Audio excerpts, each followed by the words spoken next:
Hi, welcome back guys. This is your friend, Lettuce Head Fanfics. Back with amazing fanfiction. This is the series of What If Deku Faced the Reconciliation Quirk. Please give this video a like and subscribe to the channel if you want more videos like this. Now let's get into the fanfic. Izuku wasn't sure how, but neither him nor Shigaraki noticed the kid until she was right in front of them. "What are you doing?" the girl asked, tilting his head curiously as she stared at Shigaraki's hand where it sat loosely wrapped around Izuku's throat. The two of them both jumped and whirled to face the kid with wide eyes, both equally startled by the tension of their little hostage situation being broken by a little kid.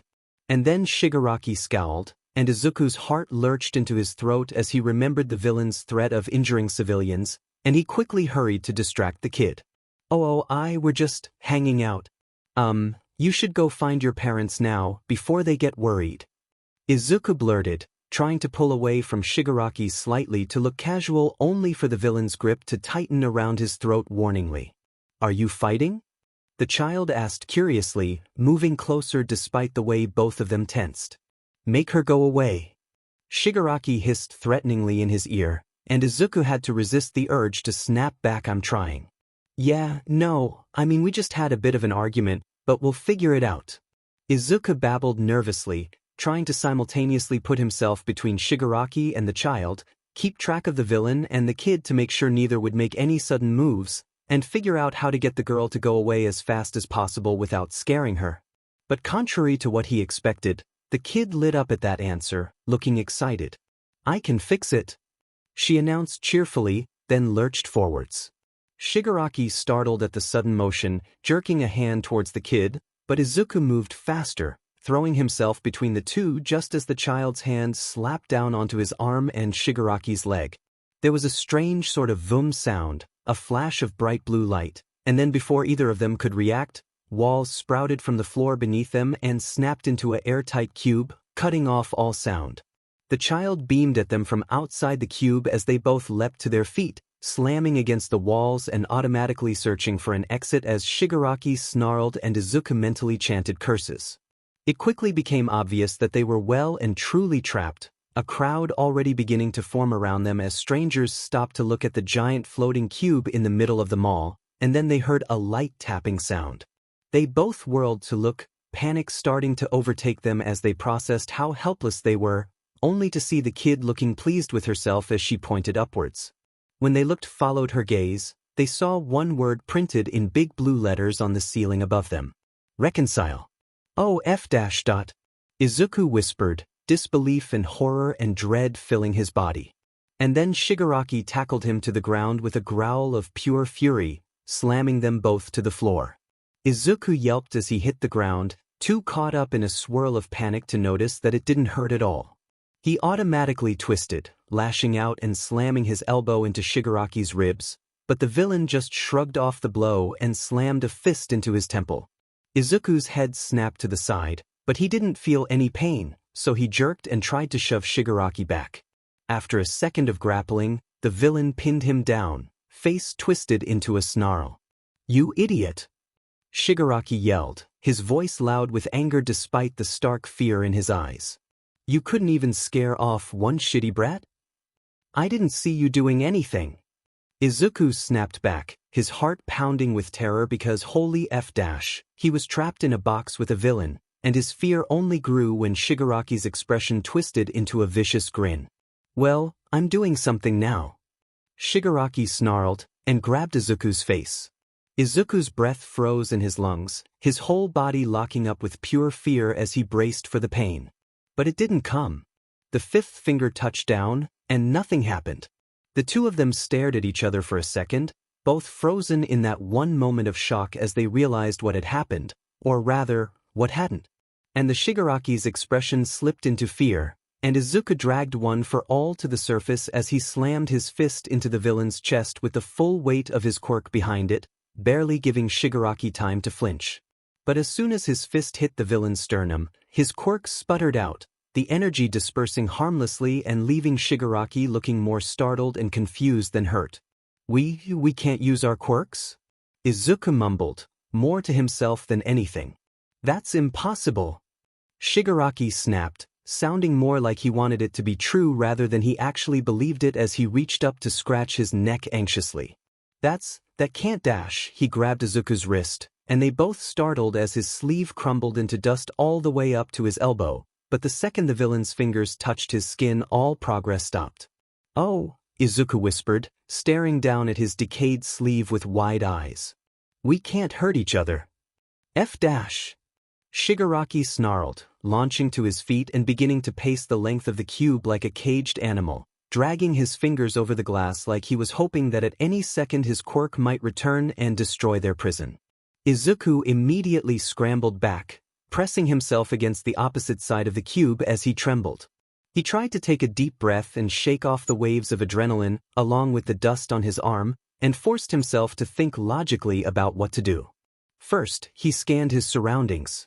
The cube was maybe 7 feet by 7 feet, the walls and floor all made of smooth glass without any cracks or seam lines. It was hovering about 6 inches off the ground, and there was nothing inside the cube but Izuku and Shigaraki and the clothes they were wearing. A small crowd had formed, civilians stopping to look and shake their heads disapprovingly, but most people just walked right past. Izuku didn't blame them. This situation could easily be written off as some sort of quirk accident, but he still felt his stomach twist uncomfortably at the feeling of being ignored when he needed help.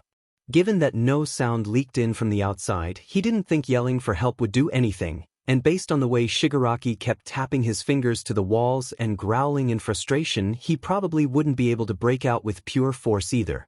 The child who had put them there didn't look nearly so proud of herself now. In fact, she looked incredibly nervous, and her eyes were welling up with tears. Izuku took a deep breath, then let it out slowly.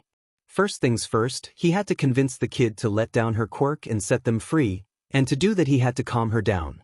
He pulled out his phone, hoping he could use his notes app to type out some sort of message, but Shigaraki caught the motion and whirled around.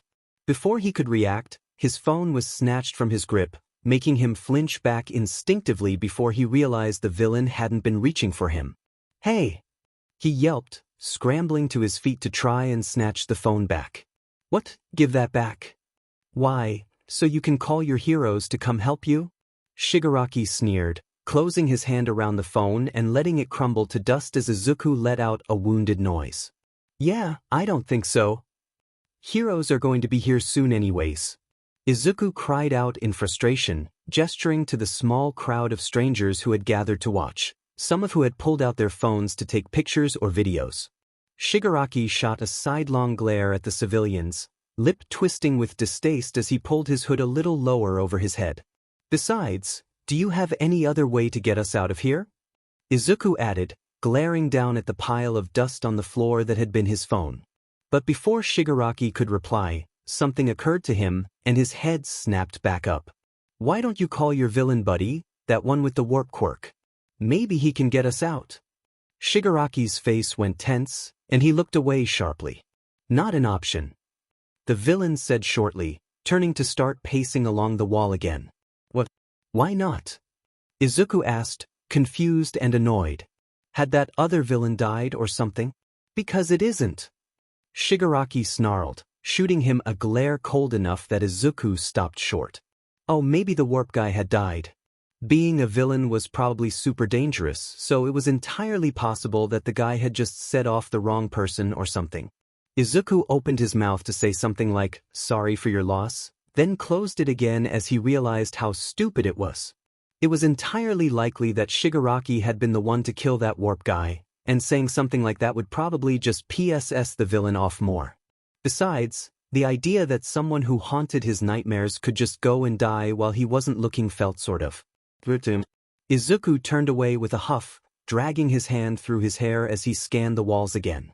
Outside the cube, the child had been picked up by an adult that looked just like her, probably her dad.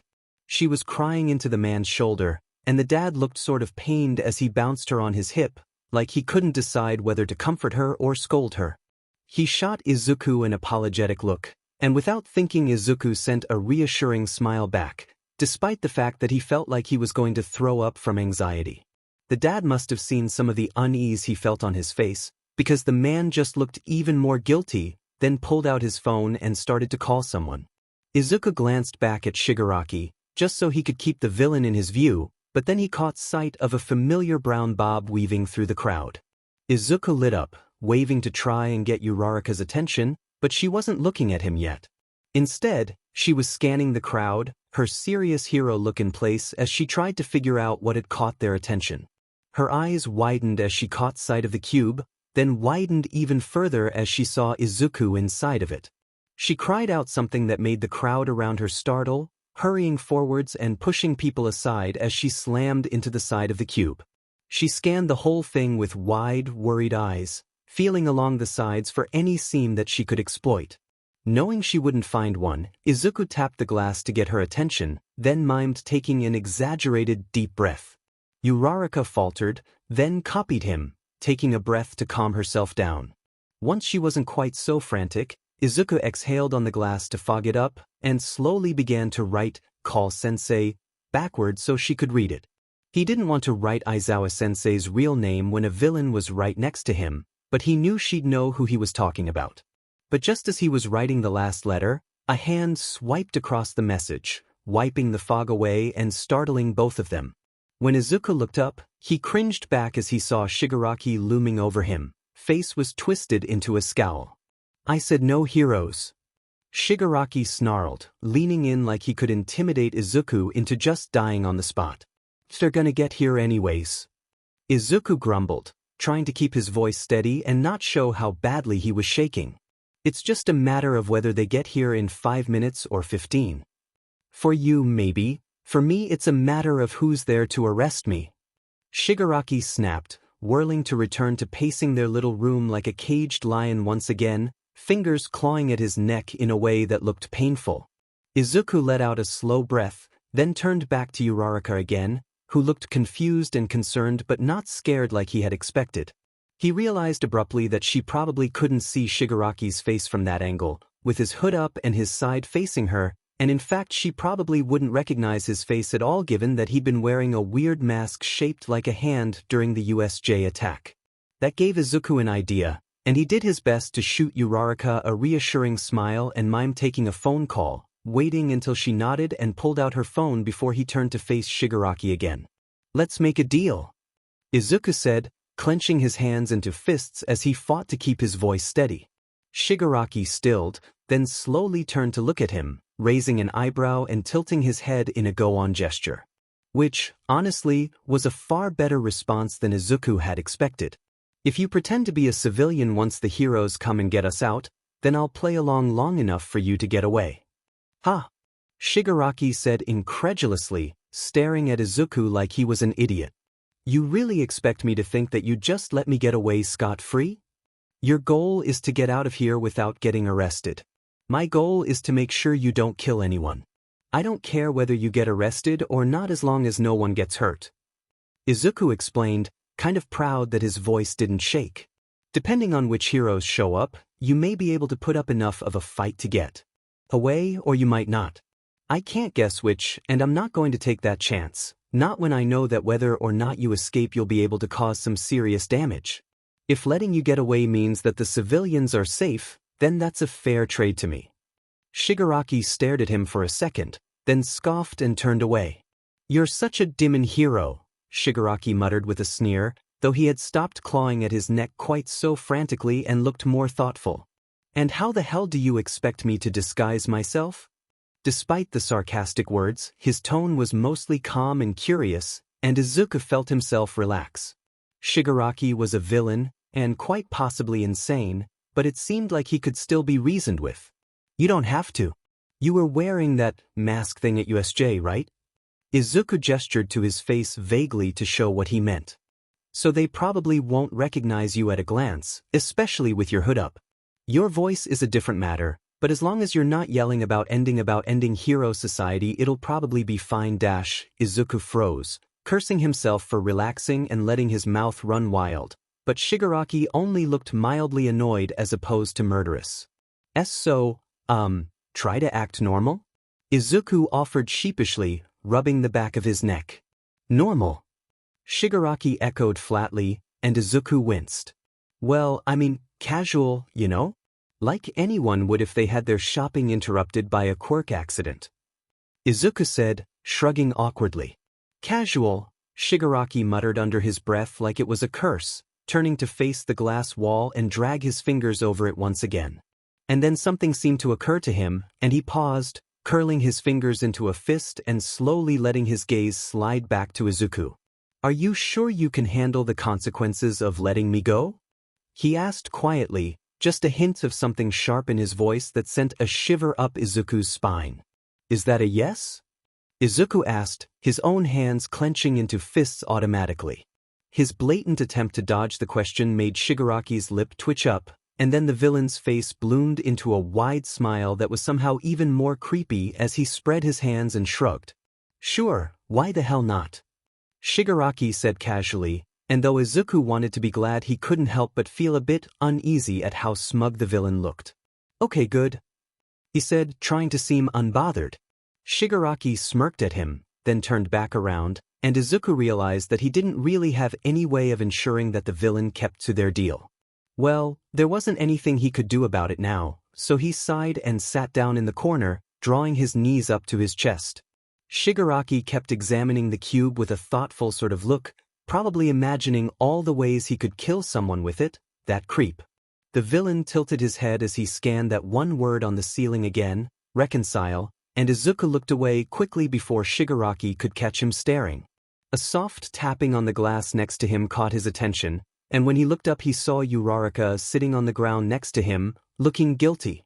She held her phone up against the glass, and Izuku leaned in to see that she had typed out a quick note, basically saying that she was sorry for leaving him alone and that she had texted Aizawa and the rest of their class, and they would all be there in a few minutes. Izuku wanted to say that they probably shouldn't gather the whole class nearby, because Shigaraki would probably be really sad once they got out, but he couldn't do that without revealing the villain's identity. So instead he just shook his head, then paused and rifled through his pockets until he found a pen before writing "Not your fault" on his palm. He pressed it against the glass so she could see, and she flashed a grateful little smile, though she still looked uneasy. As Izuku tried to think of what else he could say to comfort her, Uraraka shot a glance at Shigaraki before turning to Izuku with a questioning look. His heart lurched up into his throat, but he tried to keep his face neutral as he shrugged, doing his best to communicate, "No, I have no idea who that guy is, but he's definitely not a villain," with just his expression.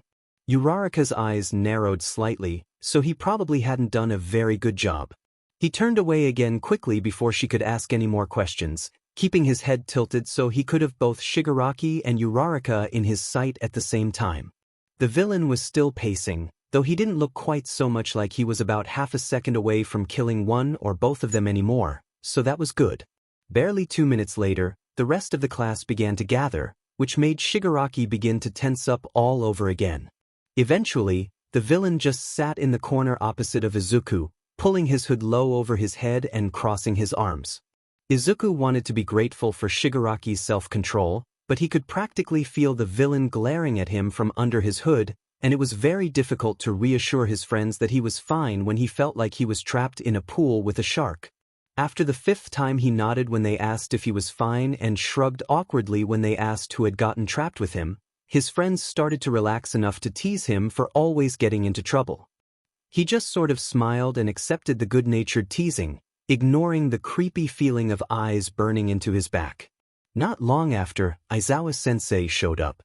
Some of Izuku's classmates had already gotten to work ushering civilians back and creating a perimeter, so Aizawa was able to cut right through the crowd and make a beeline for the cube, barely pausing to ruffle Uraraka's hair before stopping in front of Izuku.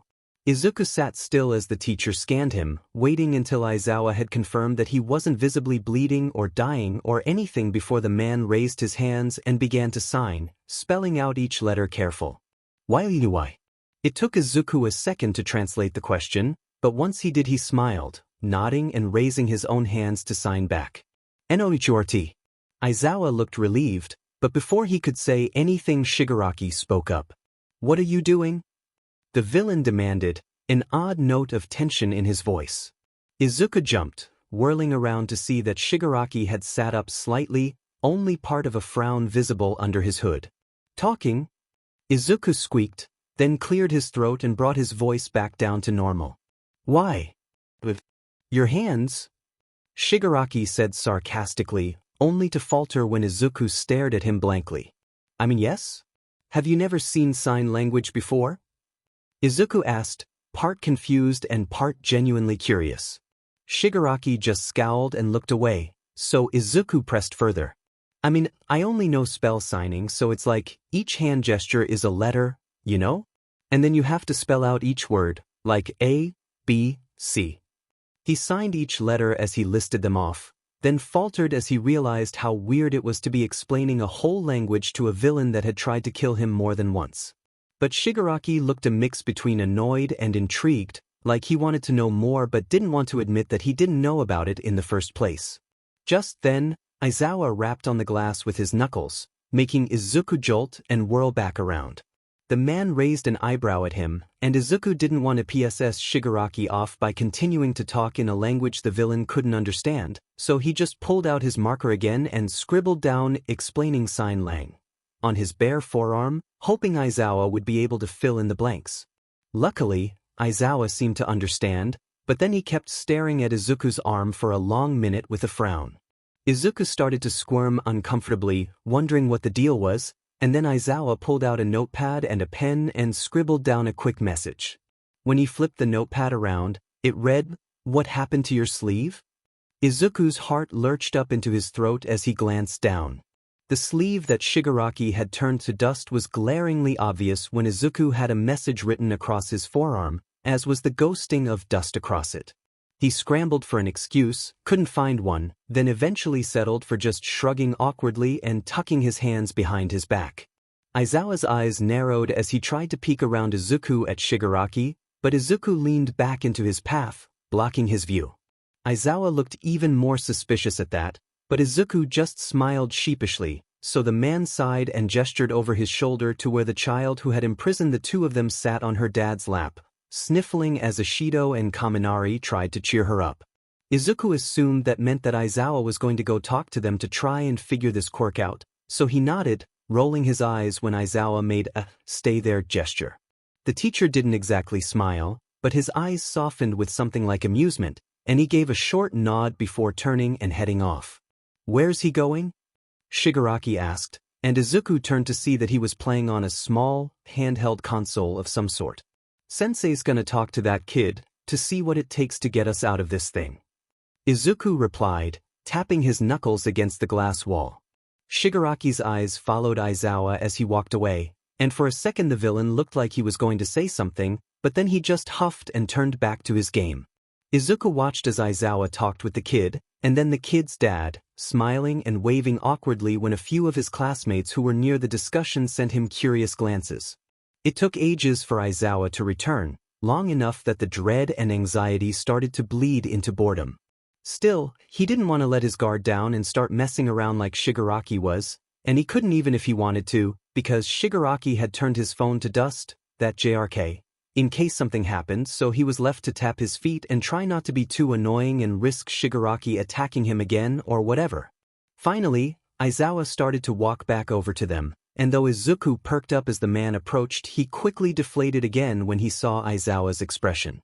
He watched nervously as the teacher approached, pulling out his phone and beginning to write a long note. He could feel Shigaraki watching the two of them, and he tried to crane his neck to see what Aizawa was typing, but no such luck. Finally, Aizawa sighed, then flipped the phone around to reveal what he'd written. The kid's quirk is simple. Basically, if she sees two people in some kind of argument, she can touch them and activate her quirk, which will generate this cube and lock the two people inside. Once it's formed, it can't be broken by any means that she knows of, and it can't be moved from wherever it was created. As long as they are inside the cube, they won't be able to physically hurt each other in any way. There is no risk of running out of oxygen. However, there is only one way to deactivate the kid's quirk and get you out, that she knows of. Simply put, you two need to reconcile. Work out whatever you were fighting about, solve whatever argument you had, put aside whatever negative feelings you have for each other aside, etc. Once you do that, the barrier will come down, and we can all go home. Izuku stared at the note blankly for a long second, his eyes skimming over that last line over and over again as the blood drained from his face. Aizawa made it sound so easy, but then again he didn't know who Izuku was really trapped with.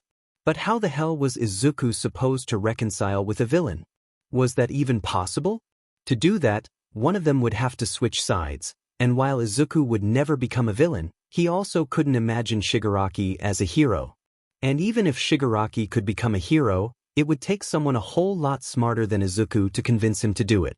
Aizawa's knuckles rapped against the glass again, and Izuku startled, his panicked eyes snapping up to meet the man's worried, confused ones. Izuku gulped, then pulled out his pen and wrote on his clean palm.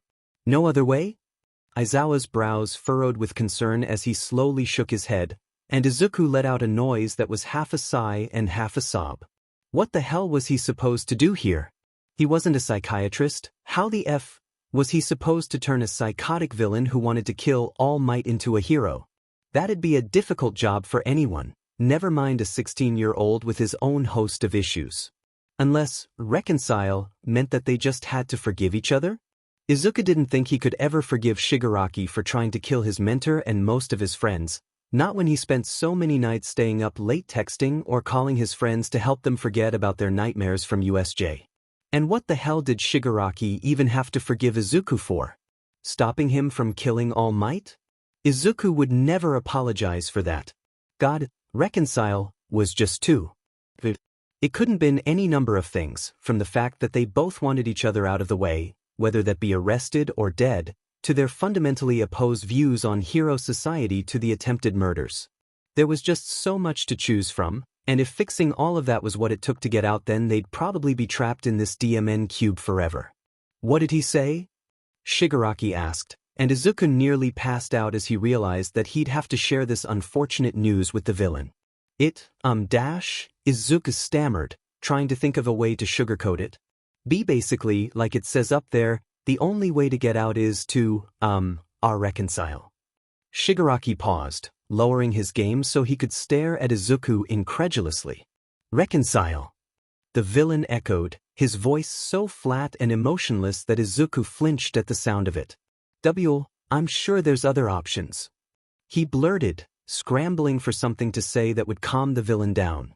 That kid's young, you know? She must have only had her quirk for a year or two, so there's no way she tried everything. I'm sure Sensei can figure something out. Izuku's jaw snapped shut as Shigaraki cut him off with a dark, disbelieving laugh, and he automatically cringed back as the villain slowly pulled himself to his feet. Reconcile? Shigaraki repeated, a sneer twisting his lips as he stalked over to Izuku. With you? Why the hell should I listen to what a shitty hero brat has to say, huh? You telling me I have to make nice with someone like you just to get to go home? And no, I'm sure we can figure something out, and maybe there's something that can break these walls that they haven't tried yet. Izuku stammered out, pressing himself back against the wall as Shigaraki approached. Out of the corner of his eye, he saw Aizawa's face pinch with concern, but then the villain slammed a hand onto the wall just next to his head, cornering him against the wall and looming over him. Well, why don't we show him something to get him motivated? Shigaraki snarled, a bloodthirsty grin stretched across his face. Izuku felt his breath freeze in his lungs as he stared up at the villain with wide, terrified eyes, all logical thoughts about how he knew Shigaraki couldn't hurt him right then fleeing in the face of pure instinct. His mind screamed at him that he was trapped, that he had to run or fight or do anything possible to keep the attention of the predator in front of him off of him. Thankfully, Shigaraki's gaze slid off of him quickly, moving up to meet Aizawa's eyes instead as the villain grinned viciously. Izuku could barely breathe from fear, but he managed to turn his head just enough to watch Aizawa's expression shift as Shigaraki slid a hand up to cup the back of Izuku's neck, one finger raised, and the other reached up to push his hood off his face with a thumb. Aizawa's face rapidly shifted through shock and horror and fear and anger as he recognized Shigaraki's face, and the villain stuck his tongue out in an incredibly childish gesture as he pressed his fifth finger to Izuku's neck. It was both a taunt and a threat, a sort of, I can do anything to him and you can't stop me, and it was incredibly effective. Aizawa's expression twisted into anger as he slammed his fist into the glass, glaring at Shigaraki with pure murderous fury as he flaring his quirk almost subconsciously. Somehow, seeing Aizawa-sensei so desperate to protect him made it a bit easier to move, and Izuku managed to shove Shigaraki away as he SED in a ragged gasp. The villain stumbled back, and Izuku prepared for a fight, but Shigaraki just laughed and spun around, clasping his hands behind his head and grinning like he didn't have a care in the world. Meanwhile, Izuku struggled to regain control over his breathing as he watched his classmates start to freak out, gasping for air and clutching at his sternum like that could soothe his racing heartbeat. With shaking hands, he pulled out his pen and scrawled out a wobbly message across the back of his hand, holding it up so Aizawa could read it. "I don't think reconciling will work." After that, the tone of the whole situation changed drastically. The mall was shut down, and all the civilians were evacuated. Heroes and cops flooded the building, setting up a perimeter around the cube surprisingly quickly. Most of Izuku's class were ushered from the building, despite their obvious protests. Aizawa allowed some of them, like Ashido and Kirishima, to stay and use their quirks to try and break the cube from the outside, but nothing they did even made it wobble, so they were ushered out as well. While the heroes and police officers argued about what to do, which wasn't helped by Shigaraki sitting and grinning smugly at them through the glass, Izuku sat back down and starting to catalog everything he had on him with shaking hands, just to give himself something to do. In his pockets, he had a pen, a small first aid kit, a small sewing kit, a protein bar, his wallet, a small notebook, and a large water bottle. For once, he was glad that his anxiety made him overpack for even a small trip like this, and that his cargo shorts had enough pockets to carry all of it. That would hopefully give him something to entertain himself with while the heroes tried to figure out what to do. When he glanced up, he saw Shigaraki amusing himself by miming some sort of ripping gesture at a group of irritated police officers, and he quickly looked away again. Instead, he cataloged all the heroes around them as he put everything back in his pockets, pleased to realize that he recognized all of them even if they were mostly local heroes. There was a bit of a parade as several heroes came through to try to forcefully break open the cube one by one, everyone from Miruko to Hawks to Fat Gum, though none of it worked. Aizawa told him that the other UA staff were doing their best to keep All Might away, because even if the number one hero could break open the cube, it would likely just take the rest of the mall down as well. Besides, having All Might be there might agitate Shigaraki, which they were trying to avoid as much as possible. After a while, Shigaraki seemed to get bored of antagonizing the cops, and he flopped down on the floor with his feet up on the wall and pulled out his little handheld gaming console once again. Izuku ignored him and watched the heroes talk to each other, seeming to work out a schedule of some kind, and then all of them except Aizawa and two others left. He tried not to feel too bummed out about the fact that he was literally one glass wall away from meeting and possible getting autographs from a dozen of his favorite heroes, but mostly he was just sort of glad that he had managed to keep himself from rambling about them like he usually would have. Gushing about heroes while trapped in a room with a villain was almost definitely a bad idea, though once the terror he had felt earlier started to slip into a low hum of anxiety, he found himself getting bored enough that he considered doing so anyways. Instead, he watched as Aizawa came over and showed him a short note saying that the cops and heroes would be taking shifts to watch over them while Nizu worked with some other investigators to see if there was anything else they could do. He also wrote that he would be staying there until they got Izuku out, no matter what, and Izuku had to blink back tears as he flashed a grateful little smile and carefully signed thank you. Aizawa's expression softened, and the hero nodded and sat down next to the cube, and after that, well, after that there wasn't much to do except sit and wait. Izuku was sort of tired, but there was no way he was going to even try to sleep in the same room as a villain, so instead he fidgeted with his hands as he tried to think of something to occupy himself. Eventually, it started to bother him that one of his sleeves was longer than the other, so he pulled out the small sewing kit and shrugged off his hoodie. He spent the next few minutes trimming the jagged edge off the decayed sleeve with a pair of small thread scissors, then cut off the other sleeve at a matching length. It took him several tries to thread the sewing needle with his shaking hands, but once he did, it was easy to hem the edges of the sleeves. He let his mind wander a bit as he slowly and methodically repeated the same stitch over and over again, thinking about how worried his friends must be, wondering if his mom had been notified yet, wondering if All Might would try to get to him anyways despite how bad of an idea it was. In fact, he was so lost in thought that he didn't notice when Shigaraki paused, turning to squint at him suspiciously. "What are you doing?" the villain finally asked, making him jump. He managed to avoid stabbing himself with a needle, and he let out a slow breath to calm himself down as he glanced up. Shigaraki didn't look genuinely interested, more just bored and mildly curious. But still, Izuku figured it was best to keep calm and answer the villain's questions anyways, if only to keep the peace. "Fixing my hoodie," he mumbled, curling in on himself a bit as he pressed himself back against the wall. He wasn't sure if the implied, the one that you messed up, was going to get him killed, but luckily Shigaraki either didn't notice or didn't care, because he just sort of squinted. "You brought sewing stuff to the mall?"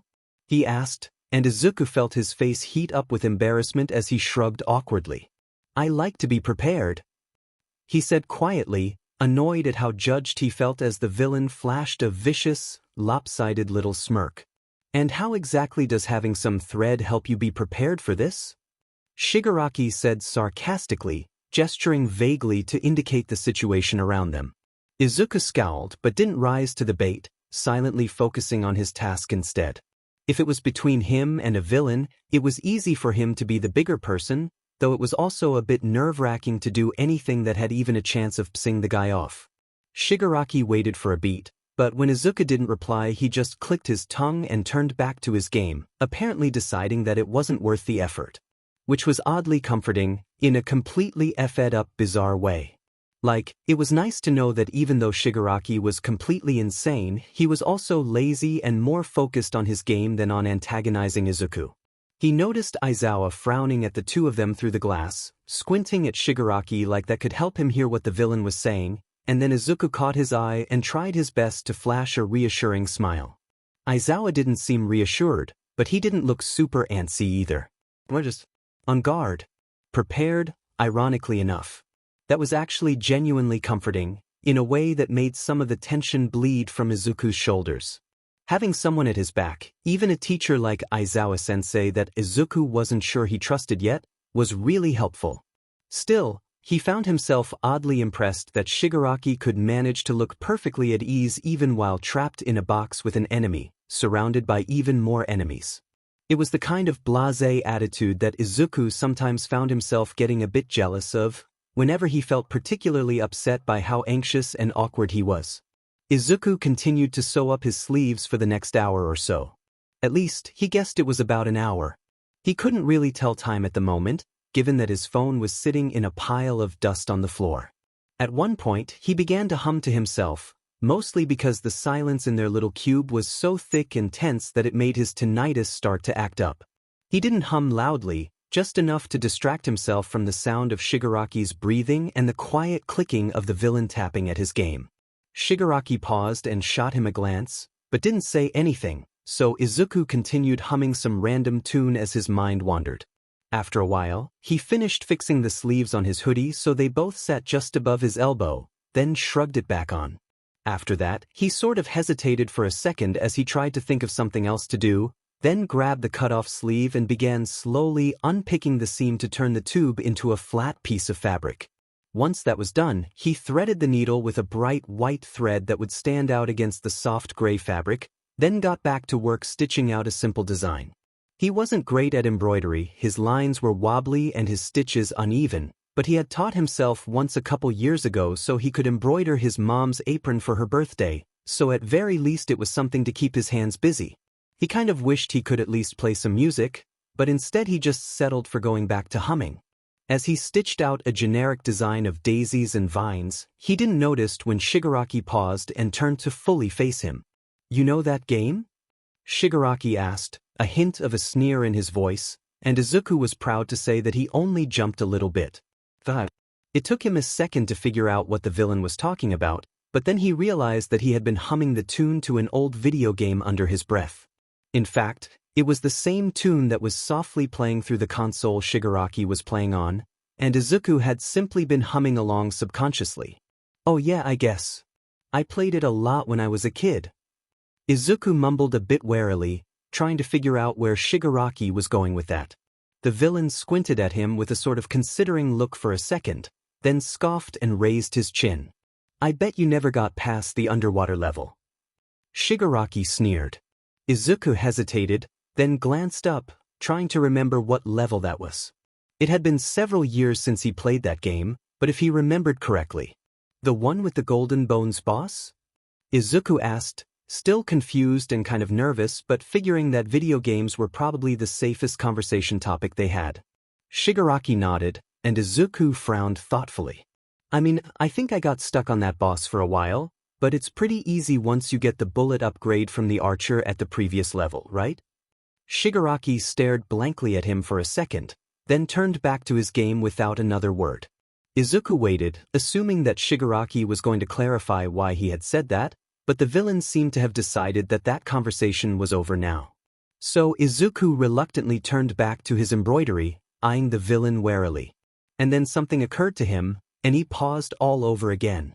Was that Shigaraki's way of figuring out how to beat that level without admitting he was stuck or actually asking for help? Based on the way the villain started to grin victoriously a few minutes later, he guessed that that was the case, but the very idea of it was so surreal that he pinched his arm to make sure he wasn't dreaming. He wasn't, of course, but it was still utterly bizarre. Not to mention the way the villain was starting to eye him thoughtfully. Izuku sighed and turned back to his embroidery, hoping that Nizu would figure something out soon. He wasn't sure how long he could take sitting here in awkward silence with a villain that occasionally asked him weird questions. After a while, his hands started to shake too badly for him to continue, so he set everything aside and flopped down with a sigh. He began to massage his hands, trying to blink the tension from his eyes that came from squinting down at tiny stitches for hours, and then glanced over at Shigaraki. The villain was still ignoring him, so Izuku decided and shrugged his hoodie off, bundling it up in a ball under his head and turning to face the side of the cube so his back was to Shigaraki, unloading everything from his pocket so he could lay down comfortably. Aizawa made eye contact through the glass and raised an eyebrow at him, and Izuku made a series of vague gestures, trying to communicate that he was going to take a nap since Shigaraki couldn't hurt him anyways. The hero let out a breath, though Izuku couldn't be sure if it was in a disappointed sigh or an amused huff, and then nodded as he sat down next to him. Aizawa made another vague gesture in return, something that he interpreted as, "Go ahead and sleep, I'll be here." Izuku smiled back, small and nervous and grateful, then closed his eyes and tried to relax.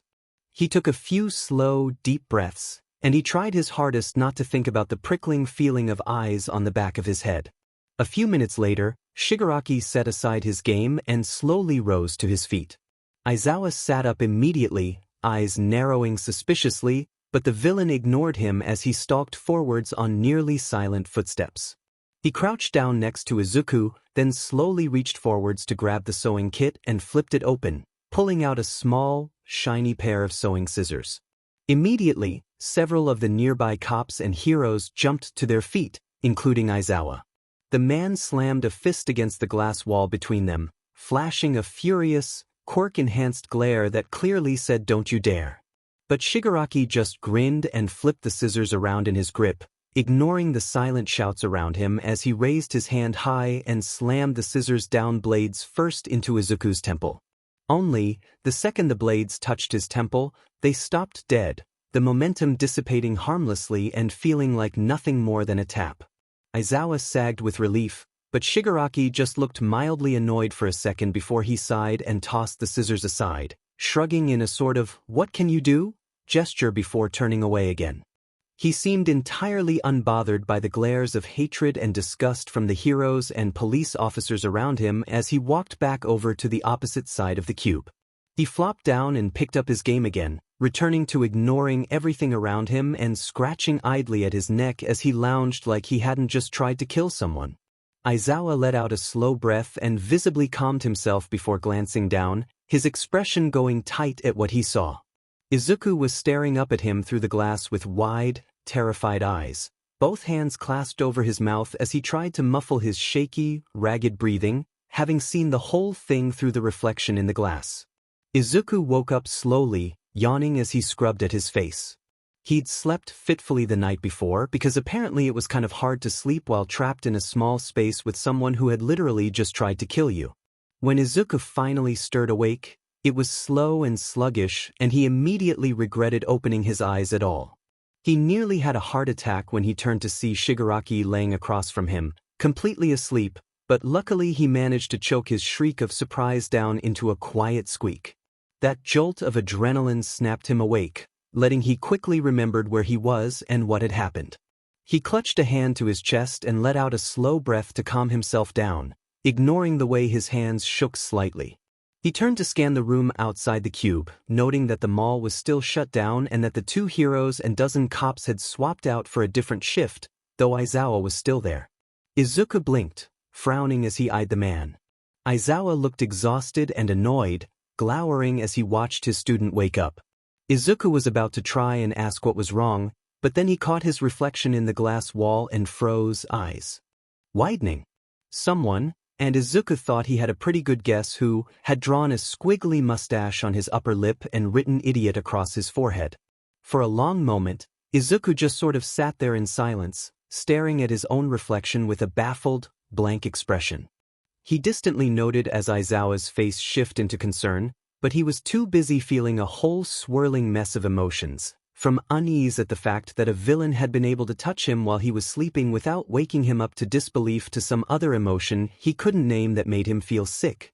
He buried his face in his hands and took a few slow, deep breaths, then ignored the worried look on Aizawa's face as he pulled out his notebook and grabbed the pen that had been left laying next to him and scribbled out a quick message, turning it around to show his teacher. "This is so fing surreal," the note read, and Aizawa's expression relaxed slightly with something like amusement. But Izuku wasn't done yet, and he flipped the notebook around to add more in a furious scribble. "So if he can't kill me, his next thought is to draw on my face? What is he, a toddler? I can't believe the guy who broke into UA to kill All Might would act so petty."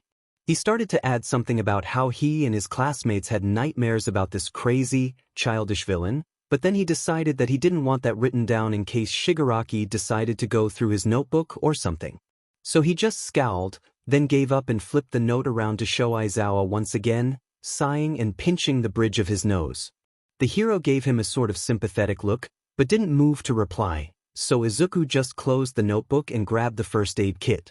He pulled out a small disinfectant wipe and began to carefully wipe the ink off his face, and then cleaned off the smudged writing on his hands on arms from the day before as well.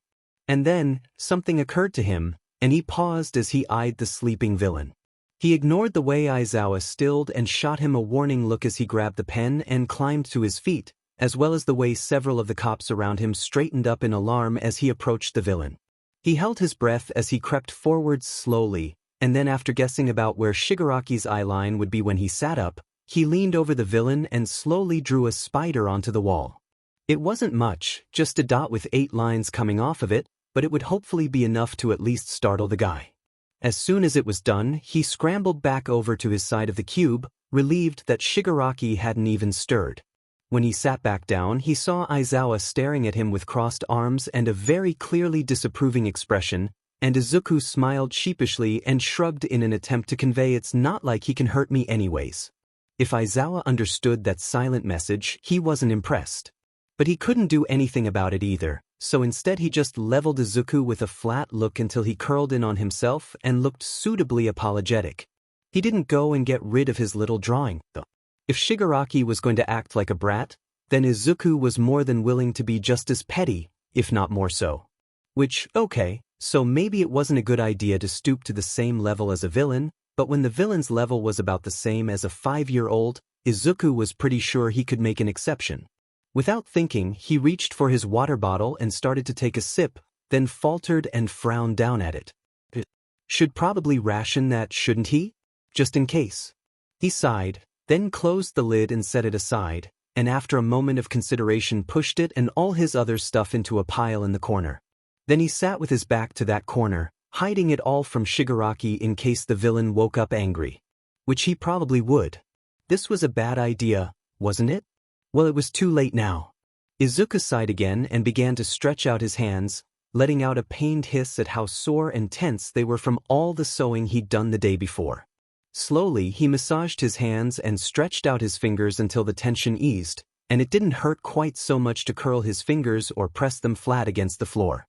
He kept Aizawa in the corner of his vision, just so he could reassure himself that the man was still there, but he deliberately ignored it when the hero frowned in concern at his pained expression. It took several hours before Shigaraki woke up. In fact, it was almost noon, and Izuku's stomach was beginning to growl painfully. He ignored it though, taking a few sips of his water instead. A couple days without food wouldn't kill him, but water was another issue entirely. His water bottle was big enough that it could maybe last him a week, but that was if he didn't share with Shigaraki, and after that week was done. He shuddered at the idea, hoping Nizu would figure something out soon. Then he got up and started doing his morning stretches. It was kind of awkward to do that with a bunch of strangers around him that may or may not be watching him, but All Might had told him that the most important thing for exercise was consistency, so he wasn't going to break his habit if he could help it. At one point, while Izuku was doing handstand push-ups with his shirt tucked into his pants so he didn't accidentally flash the heroes, Aizawa tapped his knuckles against the glass. Without dropping from his handstand, Izuku pivoted to face the man, inclining his head questioningly as Aizawa shot him an exasperated look and held up his phone to reveal a message he had typed out. Izuku had to squint and tilt his head so he could read it upside down, but it basically said that he didn't have to train while he was literally trapped in a box with a villain. He tried to shrug, found he couldn't, then put all his weight on one hand as he fumbled in his pocket for his pen. He uncapped it with his teeth, then slowly and painstakingly wrote a message on the glass upside down and backwards. "What else am I gonna do?" he wrote. Aizawa looked even more exasperated, but just sighed and nodded, typing out a new message to show him. "Don't overdo it." Izuku stared at the man blankly for a second, then wrote a new message. "Hypocrite." Aizawa raised an eyebrow, and Izuku rolled his eyes and continued. "When was the last time you slept?"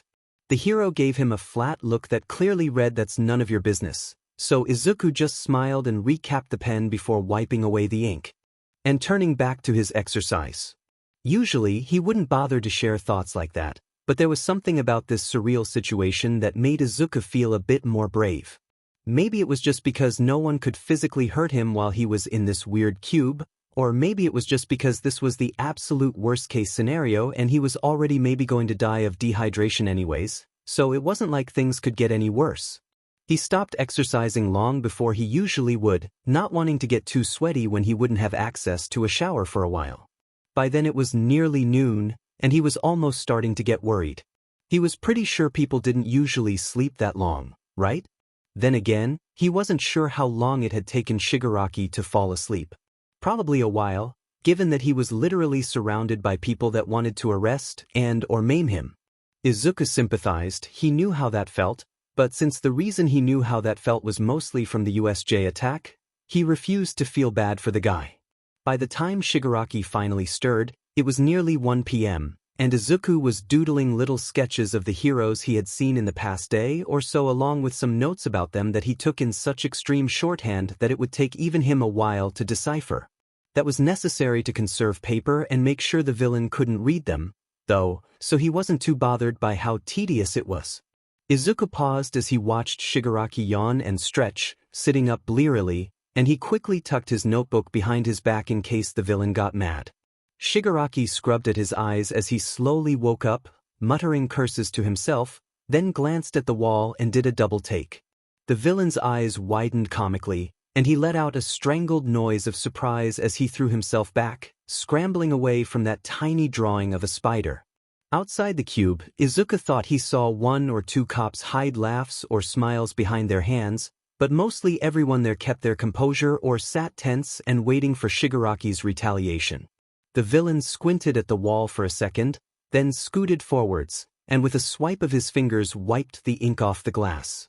"Good morning to you too," Izuku said cheerfully, and Shigaraki whirled around to glare at him so viciously that his blood went cold with fear. He frantically reminded himself that Shigaraki couldn't hurt him as the villain jumped to his feet, but he still couldn't quite stop himself from tensing up as the Shigarakis stomped over to him. "What the F-?" The villain snarled, and Izuku swallowed thickly as his hands started to shake. "You drew on my face first," he squeaked, hating the way his voice wobbled.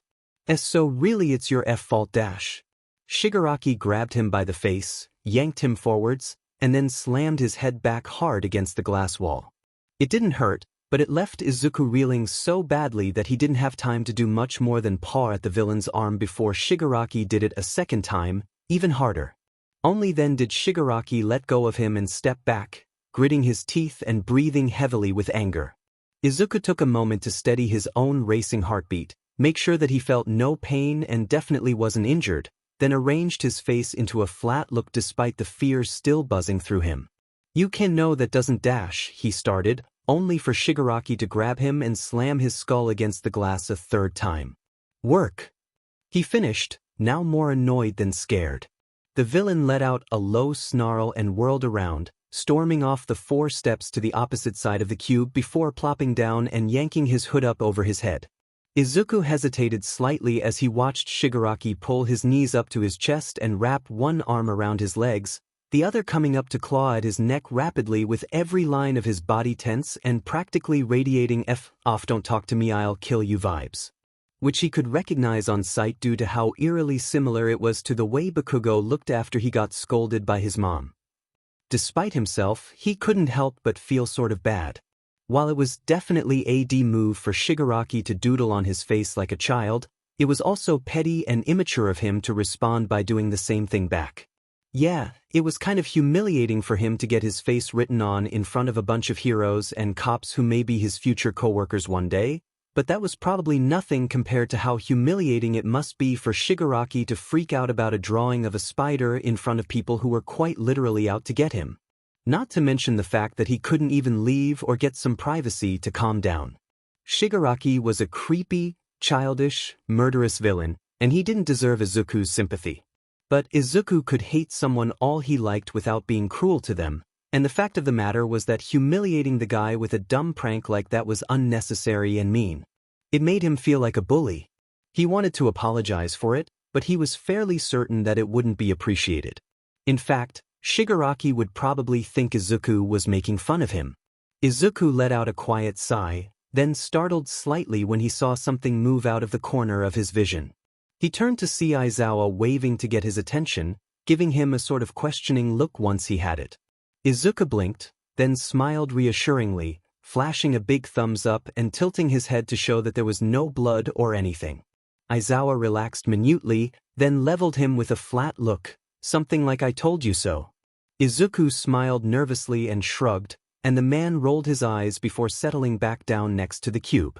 Eventually, Shigaraki uncurled from the tight ball he was in, pulling out his video game and returning to messing with it. He didn't even glance at Izuku, and after a long moment to make sure that the villain wasn't going to suddenly lunge at him or something, Izuku pulled his notebook back out and quietly went back to taking notes.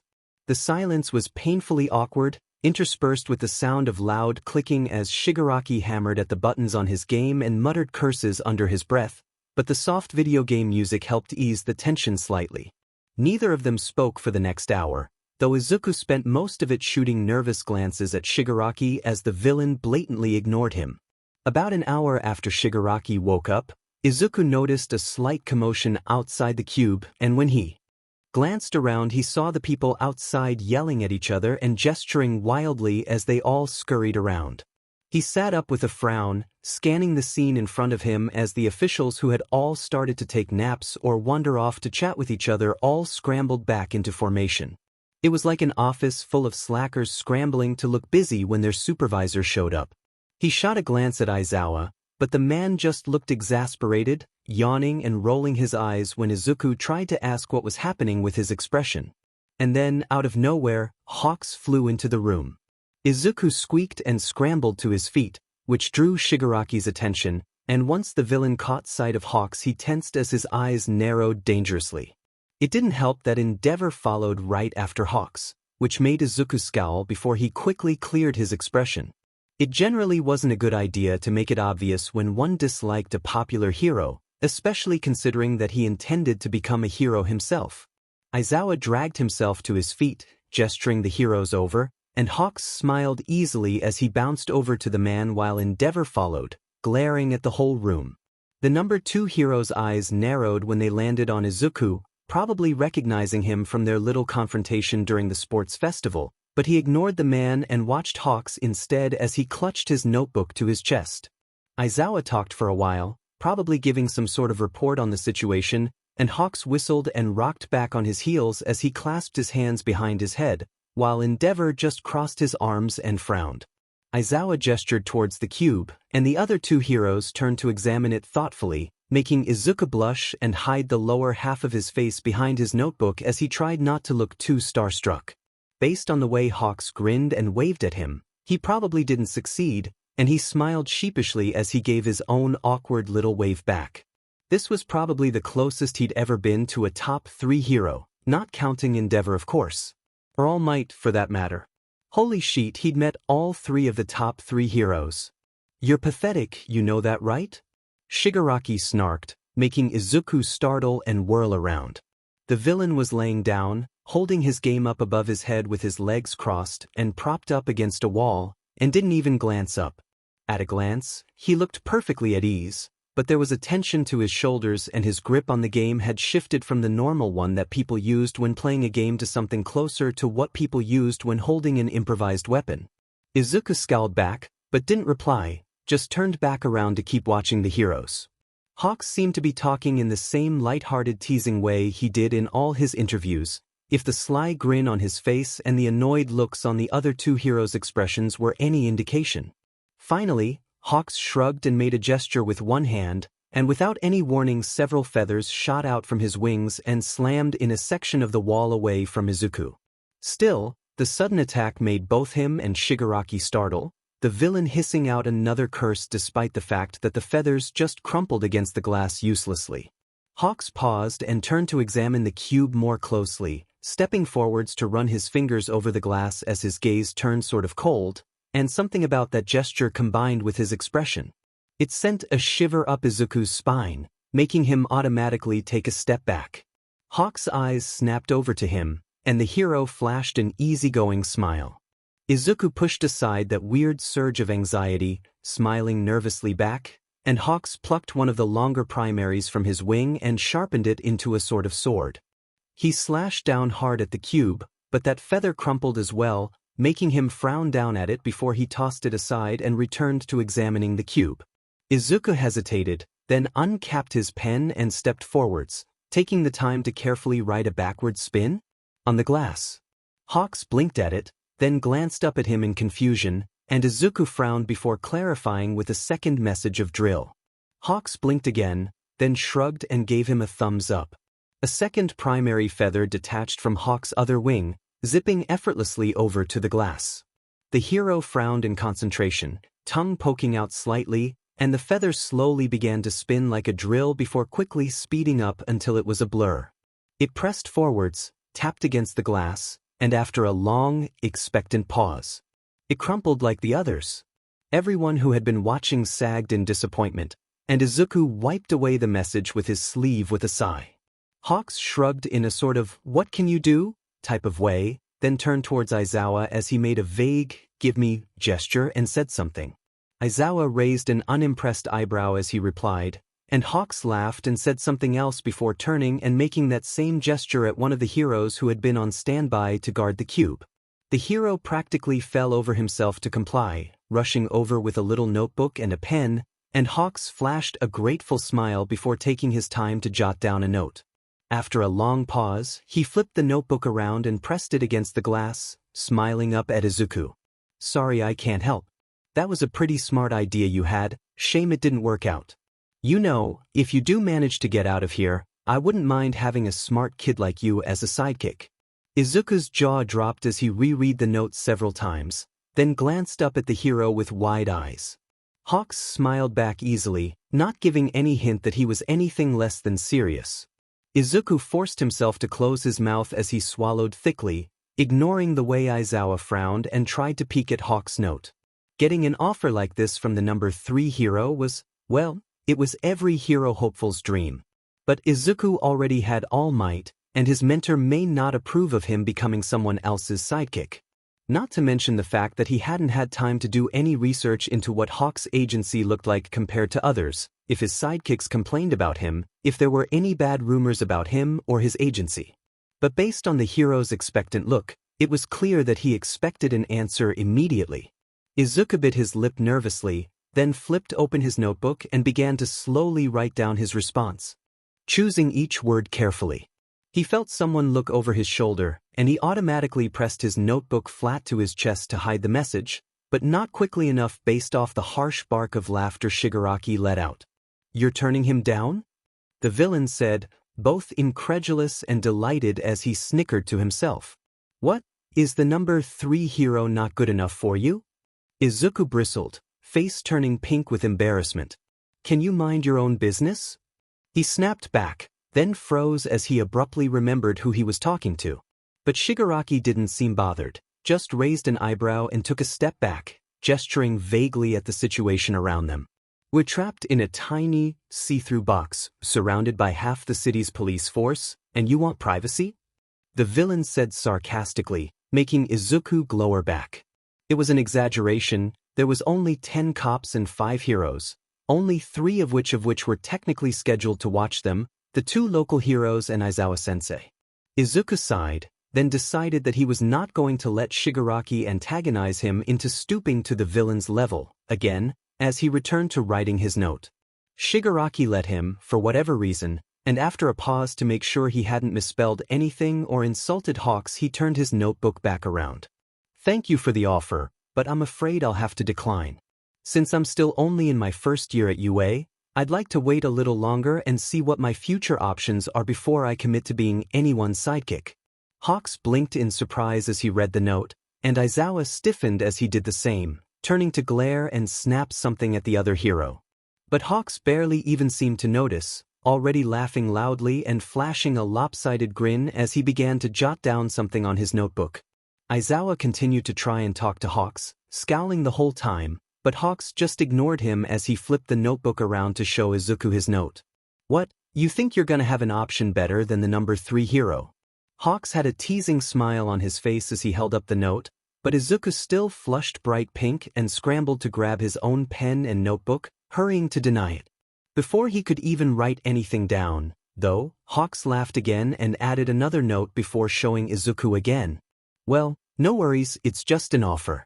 And hey, maybe you'll change your mind by the time you graduate." As soon as Izuku finished reading the note and glanced up again, Hawks winked at him, and he blushed even more as he hid his face behind his notebook, nodding sheepishly. Behind him, Shigaraki gagged loudly, and Izuku slumped before taking a deep breath and turning to face the villain once again. "Do you need something?" he asked sweetly, the kind of voice he would use to make passive-aggressive comments to his teachers back in middle school so that they couldn't tell whether they were actually being insulted or not. "Yeah, I need you to stop fucking crushing on a bunch of heroes right in front of me." Shigaraki huffed, leaning back against the wall and crossing his arms. Izuku froze, and then blushed all over again as he glowered at the villains. "I'm not crushing on anyone, least of all Hawks," he blurted, fumbling his words slightly as he was overwhelmed with sheer embarrassed outrage. Shigaraki raised an eyebrow, and Izuku glared even harder, his ears bright red. It's pure aesthetic appreciation, okay? I can appreciate that he's pretty without having a crush on him." He crossed his arms with a huff, and the villain made a low noise of disagreement. "Of course you think Hawks is pretty," Shigaraki muttered, his voice low with disgust. Izuku's jaw dropped as he stared incredulously, but the villain didn't look like he was joking. "Are you out of your mind?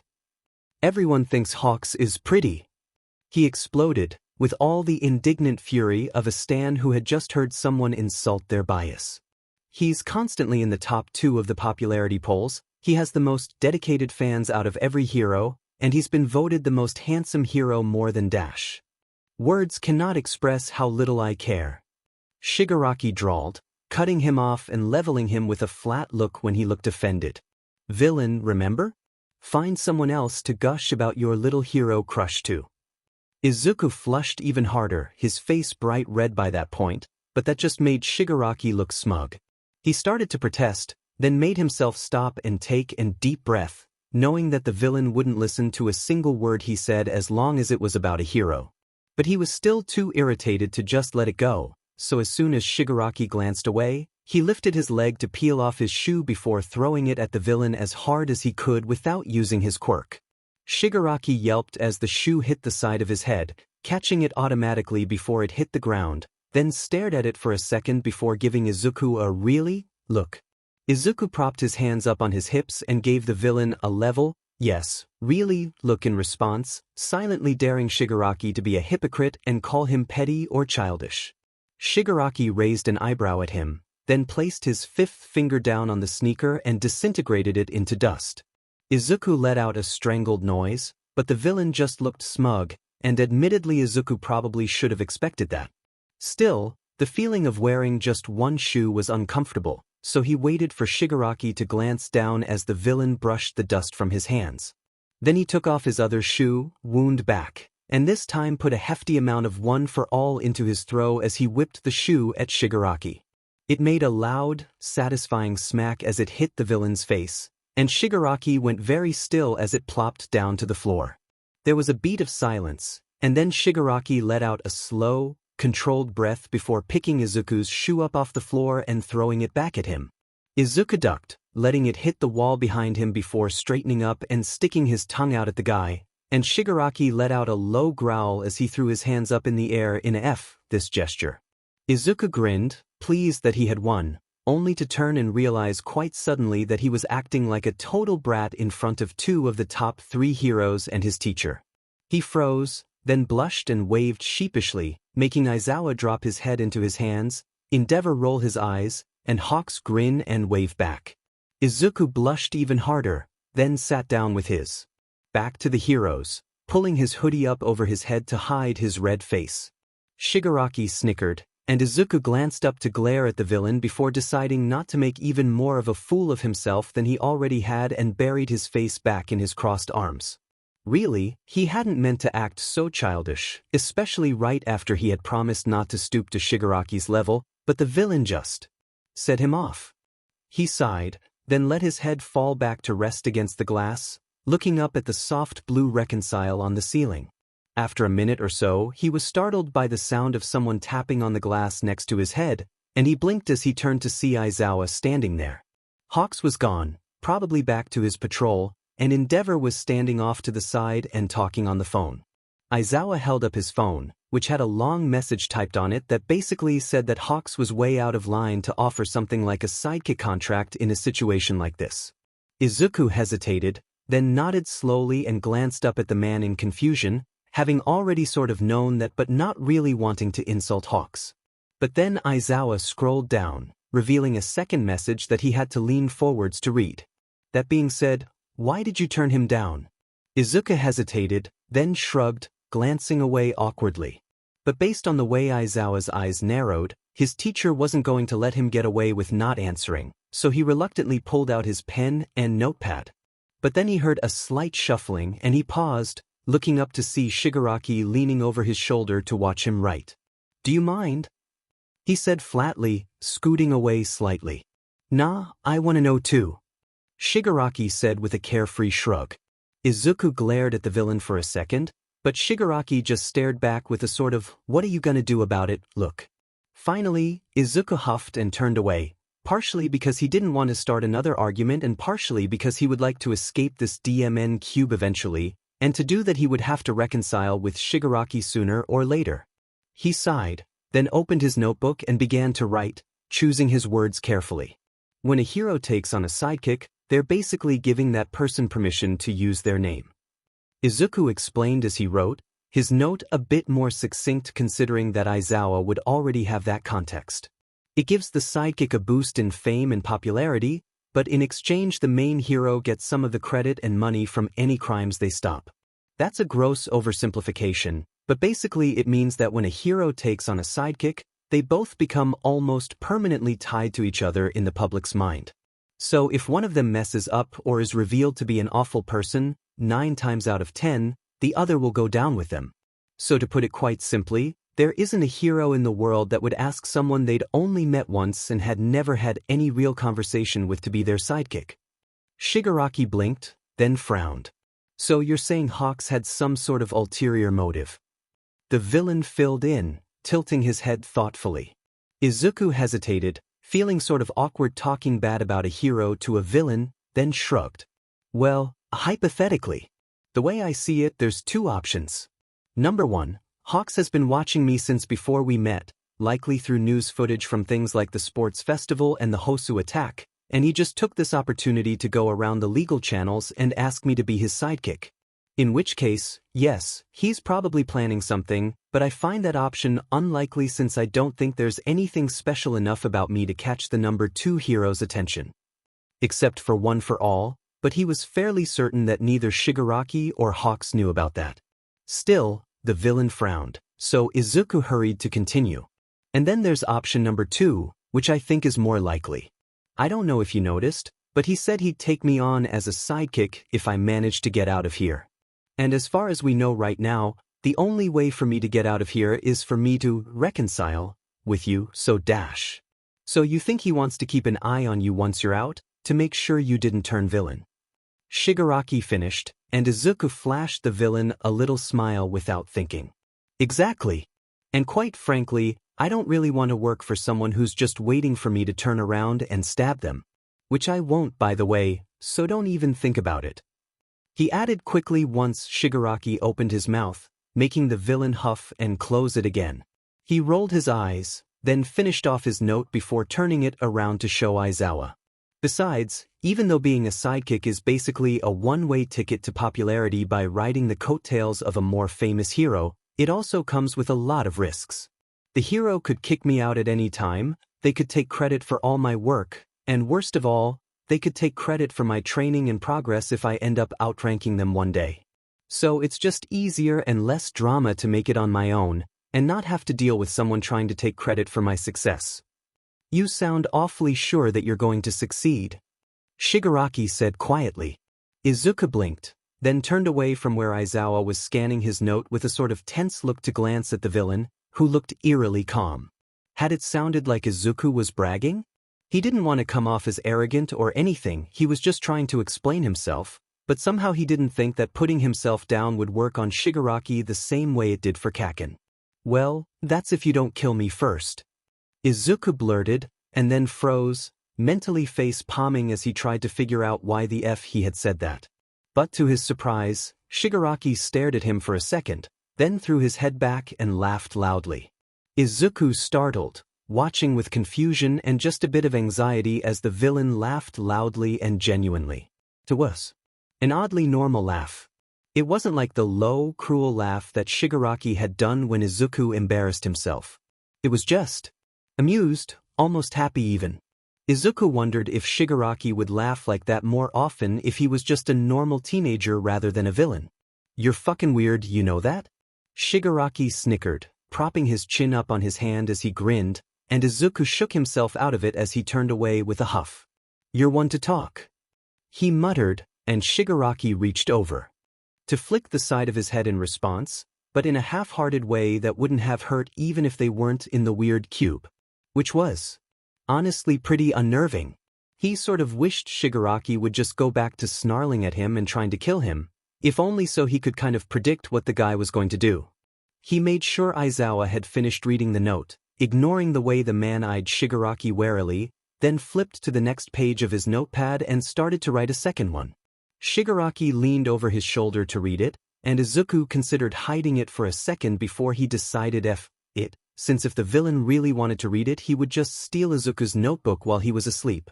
It was better to just let Shigaraki read it now and not give the villain a motive to go through his stuff, despite the sensitive nature of the note. Still, he figured the least he could was distract the villain from reading what he was writing, so he cleared his throat and spoke up again.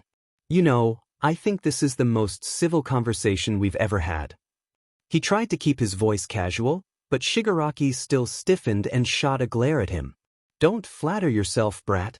The battery on my game is going to die soon, and you're only mildly more entertaining than staring at a glass wall. The villain huffed, looking annoyed. Izuku blinked, confused by that reaction, then realized that Shigaraki probably saw it as some sort of betrayal to simply talk to Izuku without insulting him or threatening to kill him. which, to whatever villains Shigaraki hung out with, it probably was. Izuku hummed non-committally, trying to finish up his note quickly as Aizawa glared at Shigaraki through the glass in a blatant, "leave us alone," look that both of them ignored.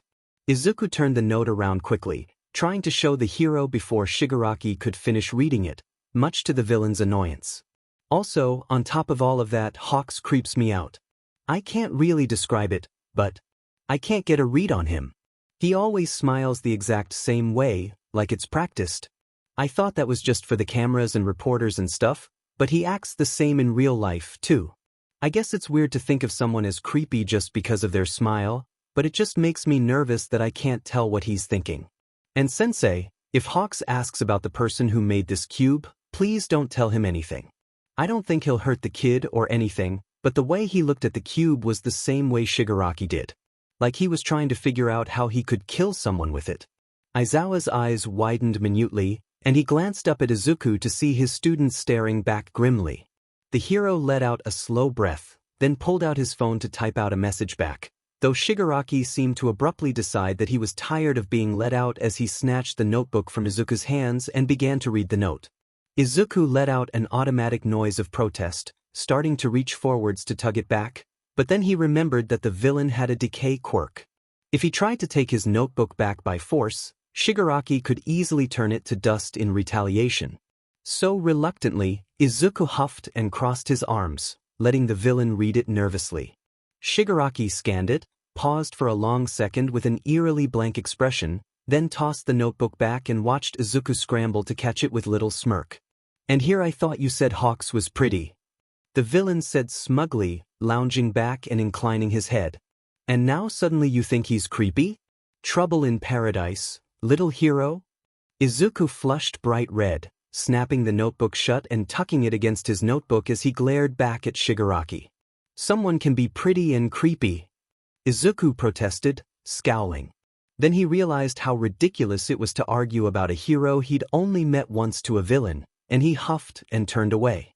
"Besides, it's not like I have any proof, so I'm probably just being paranoid again," he muttered, mostly to himself, but Shigaraki scoffed loudly. "What, you're going to ignore your gut just because he's a hero?" The villain sneered, and Izuku pressed his lips into a flat line, forcing himself not to argue. No matter how antagonistic and immature Shigaraki was, Izuku was not going to let himself be baited into an argument about heroes while he was trapped in a box with a villain. Contrary to popular belief, he did have some sense of self-preservation. He turned away, intent on ignoring the villain, then blinked as he saw that Aizawa had stopped typing his response and was frowning at something off to the side.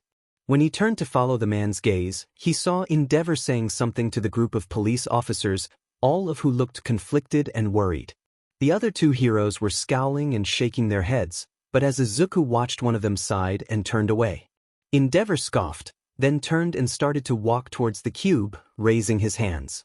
Aizawa's eyes widened. Izuku let out a startled squeak, and then the world lit up with flame. Izuku shrieked in surprise, distantly hearing Shigaraki let out a choked noise as he curled up and threw an arm out in front of the villain, trying to shield both of them from the blinding light.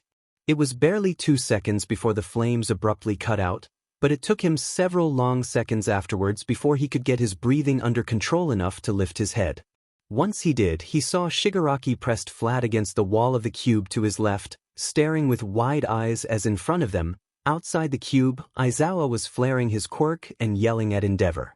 The flame hero had his hands extended out towards the cube, and he was yelling back at Aizawa while the teacher looked ready to strangle him. Izuku gasped for air, clutching both hands to his chest and struggling to force down the wave of panic that had threatened to overtake him. Next to him, Shigaraki didn't seem to be doing much better, as the villain chanted curses under his breath and reached up to begin clawing at his neck anxiously. "That motherfucker," Izuku snarled quietly, shaky and breathless, and the emphasis on the swear made Shigaraki startle slightly. Izuku didn't notice, too busy shaking with terror and rage as he scrambled to his feet and pulled out his pen, storming over to the wall closest to Endeavor and slamming his fist against it hard. Both heroes startled and whirled to look at him, and Izuku uncapped the pen with his teeth as he began to scribble a harsh, jerky message across the glass. "You stupid, obnoxious, dumbass FING hero, are you out of your mind?" He wrote so fast that he forgot to write it backwards so Endeavor could read it, but based on the way he snarled as Aizawa's eyes widened minutely, Izuku was pretty sure he got the message across anyways. "If that had worked, you would have torched both of us too. We'd like to get out of here alive. Thanks, you absolute idiot." Endeavor's face twisted into a snarl, and he began to yell something, but Izuku just shot the hero a bored look and tapped his ear to indicate that he couldn't hear any of it. Aizawa stepped between them, holding out a hand towards Endeavor in a distinct, calm-down gesture, but given that Izuku was sticking his tongue out at the hero behind his teacher's back, it didn't seem to work. Endeavor pointed at Izuku and snarled something that made Aizawa bristle and snap back, flaring his capture weapon, and even though it was silent, Izuku had seen Bakugo threaten to kill him enough times that he recognized the words immediately. His eyes narrowed as the burning, jittery rage settled into something cold and sharp in his gut, and he raised his pen and carefully wrote down another message backwards so it was easier to read this time. "What, was Tuya not enough for you?" Endeavor froze, his mouth snapping shut as the fire on his face flickered and died. Aizawa faltered slightly, glanced back at Izuku, then blinked at the message in confusion for a second before shaking his head and turning back to Endeavor, saying something and pointing towards the door. Endeavor snapped something back as his fire leapt to life once again, but Aizawa just returned his gaze with a cold, unshaken glare as his capture weapon hovered menacingly around his shoulders, standing steady like a mountain in front of a hurricane. Izuku stood up on his tiptoes to peek over Aizawa's shoulder and stick his tongue out at Endeavor, but then his teacher shot him an equally cold, "I'll deal with you later," look that made him shrink back slightly. Finally, Endeavor gritted his teeth before whirling and stalking from the room, several police officers scrambling to get out of his way. Izuku huffed as he watched the number 2 hero leave, still shaking slightly as he glared after Endeavor, but just as Aizawa sighed and started to turn around. "What does that mean?" Shigaraki asked, and Izuku squeaked as he whirled around to see the villain tilting his head and eyeing that last line on the wall. Izuku swallowed thickly, his stomach plummeting as he quickly began to wipe the message away with his sleeve, cursing himself for forgetting that he was literally locked in a box with a villain. "And nothing," Izuku mumbled, and when Shigaraki's eyes narrowed suspiciously he quickly added, "Just someone he knew, I guess." Because really, even if Endeavor was the scum of the earth, Izuku wasn't going to air out a hero's dirty laundry to a villain. Not only was it not his place to share that information without Todoroki's permission, but Shigaraki or someone in the league would probably find a way to use it against Endeavor. And as much as Izuku had idly daydreamed about killing the hero, as much as the idea of directing Shigaraki towards Endeavor and letting the two of them duke it out appealed to him, the thought of actually killing anyone or even being remotely involved in someone's death made him nauseous. Shigaraki stared at him for a second, but then seemed to decide that he didn't particularly care about whatever hero drama they had going on as he huffed and turned away. And when Izuku hesitantly turned back to face the glass wall, it was to the sight of Aizawa frowning at him, holding up a long note that had been typed out on his phone up to the glass. Izuku winced at the sight of the man's disappointed teacher stare, then turned his attention to the note, which just made him wince more. Basically, it was scolding him for picking a fight with a hero when he was already in a tense situation. Something dark and ugly bubbled up in his chest, and for a second, he kind of got the urge to scream. He was locked in a box with a villain, the heroes around him were useless at best and actively harming the situation at worst, and he felt like he was losing his mind. He closed his eyes and rested his forehead against the cool glass, taking a few seconds to just breathe, and when he finally lifted his head again he had managed to force his expression blank and tamp down on those ugly feelings.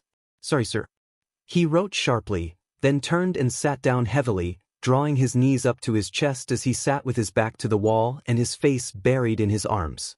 Out of the corner of his eye, he saw Aizawa shift to try and get his attention with a worried look, but he just squeezed his eyes shut and ignored it. He could apologize for real later, but right then he was more focused on choking down the scream of frustration that tried to claw its way up his throat.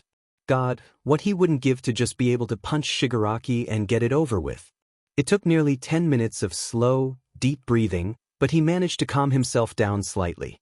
He still had a lump in his throat, and he still felt twitchy and tense, but he had dragged himself into a place that was just on the twitchy side of numb. He let his head fall back to rest against the glass, dragging his hands through his hair and dutifully avoiding Aizawa's gaze as his eyes wandered back over to Shigaraki. The villain was laying on the ground and glaring up at the ceiling, but it looked like the glare was his resting expression rather than a communication of his annoyance. Maybe a combination of both, given that his game was laying on the floor next to him, looking like it was out of batteries. So now Izuku was locked in a box with a villain who no longer had any sort of distraction. Fantastic. The silence stretched on, and Izuku felt his fidgety anger slow and settle.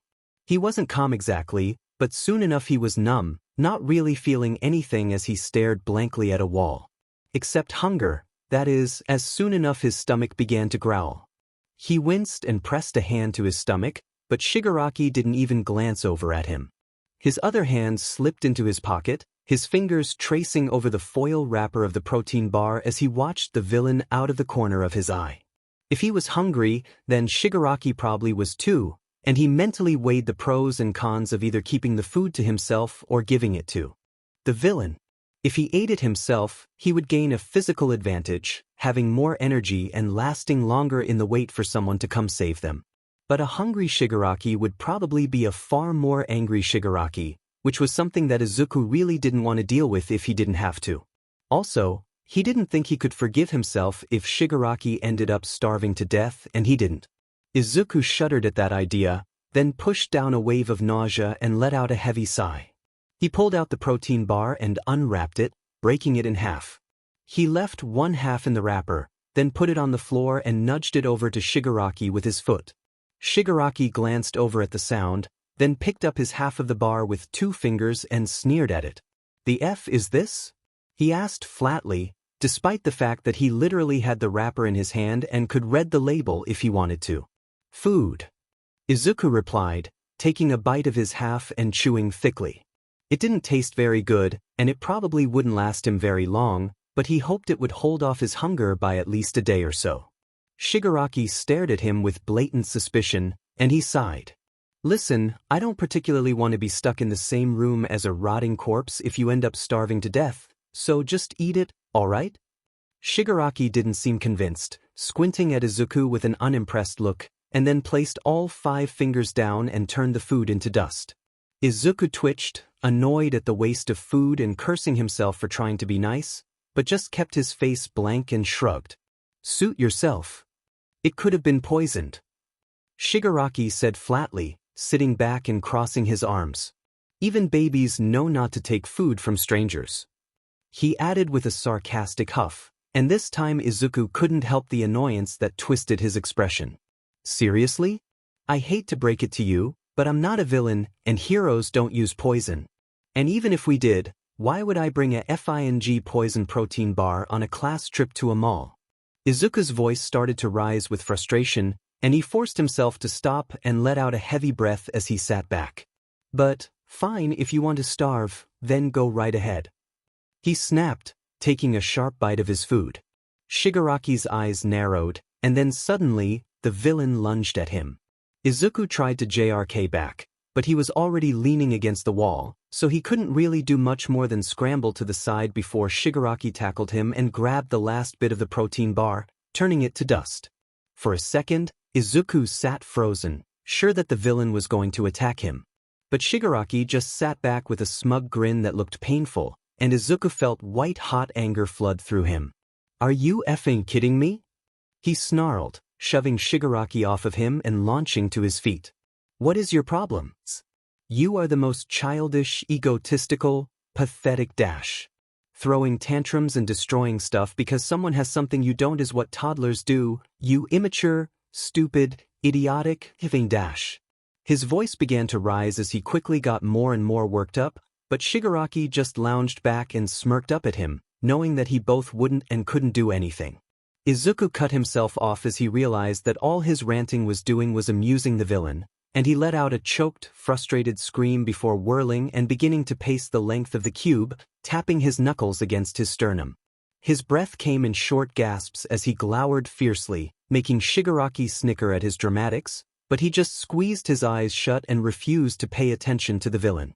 Instead he focused on pacing and breathing and drumming his knuckles against his chest harder and harder until it kind of began to hurt. He knew Shigaraki was trying to antagonize him because the villain felt trapped and helpless and surrounded by enemies without any opportunity to fight back or run away. Izuku knew that, and he sympathized, he really did, but it didn't stop him from feeling like he was going crazy. The problem was he didn't know how to deal with Shigaraki. After it had become clear that they were trapped for the foreseeable future, the villain had completely shut down any attempt to communicate in any real way, though admittedly Izuku had mostly been keeping to himself as well. He knew Shigaraki could be reasoned with. Their attempted plan when they had first been stuck in this diamond cube proved that, but now the villain seemed completely unwilling to even attempt to bargain. Had he already accepted that they were going to die here, or did he just have that much faith in his other villain buddies coming to rescue him? Was it that he saw making nice with a hero in any way as a betrayal to his little villain group, and the mere idea of it offended him so badly that he had decided to just be as contrary as possible to eliminate any risk of anyone thinking he was cooperating at all? But that would imply that he thought the rest of the League of Villains was watching them, and if the villains were keeping an eye on the situation, then why weren't they trying to help out their leader? And for that matter, why would any villain choose to follow such a childish guy as their leader in the first place? There were just too many questions with not nearly enough answers, and that combined with the feeling of being trapped and helpless with a villain who literally wanted him dead, watch him sleep. He wanted to say he was proud of himself for not losing his temper like that sooner, but mostly he just felt pathetic as he cursed himself for letting Shigaraki get a rise out of him. His eyes landed on his water bottle in the corner, and his face settled into a determined scowl as he snatched it up, plopped down on the floor facing Shigaraki, and slammed the bottle down between them. "Listen," he snarled, his tone leaving no room for argument as he glared at the villain, who simply raised an eyebrow back. "I think we've both realized at this point that this whole reconciling thing isn't going to happen.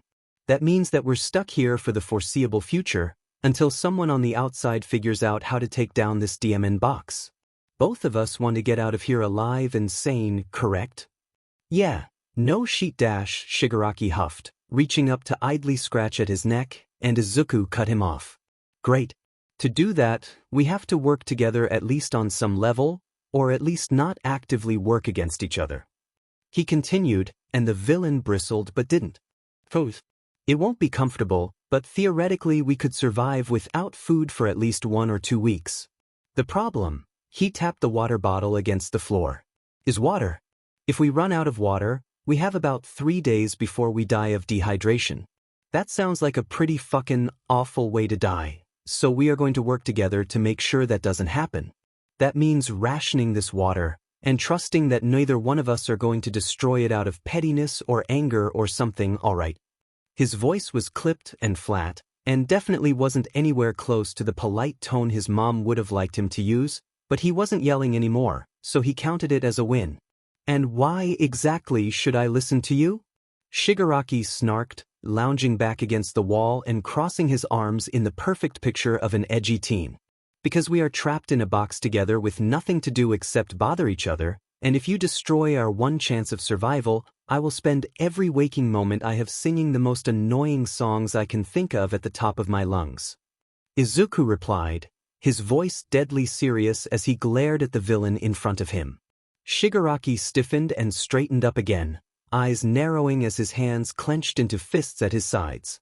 "You wouldn't," he hissed, hands twitching with what Izuku could only describe as murderous intent. "I would. And you wouldn't be able to do anything about it, because you can't hurt me." Izuku snarled back, the threat hanging heavy in the air despite the comparatively light nature of it.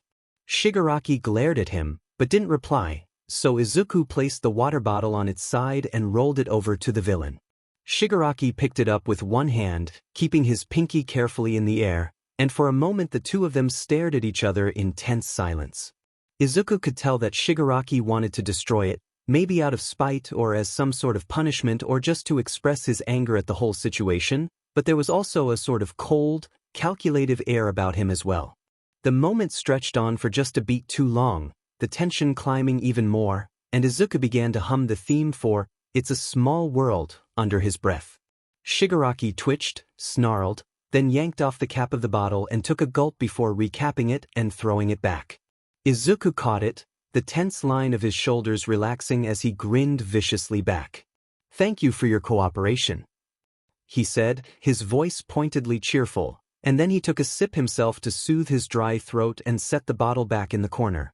Shigaraki let out an animalistic snarl of fury, then flopped down and turned to face the wall, laying with his back to Izuku and his hood up to cover his face. Izuku silently flipped the villain off, only doing so because he knew Shigaraki wouldn't see it, then turned to curl up in his own corner. The silence was thick and painfully awkward, but Izuku was starting to get used to it, or maybe he was just too set off to care anymore. And then of course, when he turned, Aizawa was standing right there. For a second, he got the inexplicable urge to slam against the glass and snarl to scare him off, but he brushed that ridiculous thought aside quickly and inclined his head instead. Aizawa pointed at him and slowly signed, "T-dash," and Izuku huffed and let his head fall back. For a second, he considered not replying, but then he sighed and pulled out his notebook to write out a message. "I'm tired," he wrote, and then his pen began to pick up speed. "I'm hungry, I'm thirsty, I'm trying to ration water with a villain who wants to kill not just me but every hero and hero student in Japan, who doesn't seem to have any goals or thoughts besides destroying everything in his path, who acts completely immature and is trying to antagonize me as much as possible, and I feel like I'm going FANG insane. I'm not okay and I want to go home." The last words came out jerky and harsh, and he slammed the notepad against the glass and buried his face in the crook of his elbow, choking back the urge to cry. He hated that he always teared up when he got angry. It made it so that no one ever took him seriously and just called him pathetic when he got mad instead of actually listening to what he was saying. Or at least what he tried to say through his sobs. Not that anyone ever really listened to him anyways. He heard a gentle tapping on the glass, and when he looked up he found another note from Aizawa in response. "Do you want me to bring someone here? Your mom maybe?" the hero offered, looking a little awkward. Izuku shook his head quickly and jerked a thumb at Shigaraki, who had rolled over but was still curled up, trying to silently communicate that he didn't want his mom anywhere near the villain. Aizawa seemed to understand, nodding and adding another little note. "What about someone else? Your classmates?" Again, Izuku shook his head, this time just drawing his knees up to his chest and resting his face against his crossed arms. "I'm fine," Izuku wrote back, despite the fact that he knew it would be entirely unconvincing. "I'm sorry. You don't have to do this. Be here. I'll be okay." Aizawa shot him a look of blatant disbelief, then plopped down next to the cube again, sitting by his side with barely an inch of space between them, though the space was filled with a wall of indestructible glass. Izuku frowned, starting to write out a protest that Aizawa should at least sleep or eat or something, but the man pointedly turned away, so he gave up with a sigh and just leaned against the glass. With his eyes shut, he could almost pretend he was leaning against Aizawa's side.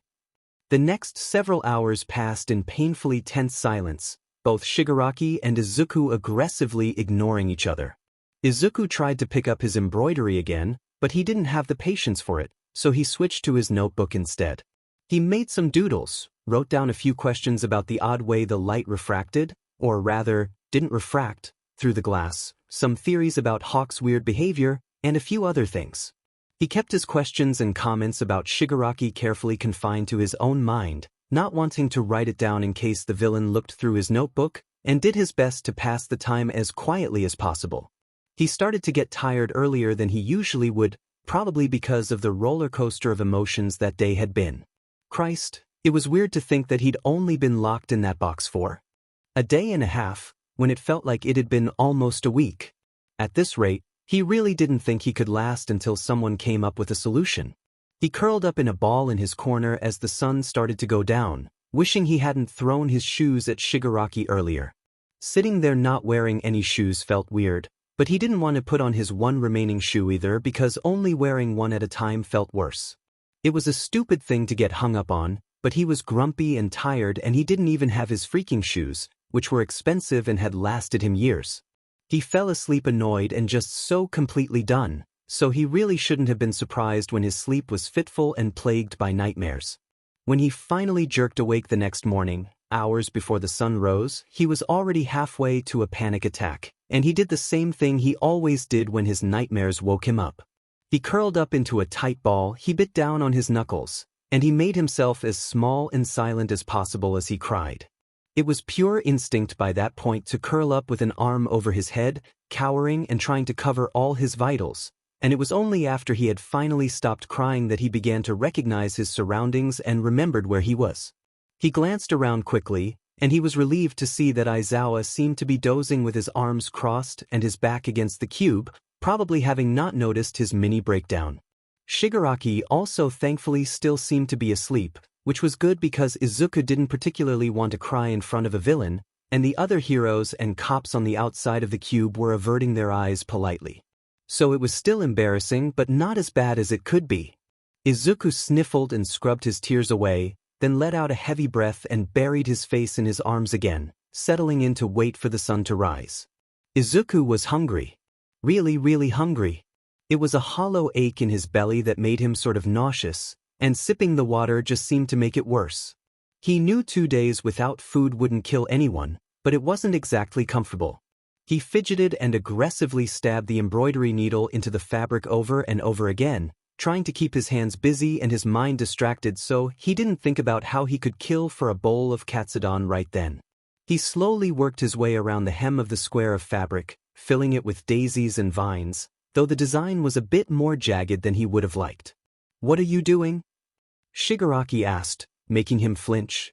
The two of them hadn't said a single word to each other since they woke up, Izuku picking up his embroidery, and resisting the urge to fidget or hum or do anything that would attract the villain's attention, and Shigaraki laying with his legs up on the wall as he tossed his dead video game console back and forth between his hands instead. Izuku considered not answering for a second, a little suspicious of the carefully casual tone the villain was using, then just sighed and flipped the fabric around to reveal the wobbly design that he'd been working on for the past 2 days. Shigaraki turned around to sit upright, then tilted his head. "HM. Did your mom teach you to do that?" Izuku went carefully, painfully still. "Excuse me?" he said softly, his voice low and deadly serious, but Shigaraki just grinned and rocked back. "Your mom? You know, the woman who gave birth to you? I didn't think you hero brats were that stupid." Shigaraki taunted, already looking pleased with himself. "What do you know about my mom?" Izuku snarled, hand shaking where it clenched around the sewing needle like it was a dagger. His exhaustion and boredom were suddenly burnt away by a flood of anger and fear, terrified at the idea that the League had a target on his mom, and it only got worse when Shigaraki grinned like he was having the time of his life. "Oh, just a bit of this and that." The villain hummed non-committally, leaning back on one arm and gesturing vaguely with the other. "Address, name, quirk, profession, you know, all the important details." Izuku barely restrained himself from tearing Shigaraki's throat out. He let out a slow breath from between clenched teeth, telling himself frantically that if Shigaraki really knew all that stuff, the villain wouldn't miss the opportunity to rub it in his face. It was entirely likely that Shigaraki was just listing off vague things in an attempt to rile him up out of boredom. But on the slightest chance that the League knew all that information about his mom, that they were targeting her for some reason, he needed to stay calm so he could tell Aizawa, "Let the heroes get her to safety." Who knows? Shigaraki mused, inspecting his nails in an exaggerated gesture of indifference. "Maybe I'll pay Mrs. Midoriya a visit once I get out of here." In a flurry of green lightning, Izuku launched across the room, slamming Shigaraki into the wall by his throat and snarling in his face. "You stay the F away from my mother!" Izuku yelled, his hands latched tight around Shigaraki's scarred neck as green sparks arced across his skin. He squeezed down as hard as he could, but he might as well have been holding a steel bar for all the damage he did. "Don't you effing dare touch my mom, do you understand me? I'll kill you, If you touch a single hair on her head I will rip you apart." Shigaraki let out a dry, raspy laugh, the sound painful and grating against his ears as the villain grinned at him so wide that his lips cracked and blood welled up. "Bit touchy for a hero, aren't you?" Shigaraki chuckled, not even trying to fight back. "You should cool it, brat, or our audience might think you're the one they need to arrest." In response, a guttural, animalistic snarl bubbled up from Izuku's chest. One for all blazed through him, the whole cube practically glowing green from the sparks that exploded off of him with every minute twitch as the stale air practically vibrated with the smell of ozone. If they hadn't been unable to harm each other, Izuku was sure the villain's throat would have already crumpled under his hands, and the fact that he knew it wouldn't hurt Shigaraki was the only reason why he let go of his self-control enough to squeeze that hard. "You will not touch my mom," Izuku said, and this time it was a command, his voice low and raw and layered in a way that sounded just a bit unnerving. Shigaraki grinned wildly, looking absolutely delighted, and leaned in to sneer right in his face. "Try and stop me," the villain hissed back, raspy and vicious and far too smug. Izuku let out a frustrated growl and shoved him back, whirling to begin pacing the opposite wall of the cube. He reminded himself for the 100th time that there was no proof that Shigaraki knew anything about his mom, besides the fact that she existed and that she had the same last name as Izuku himself. Anyone could have guessed that, and if there was proof, Shigaraki definitely would have shared it in an attempt to rile him up more. What he needed to focus on was either getting one of the heroes to go check on his mom, which Shigaraki might not give him room to do, or convincing the villain that it would be in his best interest to leave his mom alone. And he already knew that Shigaraki didn't respond to reasonable communication, which meant that just like with the water bottle, he'd have to resort to threats, though less overt this time. He had already made it obvious that if Shigaraki wanted to get to his mom, the villain would have to go through him, so now he just had to make it clear that fighting him was more trouble than it was worth.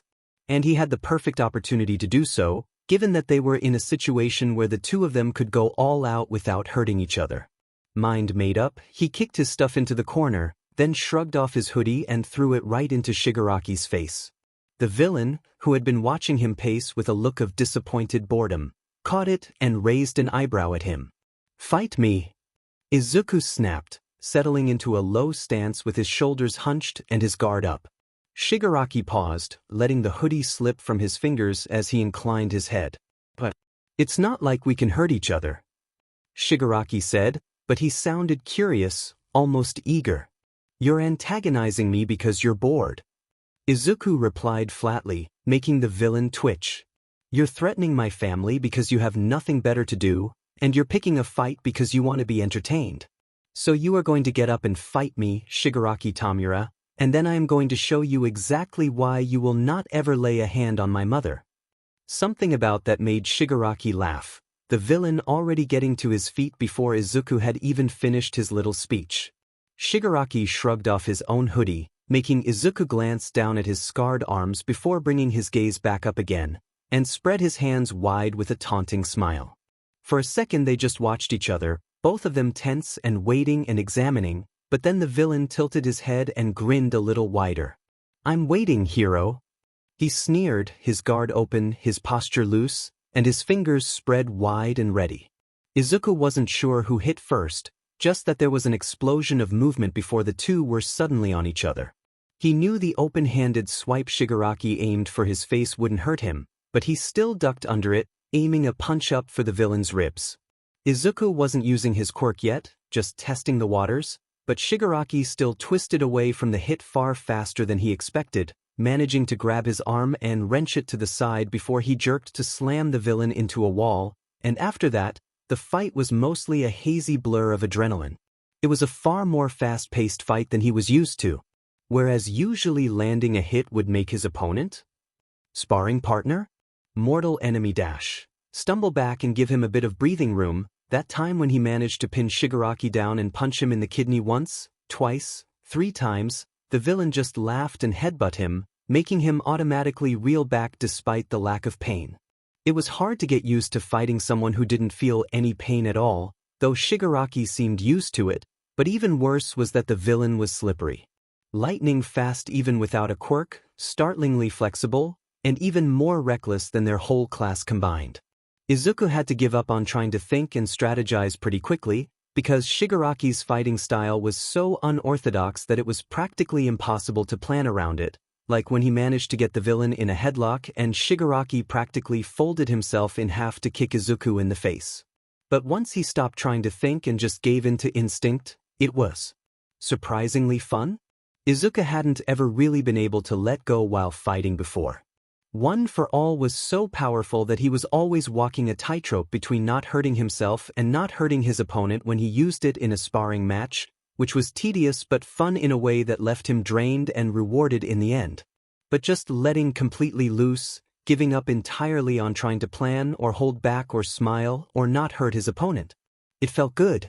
The startled yelp that Shigaraki let out when the villain put him in a triangle chokehold, which didn't really do anything, given that they had already worked out that strangling wasn't effective, only for Izuku to lift him straight up in the air and slam him back down, made Izuku's veins sing as a delighted cackle exploded from his chest. Izuku didn't really remember much of the fight clearly, except wishing that he had more room to maneuver and the fact that Shigaraki had started out taunting him intermittently only for them both to quickly devolve into choked growls of frustration when something they tried failed and mildly deranged laughter when they succeeded. Shigaraki fought filthy as well, to the point that the villain had actually tried to spit at his eyes just to make him back off a bit when he was pinned, which was admittedly effective. Nothing was off limits, from biting to scratching to hair pulling, and Izuku rose to the challenge eagerly. He couldn't really say for sure which one of them won that fight, if either of them did. Rather than winning or losing, it was more like they wrestled each other to the floor for the 5th time, only to discover neither of them had the energy to get back up again. So they just sort of rolled away from each other and lay in 2 separate heaps on the ground, both of them gasping for breath, flushed and trembling from exertion. When Izuku finally managed to prop himself on his elbows, his breathing evening out to something more human, he lifted his head to see about a dozen panicked cops and heroes all arguing with each other, and Aizawa standing with his arms crossed and a seething look on his face. Izuku whispered, then offered up a thumbs up and a hesitant smile in an attempt to reassure them all that he was okay. For some reason, Shigaraki must have thought that was absolutely hilarious, because the villain began to laugh hysterically as Izuku shot him a glare, avoiding Aizawa's disapproving stare. He pushed himself up into a sitting position and turned to take a few sips from his water bottle instead, then tossed it to Shigaraki. After a deep breath, he started to turn to face Aizawa again with an excuse already prepared, but then he heard a sound behind him that had become very familiar back at Aldera that made him whirl around.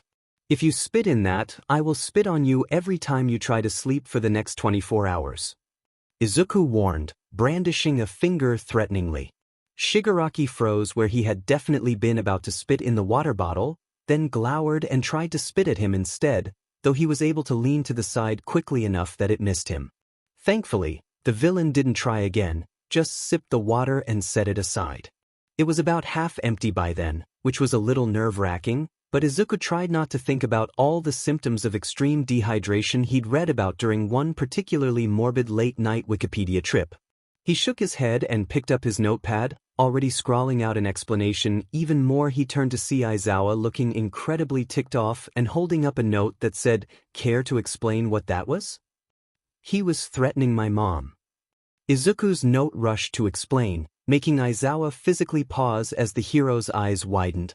"I don't think he really knows anything about her, because he only mentioned vague things, and if he knew any specifics he definitely would have mentioned them, if only to rub it in my face. But he was still threatening my mom out of boredom, I'm pretty sure, but even if he doesn't know anything now it doesn't stop him from trying to track her down in the future, and I figured that if he's bored enough to threaten to hurt my mom then he's bored enough to start making plans to actually do it." And he cut himself off as he realized how fast he was writing, then made himself take a deep breath as he flipped around the note to show Aizawa. By the time the man was done reading, he had calmed himself down, and he added more. "So I needed to do something to keep him distracted, make him realize that my mom is more well protected than it's worth to try and hurt her, and calm myself down. And since we can't hurt each other." He offered the note up with a shrug, and then as an afterthought added another line. "Could you send someone to check on my mom anyways, just in case? I don't think she's really in danger, but it would make me feel better."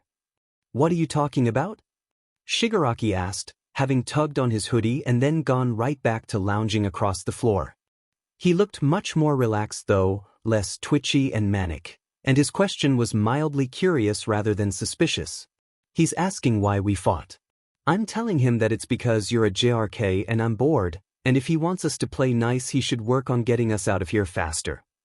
Izuku replied, too tired and done to care whether or not Shigaraki would get mad at him for being rude as he subtly flipped over the page to hide the note about his mom. Luckily, the villain just snickered, though he had a sort of calculative look about him, like he was cataloging new information. It was eerily similar to the look Bakugo got when he was trying to figure out how to work around a teacher to harass him. He shuffled slightly to hide Aizawa's response note with his body, which was basically just reassurances that they would send someone to make sure his mom was safe. Izuku nodded, and Aizawa put away the note, stepping back and beginning to call someone with a sigh so heavy that Izuku could practically hear it through the glass. Aizawa looked tired, Izuku noted with some concern. Exhausted, really? He squirmed with discomfort, suddenly feeling bad for stressing out his teacher so much when Aizawa was just trying to be there for him. Shigaraki didn't seem to care, but Shigaraki was a villain and a JRK, and Izuku still had mild teeth indentations pressed into his arm where that a-hole had bitten him during their scuffle.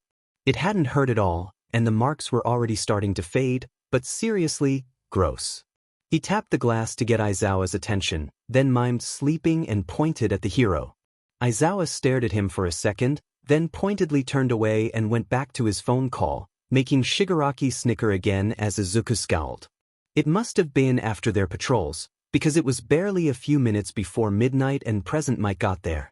There was a bit of a discussion, and then Mike-sensei said something that made Aizawa scowl, and then suddenly they were arguing. Izuku frowned and scooted forwards automatically, even though he logically knew that wouldn't let him hear them better. It looked like the other two heroes were trying to convince Aizawa to do something, and he was blatantly refusing.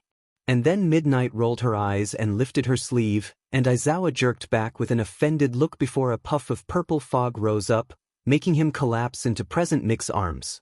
Shigaraki suddenly cursed and jerked upright, staring with wide eyes at Aizawa's limp form as the sudden movement startled Izuku. Can they do that?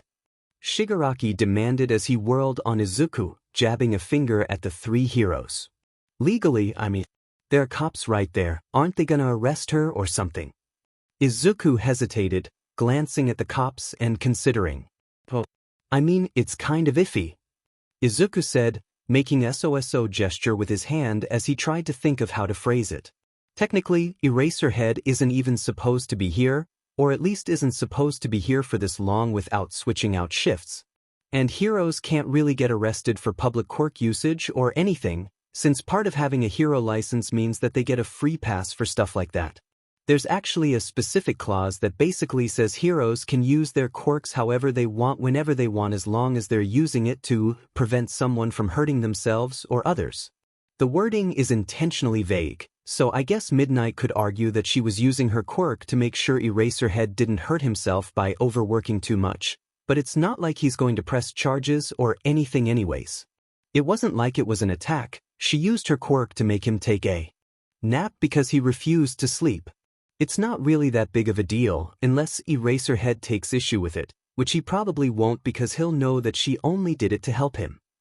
Izuku explained, getting a bit distracted as he spoke until he was mostly musing to himself at the end there. That's so it's okay for her to drag him because they're heroes? Shigaraki sneered, looking annoyed. What? Izuku hesitated again, frowning thoughtfully. They won't get arrested for it on the spot because they're heroes, but if Eraserhead is really set about it, he could probably press charges and get Midnight arrested in the future. But also, there's loads of stuff that isn't okay that people don't get arrested for. Like, bullying and littering and things like that. It's okay because they're friends, so they know Eraserhead really well, and they know what stuff would upset him and what stuff wouldn't, and they know what to do to make sure he takes care of himself. Besides, there are limits to these things. Like, I bet Eraserhead would be mad if they really drugged him with something that would knock him unconscious or make him hallucinate or something, but Midnight's quirk just makes people sleep. He continued, a bit flustered and annoyed at the uncharitable reading of the situation as Shigaraki scoffed. Friends. The villain muttered under his breath, voice dripping with scorn but expression thoughtful as he watched Present Mike gently pick up Aizawa with a hawk-like gaze. All at once, Izuku realized how bizarre it was that he was basically giving a villain a morality lesson. Even weirder, a morality lesson that Shigaraki had specifically asked about. And Shigaraki's reaction to it felt like, shouldn't he know that cops didn't ever really arrest heroes, to spare themselves the trouble of having the HPSC crack down on them? As a villain, wasn't that sort of power imbalance in Heroes' favor the exact thing that Shigaraki was fighting against? So why did he seem so surprised that the cops had barely even twitched? Not just surprised, but almost worried? Izuku tracked Shigaraki's gaze over to where Aizawa was being carried from the room, and he frowned thoughtfully. Was Shigaraki worried about Aizawa? He watched Shigaraki's expression settling into that contemplative gaining new information look, and he found himself making a similar expression as he remembered the way Shigaraki had let out a deranged, manic laugh about how cool Eraserhead was back at the USJ attack. He hummed curiously, then turned back to watch Present Mike leave as midnight approached them, with a pre-written note already in hand and a wide smile on her face as she held it up. Eraserhead went to go take a nap, so I'll be here to watch you for a little while. You boys better play nice, you understand? The note read, with a little doodle of a winky face as she popped a hip and grinned. Shigaraki scoffed and rolled his eyes, already turning to walk away as he quickly lost interest in the conversation. Midnight pouted dramatically, rolling her eyes and jerking her thumb at the villain with a "can you believe this?" expression, and Izuku couldn't help but smile softly as some of the tension of the past few days left his body. Behind him, Shigaraki was grumbling something, but Izuku was more focused on the second note Midnight was writing, one that made him let out a startled laugh before turning to face the villain. "Midnight told me to tell you that you're ugly," Izuku said, which was a bit of a paraphrase from crusty, unhygienic teenager that wouldn't know true beauty if she smacked him in the face, but close enough. Shigaraki scoffed, clearly unbothered by the insult, then tilted his head in consideration. "Oi, hero brat, that hand-talking think you do, how do you say, you like that?" the villain asked. Izuku paused and blinked, briefly considered teaching him to say, "love you," or something similarly embarrassing instead, then just sighed. "I think you already know that one," he said, maybe a tiny bit sarcastically. Shigaraki squinted at him, and then the villain's expression cleared as he turned and stuck up his middle finger at Midnight. The hero gasped dramatically and pretended to swoon with betrayal, exaggeratedly miming a crying gesture, and Shigaraki scoffed. "Fing. Weird but heroes." Shigaraki grumbled to himself, sitting down in his corner and leaning back against the wall, crossing his arms. "Weird but heroes and their stupid but costumes dash." "The costumes aren't stupid," Izuku protested immediately, puffing up with all the righteous indignation of an incensed fanboy. "They have a purpose, they're meant to inspire dash."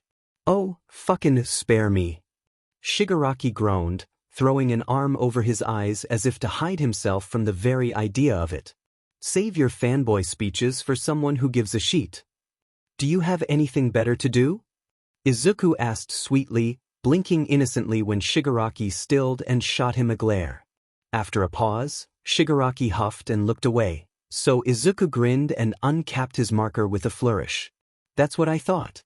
Besides, if you pay attention, you might even learn something that could help you in the future."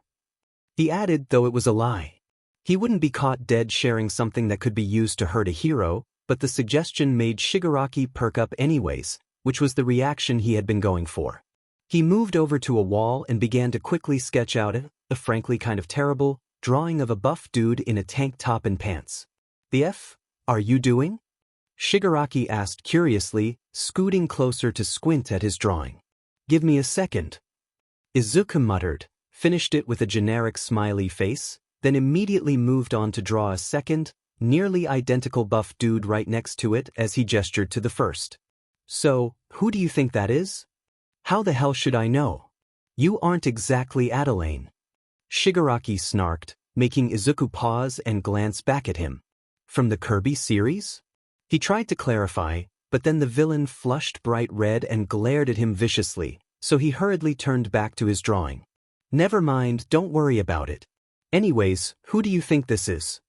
he asked as he gestured to the second drawing, which was the same as the first but wearing a bodysuit with some stripes down it and a cape instead. He only had a black pen, so it didn't quite communicate what he wanted, but Shigaraki still eyed it for a second and then huffed. A hero, obviously. Don't ask me which one, I don't fucking care. The villain grumbled, crossing his arms. How do you know? Izuku asked, making Shigaraki raise an eyebrow. How do you know that this one is a hero and this one isn't? He pressed, and Shigaraki eyed the drawings for a second before leaning back on his hands. Alright, I get it. You're saying the weird costumes are so that everyone knows they're a hero on sight. But couldn't they just wear armor with a big old label on it that says, hero, or something instead? Shigaraki said, sniffing with disapproval but also starting to look genuinely interested. That's a good point. Izuku began, and was a little startled by the way Shigaraki perked up and preened slightly. Technically, they could, but having one solid uniform like that makes it hard to stick out, which is a big part of being a hero with all the ranking systems and popularity polls and stuff.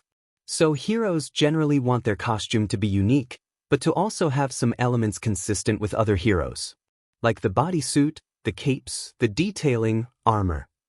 He drew lines from each component to a label as he listed it, deliberately not mentioning that he knew for a fact that far too few heroes wore body armor. Or at least, far too few of his classmates. But most importantly, the colors. He added, writing colors in big letters and underlining it 3 times. Colors? Shigaraki echoed, nose wrinkling with disbelief as he scooted closer, squinting at the drawings. Why are the colors important? Because colors can cause subconscious emotional reactions in people. Izuku replied cheerfully, drawing an arrow from colors to a new line that said emotions. You can literally have your whole mood change just from seeing a specific set of colors. It's fascinating, really, because like 99% of people will have no idea it's happening. Even the heroes, they tend to just pick the colors of their costumes subconsciously. Izuku began to write a list of colors in rainbow order down the wall, stepping to the side so Shigaraki could see it better. For example, red. Red tends to be for anger and violence and stuff, but it also has connotations of importance and warning. This is a fun one because it actually has a physical effect on some people, like raising your blood pressure and respiratory rate. He finished off the note with a flourish, glancing back to make sure Shigaraki was still paying attention and was pleased to see the villains studying the writing with interest. Importance, red carpet. Danger, violence, blood. Warning, stop signs, traffic lights. Energy, increased heart rate. Usually, heroes don't tend to put a lot of red in their costumes, because this part dash, Izuku tapped the energy line. Can go either way. If you use a little, the energy can translate into excitement, but if you use too much then it can start to convey things like aggression and pain. That's why it tends to be used in combination with other warm colors, like orange and yellow, which tend to be happy colors and can soften red's more dangerous connotations. Orange. Inviting, friendly. Encouragement. Optimism. Physical effects. Can stimulate appetite. Yellow. Happiness, hope. Courage. Power. Danger warning signs, not as much as red. That's why those 3 colors are the ones most commonly seen in hero costumes. Warm colors in general tend to feel friendly, which is why heroes use them, to make themselves look more trustworthy and reassuring to civilians. So it's a whole look made to stand out and inspire energy, and anyone who sees heroes as an enemy, like villains, will automatically shift that energy into fear and aggression. For civilians who already have their preconceived notions of seeing heroes as safe, they'll interpret that energy as relief and excitement and stuff. Izuku explained, making a little doodle of a stick figure with a knife and angry eyebrows balking at the list of emotions, while a second stick figure saw them and cheered and smiled. What about Endeavor? His costume is mostly blue. Shigaraki pointed out, shifting his gaze from the writing up to Izuku with a look that was surprisingly, earnestly curious. It was honestly a little suspicious, and Izuku couldn't help but think that the villain was mentally making fun of him. He brushed it aside though, letting out a little huff as he turned back to the wall. Well, cool colors are a different thing. Izuku said, moving down to the second half of the color list. Besides red, most warm colors are pretty universally positive and friendly. Cool colors are a little more iffy though, and tend to have conflicting implications. Like green, it's associated with both nature and money. It's a pretty uncommon color for hero costumes, because heroes generally want people to be pumped and relieved when they arrive, not calming down and thinking of money while they're wrecking buildings and stuff.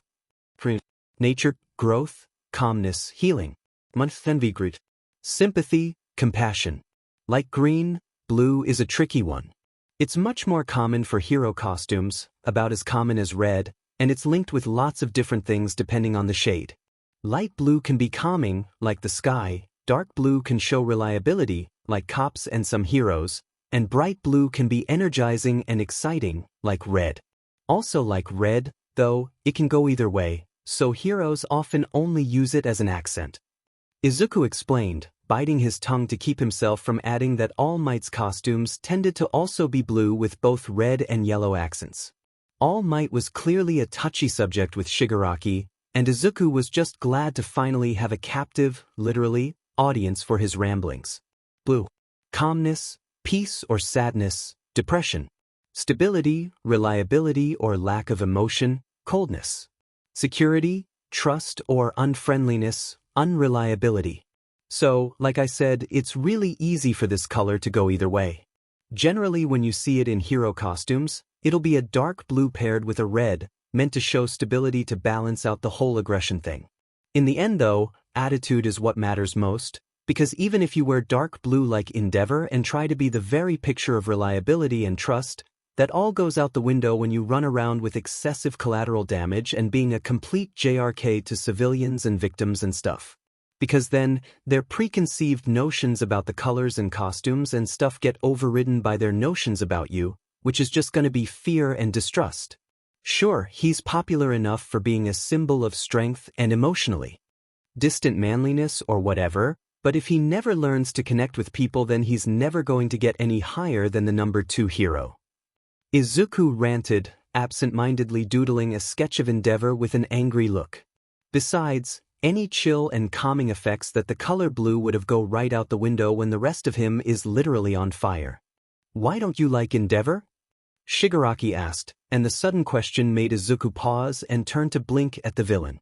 Besides the fact that he nearly killed us, you act like a huge hero fanboy, but you got set off the second he walked into the room.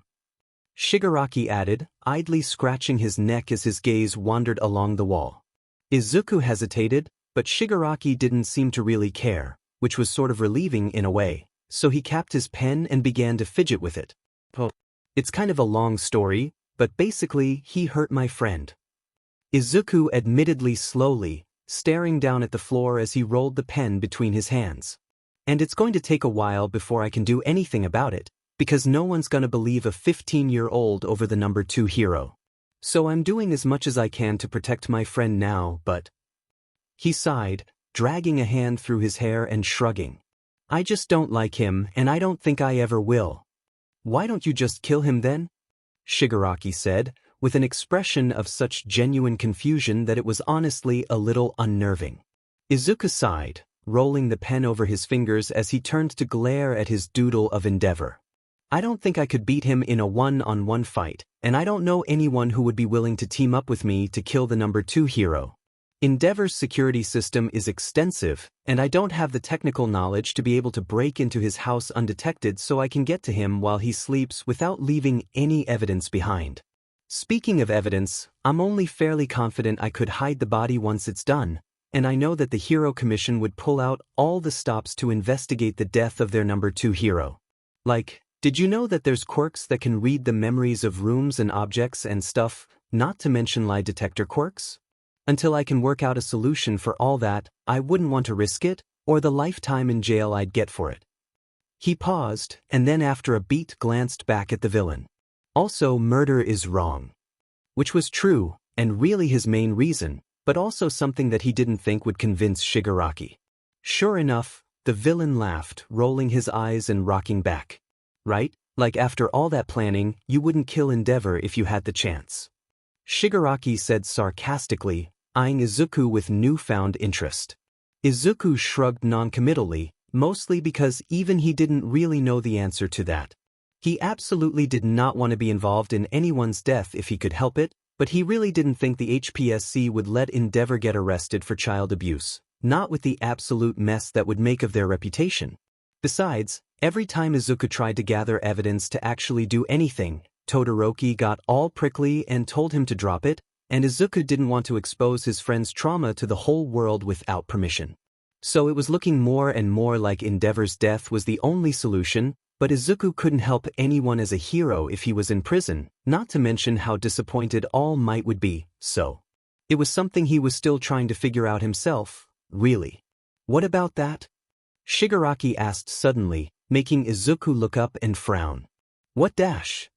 He started, then turned to follow the villain's gaze to see that Midnight had drawn a doodle of herself on the wall, posing and winking, along with a note asking, "Purple?" Once she realized she had Izuku's attention, she grinned and tapped the note, tilting her head curiously. Izuku let out a little huff, then moved down to the next color on the list. Purple. Romance or sorrow. Wisdom or arrogance, pride. Compassion or passivity. Purple isn't very common for hero costumes. Izuku explained to Shigaraki, shrugging helplessly when Midnight frowned at the more negative connotations. It actually does have a purpose for Midnight's quirk, though, because while her quirk works against everyone, it works best against people who are attracted to her. Then again, it also works best when the target is already tired or generally unhealthy or has low blood pressure, but she can't really do much about that stuff in the middle of a fight. Really? Shigaraki asked curiously, tilting his head. I thought she just dressed like that because she's a pervert. That might not be unrelated. Izuku admitted reluctantly, watching Midnight add more and more detail to the doodle of herself. She was a pretty good artist, actually, but Izuku quickly looked away as the drawing started moving in a different direction. Anyways, yeah, that's basically it. Most neutral colors like beiges and stuff don't really do much except reflect the colors around them, so they're generally only used as an accent color. Brown is associated with honesty and security and all that stuff, but also tends to read as cheap, and heroes don't really use it because it doesn't exactly stand out. Black and white are both really fun, because they have the strongest connotations out of really any color. Izuku quickly began to pick up steam again as he got back on track, uncapping his pen and beginning to add more notes to the wall. Innocence. General goodness. Cleanliness, hospitals, isolation, in excessive amounts. You'll find a bit of white in almost every hero costume, because of how strongly people tend to connect it to being good. Izuku explained, writing rapidly. Besides that, it also tends to brighten up a costume and make it look more inviting. Though on another note, the reason it's used in hospitals so much is that it makes it easier to clean things when you can just dump it in a bucket of bleach. Great. Calm or indifferent. Dignity, elegance or lifelessness. Conservative or boring. Gray really doesn't have a lot to say on its own, but it's a good, widely used accent. There's so many different varieties of grays that it can basically be used to communicate anything, but if you use it on its own then you're most likely to end up with one of those points. Izuku tapped the points in question, starting to continue, but Shigaraki cut him off. What about Eraserhead? His costume is just black. The villain asked, fingers twitching as he scanned the new notes like he wanted to copy them down. Izuku perked up, snapping his fingers and grinning. Ah, underground heroes. That's a whole different ballgame, you see, because they're the exact opposite of limelight heroes, with the flashy costumes and everything. Izuku said, quickly moving back to the very beginning of the notes so he could draw a quick sketch of a dude in a plain jumpsuit and a scarf next to the very first person he'd drawn. So, see, look at this guy. If you didn't know about Eraserhead, would you think this is a hero? He asked, quickly coloring in the jumpsuit black as Shigaraki frowned. No, I guess not. But didn't you say that heroes want to be recognized? Shigaraki said, confusion crossing his face before quickly beginning to shift to frustration. Right, well, limelight heroes do. Izuku explained hurriedly, quickly moving on to sketching out a stick figure next to the drawing of Aizawa. He got the feeling that Shigaraki absolutely hated being confused or in the dark about things, so he tried to explain as quickly as he could before the villain got annoyed and Izuku lost his invested audience. But say that this villain's just wandering along, doing crime or whatever, Izuku said, giving the stick figure angry eyebrows and a knife before drawing an arrow at its feet moving past Eraserhead to indicate that the villain had passed Aizawa with no issue. If he doesn't know there's a hero here, he's just gonna keep doing his thing, you know? And then since he's not panicking or running away or whatever. Izuku drew a line from the blobby Eraserhead's capture weapon to the stick figure villain, wrapping it up several times and adding a tiny, oh no, speech bubble next to the villain for good measure. Eraserhead can surprise them and arrest them without a big fuss or a lot of collateral damage. So it's a stealth thing. Shigaraki filled in, some of the tension leaving his expression as he processed that. Is that why Eraserhead's costume is black? So he can blend in when he patrols at night? Partially, yeah. Izuku replied, feeling a bit pleased despite himself with Shigaraki's quick learning. The reason why most heroes wear those bright colors and stuff is because they want to inspire hope and confidence, and want to make people relax just because they showed up. But Eraserhead doesn't want anyone to even suspect he's a hero, so he goes for the exact opposite look. Instead of the glamour and decorations, he goes for a black jumpsuit and his support equipment, and that's it. Plus, the long hair and general untidiness makes him look exactly like the kind of person who'd be wandering around in the middle of the night, so no one gives him a second glance. That also has other side effects because daylight heroes, well, their costumes are inherently sort of childish. They're meant to inspire feelings of hope and innocence and stuff, so it's very easy to read them as sort of goofy and childlike. Because Eraserhead's costume is the opposite of that, it also comes off as sort of intimidating and mature. But strength, protection, mystery, intimidation, confidence, unfriendliness, maturity, negativity. This is also why lots of villains wear black and brown and stuff, because they also don't want to be associated with heroes. Izuku mentioned offhandedly, only to abruptly remember that he was talking to a villain who would probably already know that. Anyways, yeah, so instead of comforting civilians, Eraserhead is more geared towards stealth and intimidating villains. Which isn't a bad thing, it works because he's working with civilians on a much smaller scale, you know? Like, he fights with lots of small-time robbers per night, and can comfort the victims one-on-one. But daylight heroes would be dealing with 1 or 2 big villain incidents per day, and so even though they're technically fighting less villains, these big incidents affect hundreds or thousands of civilians at a time, so they just can't go through and try to comfort each person one-on-one. That's why the publicity side of things is so important, so that they can calm people down without having to do that. Shigaraki muttered, looking vaguely annoyed about something, though Izuku couldn't figure out what. So do all underground heroes have costumes like that? Not telling. Izuku replied immediately, crossing his arms and setting his jaw with determination as he subtly flexed his aching hands. Shigaraki's brows rose as the villain shot him a ticked-off look, but he just shook his head and huffed. There's no way in hell I'm teaching a villain how to spot underground heroes when their whole thing is stealth. The only reason I told you about Eraserhead's costume is because you already know what it looks like, so it's not like I'm sharing anything new. Shigaraki looked like he was going to protest for a second, but Izuku continued. Hey, I'm not asking you for any information about your side, so don't bother me for any information about mine. He warned, his tone light-hearted but his gaze dead serious.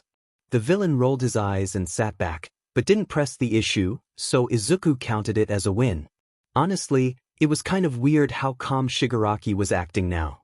Was a fist fight really all it took to make Shigaraki chill out?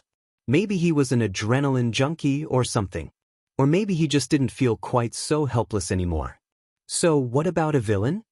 Shigaraki asked, crossing his feet at the ankles and tilting his head at the wall when Izuku blinked in confusion.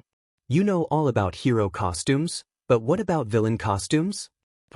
Villains don't really tend to have costumes the same way heroes do. Izuku said slowly, tapping his pen against his lip thoughtfully as he resisted the urge to say something like, "Wouldn't you know more about this than me?"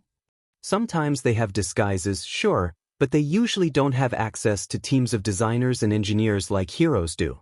And the type of people who run around killing and robbing people aren't usually the type to sit and hand make a fancy costume to do it in. But sometimes there are big-time career villains who make enough money to do stuff like that, and I guess they tend to be the dramatic types who'd go for the big fluffy coats and the gold jewelry and stuff. That sounds lame, Shigaraki said, wrinkling his nose. Yeah, well, it's kind of hard to research villains. The ones it's easy to find information on are the stupid ones who go on a rampage in broad daylight and get caught immediately, which isn't any fun, and the ones that are actually clever and interesting to learn about stay so far away from the public eye that most people have never heard of them, and the ones that don't even know if they're real or not. Izuku sighed, offering up a half-hearted little shrug. I bet underground heroes have access to all the fun information, but I'm not quite there yet. What about you then? What would your costume look like if you were a villain? Shigaraki asked. Coming from anyone else, Izuku would have thought it was a perfectly innocent question, but as it was he shot the villain a withering glare. Shigaraki rolled his eyes and held his hands out, giving Izuku a flat look in exchange. It's just a question, brat. What, haven't you ever heard of a hypothetical before? Izuku continued to glare in response, but Shigaraki just looked exasperated, not like he was really planning something. So Izuku let out a low breath and looked away, thinking. The thought of even entertaining that hypothetical made him feel kind of gross, so he sat down on the ground next to Shigaraki and uncapped the pen again. How about this? I'll make you a villain costume, and you make me a hero costume? Izuku offered, making Shigaraki sit up and scowl. I have a villain costume already, dumps. The other boy snapped, looking oddly offended. It's just a hypothetical. Izuku replied with sickly sweet innocence, smirking slightly when Shigaraki shot a glare at him. Fine. Shigaraki bit out, shuffling around so they were face to face and crossing his arms. You go first. Sure. Kate them. Izuku hesitated for a second, scratching his head with his pen as he thought, then nodded to himself and began to write down a few things on the floor. Well, like I said, heroes are pretty visually childish in a way. So I guess you'd want something that's the opposite, a little more mature and put together, so you come off as sort of above it all. Izuku trailed off into mumbling as he finished off his list, then paused and considered it for a second. To be intimidating. Not colorful. Not look like a costume. Memorable. Anything else to add? Izuku asked, glancing over at the villain. It has to be easy to fight in. Shigaraki replied immediately, making Izuku roll his eyes. Well, duh, but this is a purely hypothetical, purely aesthetic design. Izuku said, though he still added, not restrictive anyways. But like, anything else? Specific design elements, colors. He prodded. Shigaraki hesitated, then glanced back at the wall still covered in Izuku's notes and doodles. Black. He decided. Izuku hummed and noted that down, waiting for more, but Shigaraki just stared at him blankly. What about those hand things? Izuku suggested, making a vague gesture around his face to indicate the hand-shaped mask Shigaraki had been wearing back at USJ as his eyes wandered down to the list. If it was me, I would suggest cutting down the number to just 1 or 2, maybe 4 at most. They seem pretty restricting, and it would probably be much easier to fight without them, not to mention dash. He glanced up mid-sentence, only to see that Shigaraki had gone completely still and was staring at him with such pure, vicious rage that he immediately cut himself off and backtracked. Or you could keep them. That's fine. I'm sure they're important to you, and they're very intimidating, so they definitely add to the whole look. He was fully aware that he was babbling nervously, and he forced himself to stop, glancing up warily to see that Shigaraki was scowling down at the floor and scratching at his neck with just a bit too much force.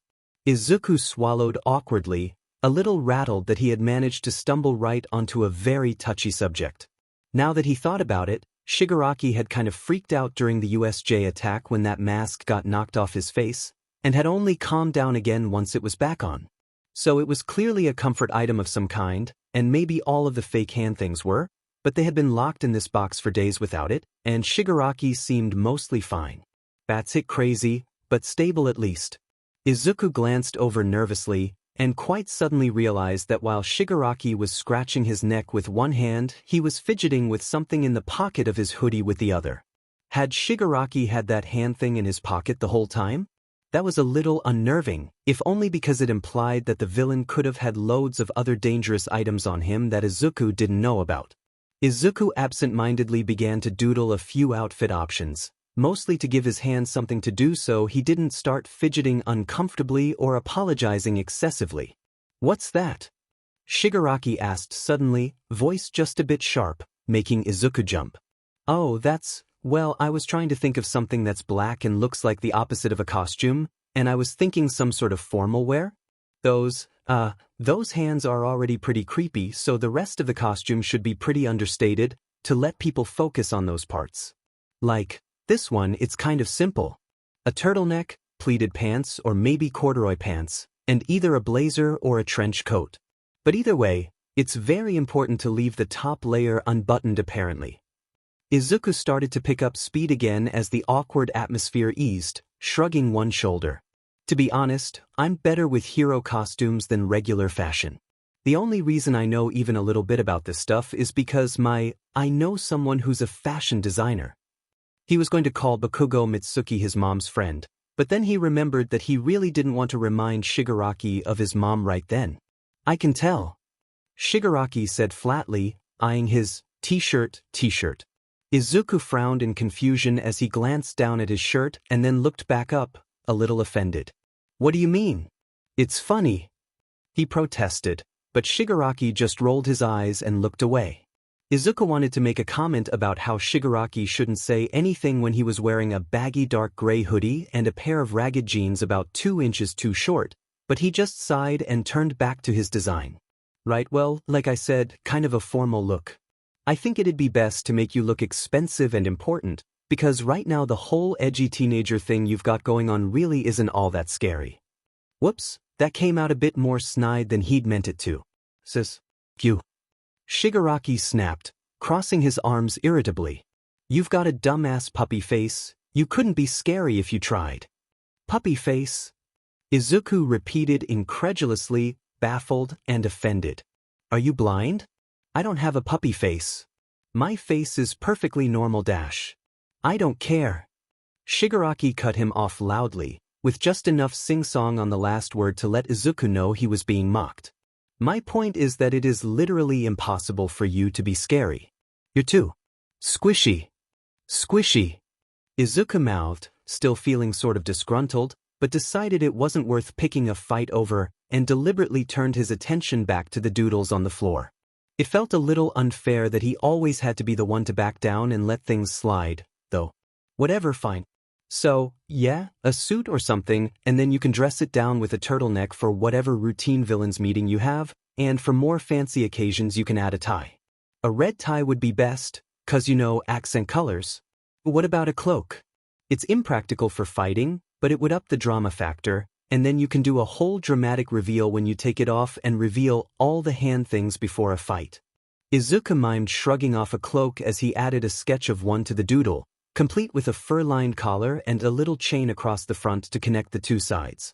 You could even have it held on by, magnets or something, so that it comes off immediately if someone tries to grab you by it. Izuku added without thinking, already moving on to a separate doodle of a second outfit. "A cloak," Shigaraki echoed, wrinkling his nose in distaste. "Nobody wears cloaks anymore, except, cosplayers. I think cloaks are cool." Izuku protested, doodling a second, slightly different cloak. "If you wear one with this," he gestured to the first drawing, "you'd look like Dracula from Castlevania. Except more modern." He threw out the reference offhandedly, thinking about how Shigaraki seemed to like video games, but it worked better than expected as the villain immediately perked up and scooted closer, suddenly looking much more invested. Izuku blinked, then decided to try one more. "If you want to look like a final boss, you need to be at least this dramatic." He kind of expected Shigaraki to get annoyed and think he was being teased, but instead the villain just looked intrigued at the idea, eyeing Izuku's doodles with newfound interest. Suddenly, Izuku realized that he had just found the cheat code to interacting with Shigaraki. Pun intended, of course. He pressed his lips into a flat line to keep a wide grin off his face, relaxing slightly as he catalogued the new information. So Shigaraki was a villain and an adrenaline junkie, who was most intolerable when he was bored. He was a video game nerd who came off as sort of sheltered, but he was pretty smart and generally curious. He was willing to engage with just about anything to avoid being bored, even talking about heroes, though Izuku imagined just about anyone, including himself, would feel the same given their current situation. He was rude and snappy, but that seemed to be mostly on instinct, and he was fairly calm and quiet when he was learning new stuff. The hand things were a touchy subject for him, but that seemed to be the only thing Izuku had said or done that had gotten him genuinely set off, including ranting about heroes. Izuku didn't count how sad Shigaraki had gotten when he first found out about the condition to let them out of the cube, because honestly, he had been a bit sad about it himself. Shigaraki's response to any sort of emotion that wasn't anger, whether it be confusion or fear or something else, seemed to be to turn it into anger, and then use that to kill someone or destroy something. But luckily, for all intents and purposes, Izuku was basically temporarily immortal, so he could deal with a bit of homicidal tendencies. In fact, if Izuku had a decent understanding of the villain like this, he was pretty sure he might even be able to make it out of here alive. Now about accesso or items. Izuku continued, a little bit of pride at his own subtle information-gathering skills bleeding into his tone. Have you ever heard of artist's gloves? Shigaraki had not heard of them, which sparked an hour-long debate about whether it was better to wear them all the time and make life more convenient or leave them off in case of a sudden fight. Izuku's protests that there were versions of the gloves that were sold with Velcro so that they could be removed quickly fell on deaf ears, so he was pretty sure Shigaraki was arguing just to argue. He didn't mind though, he liked getting into debates when he knew the other person couldn't or wouldn't hurt him if he said the wrong thing. But the villain had been so stubborn about it that when Izuku huffed and pointed out that it was now Shigaraki's turn to help him design a hero costume, Shigaraki had snatched up the pen and furiously scribbled a wobbly drawing of a guy in a jumpsuit with a cloud-shaped puff for hair and a dazed expression, confidently labeling it Midoriya, the idiot hero. In response, Izuku had just eyed it critically for a moment, then sighed and laid his hand on Shigaraki's arm as he sympathetically explained that not everyone had an eye for fashion, but that he shouldn't be discouraged. Of course, Shigaraki had responded by immediately trying to tackle him and choke him to death. But Izuku managed to duck under the swipe and scramble out of reach, quickly distracting the villain by pointing out that it was basically like creating a custom hero character, like in that new Heroes vs. Villains fighting game that had come out recently. That got Shigaraki curious, because apparently that game had been the one he had come to the mall to buy, so he hadn't had a chance to play it yet. Izuku hadn't either, but he had listened to Kaminari rant about it for ages, so he knew enough to at least explain some of the premise. Shigaraki immediately calmed down and listened with rapt focus, which was still sort of unnerving. Izuku didn't think he'd ever get used to Shigaraki's mood swings, or how eerily obedient he got when he was being taught things. It was nice to have someone who would listen to his ramblings and ask questions and stuff, but sometimes the sudden and uncharacteristic switch to calm and quiet made his skin crawl. But it worked, and the two of them quickly got to work designing a hero costume. Izuku left most of it up to Shigaraki. Mentally noting the awkward way the villain had to hold the pen to avoid decaying it, because he had already designed his costume with his mom and had no intention of changing it. Except to add more armor, maybe, but the shockingly low number of heroes that had any real form of armor was a whole other issue that Izuku could rant about for days. Though, not to a villain, preferably. But still, it was kind of fun to just sit there and watch Shigaraki scowl down at the floor, getting way too invested in the task of designing him a hero costume. Most of the ideas were obviously based off of video game characters, including one notable design with a helmet based off Doomguy, which Shigaraki deadpan told him was to hide his puppy face, so he could have at least a chance of scaring some villains off. Izuku rolled his eyes and pointedly added cat ears to the design, which made Shigaraki let out a noise that could only be described as an offended squawk, which made Izuku laugh so hard he could barely breathe. It was nice. Easy in an odd way. At least, until he got a little too ambitious with his doodles, and suddenly the pen was tumbling from his grasp as his hands spasmed. He let out a choked hiss of pain, doubling over to curl around his hand as it shuddered and twitched, throbbing with a dull ache that he had been too focused to notice. Shigaraki startled and leaned back slightly, like he thought he might catch whatever was wrong with Izuku, but the hero student just waved him off and straightened up with a pained grimace. I'm fine, I'm fine. He muttered, gritting his teeth slightly as he carefully massaged some of the tension out of his trembling hands. Sorry, it wasn't you, it's just the nerve damage. It happens sometimes. Nerve damage? Shigaraki echoed, sounding vaguely startled. Izuku froze, unsure how much he should say and cursing himself for already saying too much, then shrugged one shoulder. Well yeah, it's fine most of the time, but my hands start to hurt a little when I write for too long. Izuku said, his voice carefully casual as he dragged his thumb back and forth over his clawed right hand. He left out that his hands also ached when it rained, when he got too cold, when he held something heavy for too long, when he tried to chop food with a knife, when he first woke up in the mornings. It's annoying, but it really only gets in the way when I'm trying to do classwork. He lied, growing increasingly uncomfortable with the fact that he had let one of his major weaknesses slip just because he had let his guard down slightly the more he thought about it. How the F did that even happen? Shigaraki asked with the same morbid curiosity that someone might ask how a plane crash had happened, frowning slightly and leaning forwards to point at the scars along Izuku's right hand. The fingers on that hand were slightly more mangled and twisted than the ones on his left, though they both didn't exactly look pretty. Did you have those the last time we met? At the USJ attack? Izuku clarified, his tone a bit snide at the reminder. No, but I was wearing gloves at the time, so you wouldn't have seen them even if I did. I got them during the sports festival. The sports festival? Shigaraki echoed, brows rising incredulously for a second before he considered it and frowned thoughtfully. Was it that fight with the fire and ice brat? Izuku's heart dropped down into the pit of his stomach as he stared at the villain in horror. How did you know that? He asked, his voice sounding distant and flat in his own ears. I watched the sports festival, obviously. Shigaraki said, scratching his ear and rolling his eyes at Izuku's pale complexion. Oi, don't give me that look, brat.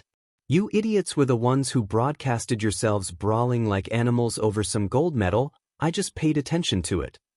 You. Izuku's throat was dry, his heart stuttering into a far too rapid pace in his chest. Shigaraki had watched the sports festival. It seemed obvious now that he thought about it, but, at the time, he had just been so relieved to have one normal school event after a horrifically chaotic first week, and yeah, he had worried about the league targeting him and his class, but he hadn't seriously considered it outside of nightmares. Shigaraki had been after All Might, hadn't he? He had wanted to kill the symbol of peace, and had only tried to kill Izuku's class to PSS off All Might. That must have been true, otherwise the heroes never would have let his class go back to their undefended homes, or televised the sports festival for that matter. The reason they had continued on like normal was because they all knew there was no reason for Shigaraki to watch the sports festival where there would be no pro-heroes fighting, to study the students' quirks, except. So you're targeting us now, not All Might? Shigaraki's face went eerily blank, and for a long moment, the two of them stared at each other. Suddenly, the cube felt oppressively small, the air thick and painfully silent like the hours before a hurricane. Izuku shifted back slightly, and Shigaraki did too, and then suddenly both of them were back in their corners and deliberately ignoring each other once again.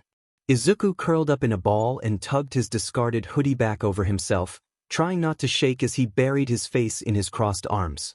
He felt pathetic and small, the easy relaxation from earlier ripped away in an instant, and he was forced to confront the unpleasant truth. He was never going to be safe. Yve and Hosu, those weren't just coincidental brushes with villains, like his first encounter with the sludge villain had been. They were warning signs, the beginning of a pattern of coordinated attacks orchestrated by a group of villains who now had him and his friends in their sights. He was being hunted by the same exact villain he was locked in a box with, and if this shitty situation hadn't happened, he would never have known until it was far too late. How many of his friends were being targeted? Did Shigaraki already have plans to kill the whole class, or do even worse? How far would Shigaraki chase them? How determined was he to take them down? It just wasn't fair. His class hadn't even done anything, except defend themselves from an attempt on their lives. Sure, everyone was acting like the class single-handedly defeated all the villains, but Shigaraki was there and would know that. Izuku remembered the way Shigaraki had been complaining that the hero killer had been given credit for the Hosu attack just before they were shoved in this box, and suddenly, things made a lot more sense. If Shigaraki wanted to send a message about hero society or whatever, then he needed himself and his little band of villains to be respected. Having everyone believe that they got their butts kicked by a bunch of 15-year-olds really didn't help that plan. So it was all about reputation and stupid villain posturing then. Izuku gritted his teeth, resisting the urge to scream or cry or punch a wall, but for once he couldn't even blame himself for getting so emotional. He was locked in a freaking box with a villain who was hunting him and his classmates, just to look cool for all his stupid villain friends. And worst of all, he didn't even know how much Shigaraki knew, or what his plans were. Was the villain going to attack them in their homes? Go after their families? Did he know everything about their quirks, or just vague ideas of it? How much of the sports festival had been broadcasted, and was Shigaraki smart enough to make use of all of it? Was he planning to go after Class 1B too, or did he just specifically hate 1A? In that instant, Izuku felt a wave of vicious, disgusted, helpless fury, stronger than anything he had ever felt for another person in his life. He suddenly knew that if he had been able to right then, he would have lunged across the room and snapped Shigaraki's neck. But he couldn't, so instead he just clenched his jaw, letting out slow, deliberate breaths from between his clenched teeth. Across the cube, Shigaraki was silent. Izuku refused to look up to see what the villain was doing, or anyone outside their little cube for that matter. Instead he simply squeezed his eyes shut, so he could avoid the way the little doodles of hero and villain costumes on the floor mocked him. Izuku didn't really keep track of time after that, not that he could even if he wanted to, but after a while Midnight tapped the glass to get his attention. She held up a note telling him that his mom was safe, and that they had moved her to a secure location while they checked everything they possibly could to make sure she wasn't being targeted. Shigaraki hadn't looked up yet, but Izuku still twisted so that his body hid the note from view just in case. He started to write a note back, then paused and decided he really didn't want Shigaraki to see what he was about to say, so instead raised his hands and tentatively signed, with a questioning expression. Midnight blinked, then nodded and signed, yes, back. So Izuku began the long process of fingerspelling out his entire message. Basically, he told her that Shigaraki, whose name he shortened to the sign for debris, since he didn't know the sign for dust and a sign that was a dismissive swipe across his face, which could be translated as any number of insulting curse words, had watched the sports festival and had basically admitted that he was targeting all of 1A. Midnight had straightened up in alarm, then hurriedly asked for more details, but all Izuku had been able to do in response was shrug helplessly.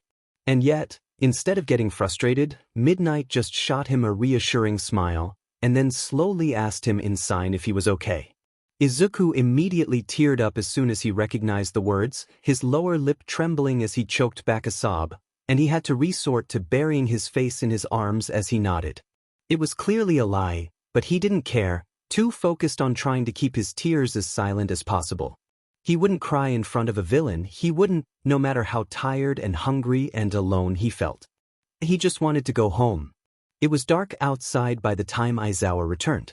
Both Izuku and Shigaraki still hadn't moved, refusing to even look at each other. If Aizawa noticed the tense atmosphere, he didn't comment on it, instead just glaring at Midnight until she raised her hands in surrender and waved goodbye to them before hurrying off. Izuku half-heartedly raised a hand in response as he watched her scurry away, then turned his attention to Aizawa as the man shook his head and approached the cube. He eyed both of them for a second, scanning them for injuries, then turned to Izuku with a questioning look. Izuku shook his head, then buried his face in his crossed arms and hid. He wasn't sure what Aizawa was asking about, but whatever it was, he didn't want to talk about it. Still, the hero didn't give him much of a choice, tapping the glass next to him and pointedly asking in sign if he was okay. Izuku shrugged one shoulder, leaning against the glass with a soft sigh. Honestly, he wasn't sure. He didn't really feel angry anymore, didn't really feel much of anything right then. Mostly he was just tired. Aizawa's expression pinched as he turned to scan the doodles across the wall, and Izuku winced, wishing he had been brave enough to try and erase them. Aizawa sat down on the ground next to him, then asked what had happened, and Izuku shrugged again and carefully spell-signed disagreement. The hero eyed him, then typed up a short note and held it up, asking if he was hungry. Izuku nodded immediately, constantly feeling the hollow ache in his stomach interspersed with painful cramps. As soon as he got out of this diamond cube, he was eating his weight in his mom's cooking. His mouth started to water at the vivid image of food his mind conjured up, and he shook his head quickly, trying to focus back on what Aizawa was saying as the hero typed out another note, looking vaguely uncomfortable. And when he revealed it, Izuku saw why. Aizawa was asking him if he had needed to use the bathroom yet. He wrinkled his nose and gave the hero an odd look, shaking his head, and then suddenly froze as he thought about it.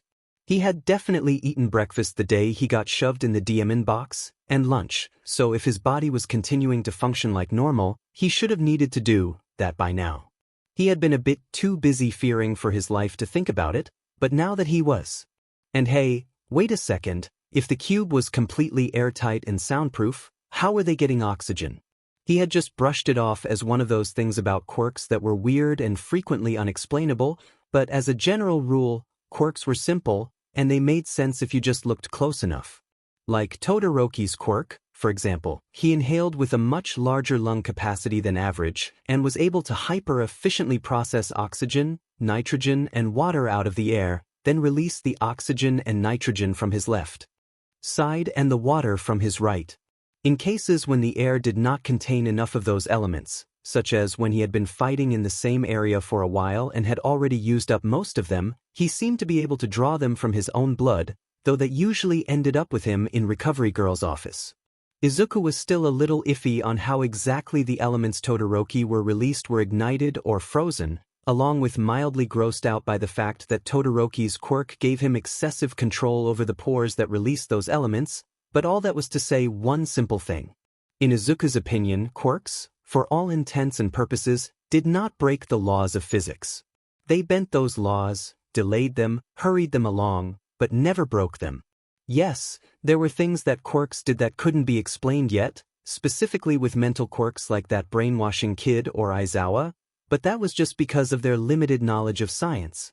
The only other possible explanation was that quirks were untouchable by science, and thus something more similar to magic, but Izuku personally found that a bit ridiculous. So, the cube could not be generating oxygen to allow them to breathe from nowhere, and it also couldn't be just deleting the carbon dioxide they exhaled. It was possible that there were tiny, microscopic holes in the cube that selectively allowed oxygen and the like to pass through, similar to a cell wall, but that didn't explain the bathroom thing. So more likely, it had simply halted their bodily functions entirely, like a sort of stasis chamber. But then why did they still feel hungry? If their digestive systems had been put on pause, then surely they would still feel just as full as when they first entered the cube, right? Maybe it was phantom hunger, because they knew they hadn't eaten and expected to feel hungry, like phantom pain in lost limbs or phantom pregnancies. Or, even worse, the quirk was specifically either starving them or causing them to feel like they were starving so that they would be more willing to reconcile faster. Humans could withstand lots of things, but food was such a basic need that things like determination and resentment and morals had no choice but to crumble in front of it. It was kind of horrific to think about, especially when Izuku realized that if they weren't actually starving, then that meant that he could be locked in a box and feeling painfully hungry for years without even the easy way out. He shuddered at the idea, then deliberately avoided it, turning his thoughts to how exactly the quirk would know if they reconciled. Could there be something they needed to do to trigger it? Say, "I forgive you," out loud or something like that? Hell, maybe they just needed to hug it out. It seemed weird and overcomplicated for the quirk to have something like an emotion-sensing radar for anyone within its walls, but sometimes quirks were messy like that, with odd bits and ends that didn't quite fit together as the genetics for two wildly different physical mutations clashed to form one person. Like Aoyama, who had that massive drawback every time he tried to use his quirk. And it would make sense if the cube was basically like a computer or an AI that the girl's quirk had conjured up, one that only deactivated once it stopped sensing any hostility, but then Izuku started to wonder where it would get the energy to operate off of. His first thought was that the cube was skiing the energy from its two inhabitants, which was why they felt so hungry, but that also kind of icky to think about. A knock on the glass next to him startled him out of his thoughts, and he glanced up to see Aizawa raising an eyebrow at him.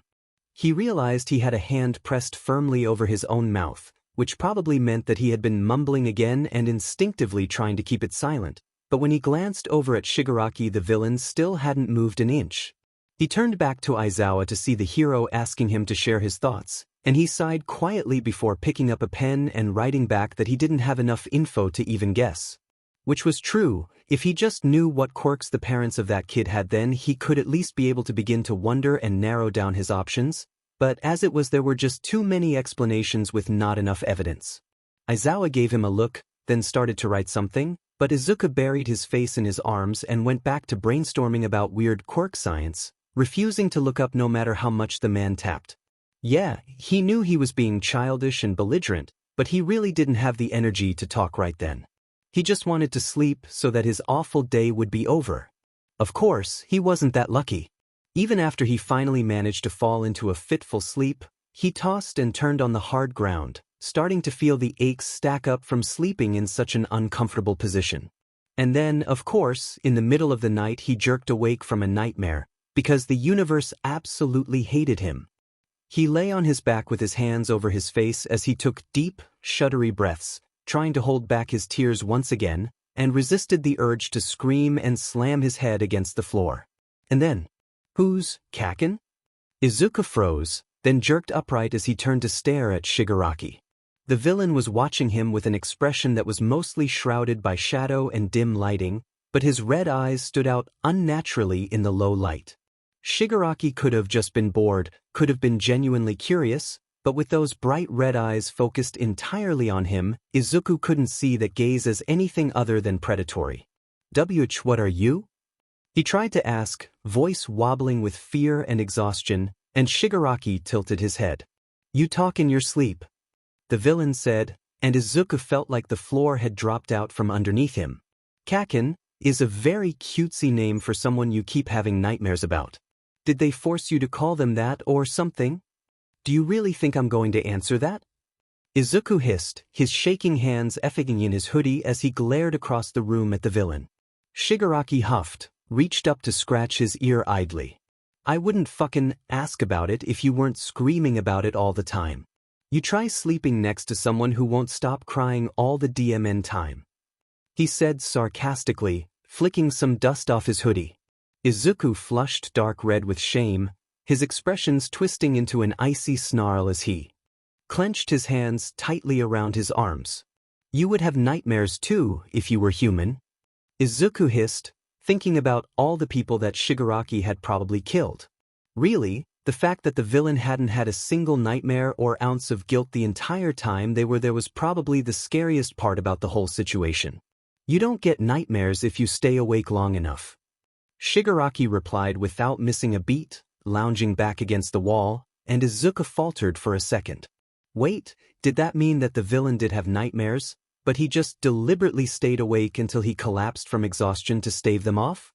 Was that why he kept waking up so much later than Izuku did? Izuku sighed, dragging a hand down his face as he leaned against his own wall.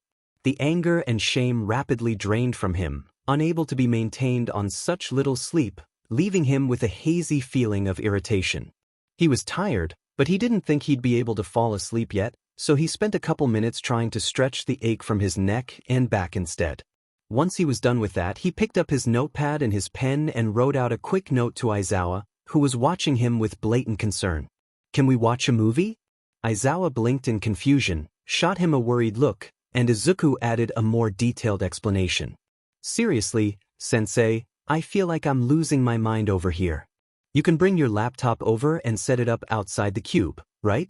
I don't care what movie you play, as long as it has subtitles.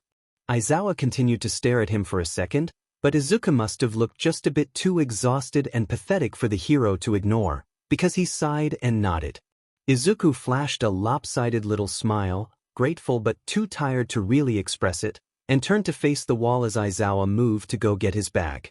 He watched Aizawa tap at the computer for a second, then flip it around to show a streaming site, raising an eyebrow at him and gesturing vaguely. Izuku eyed it for a second, trying to think of what to watch, but then, "What's that?"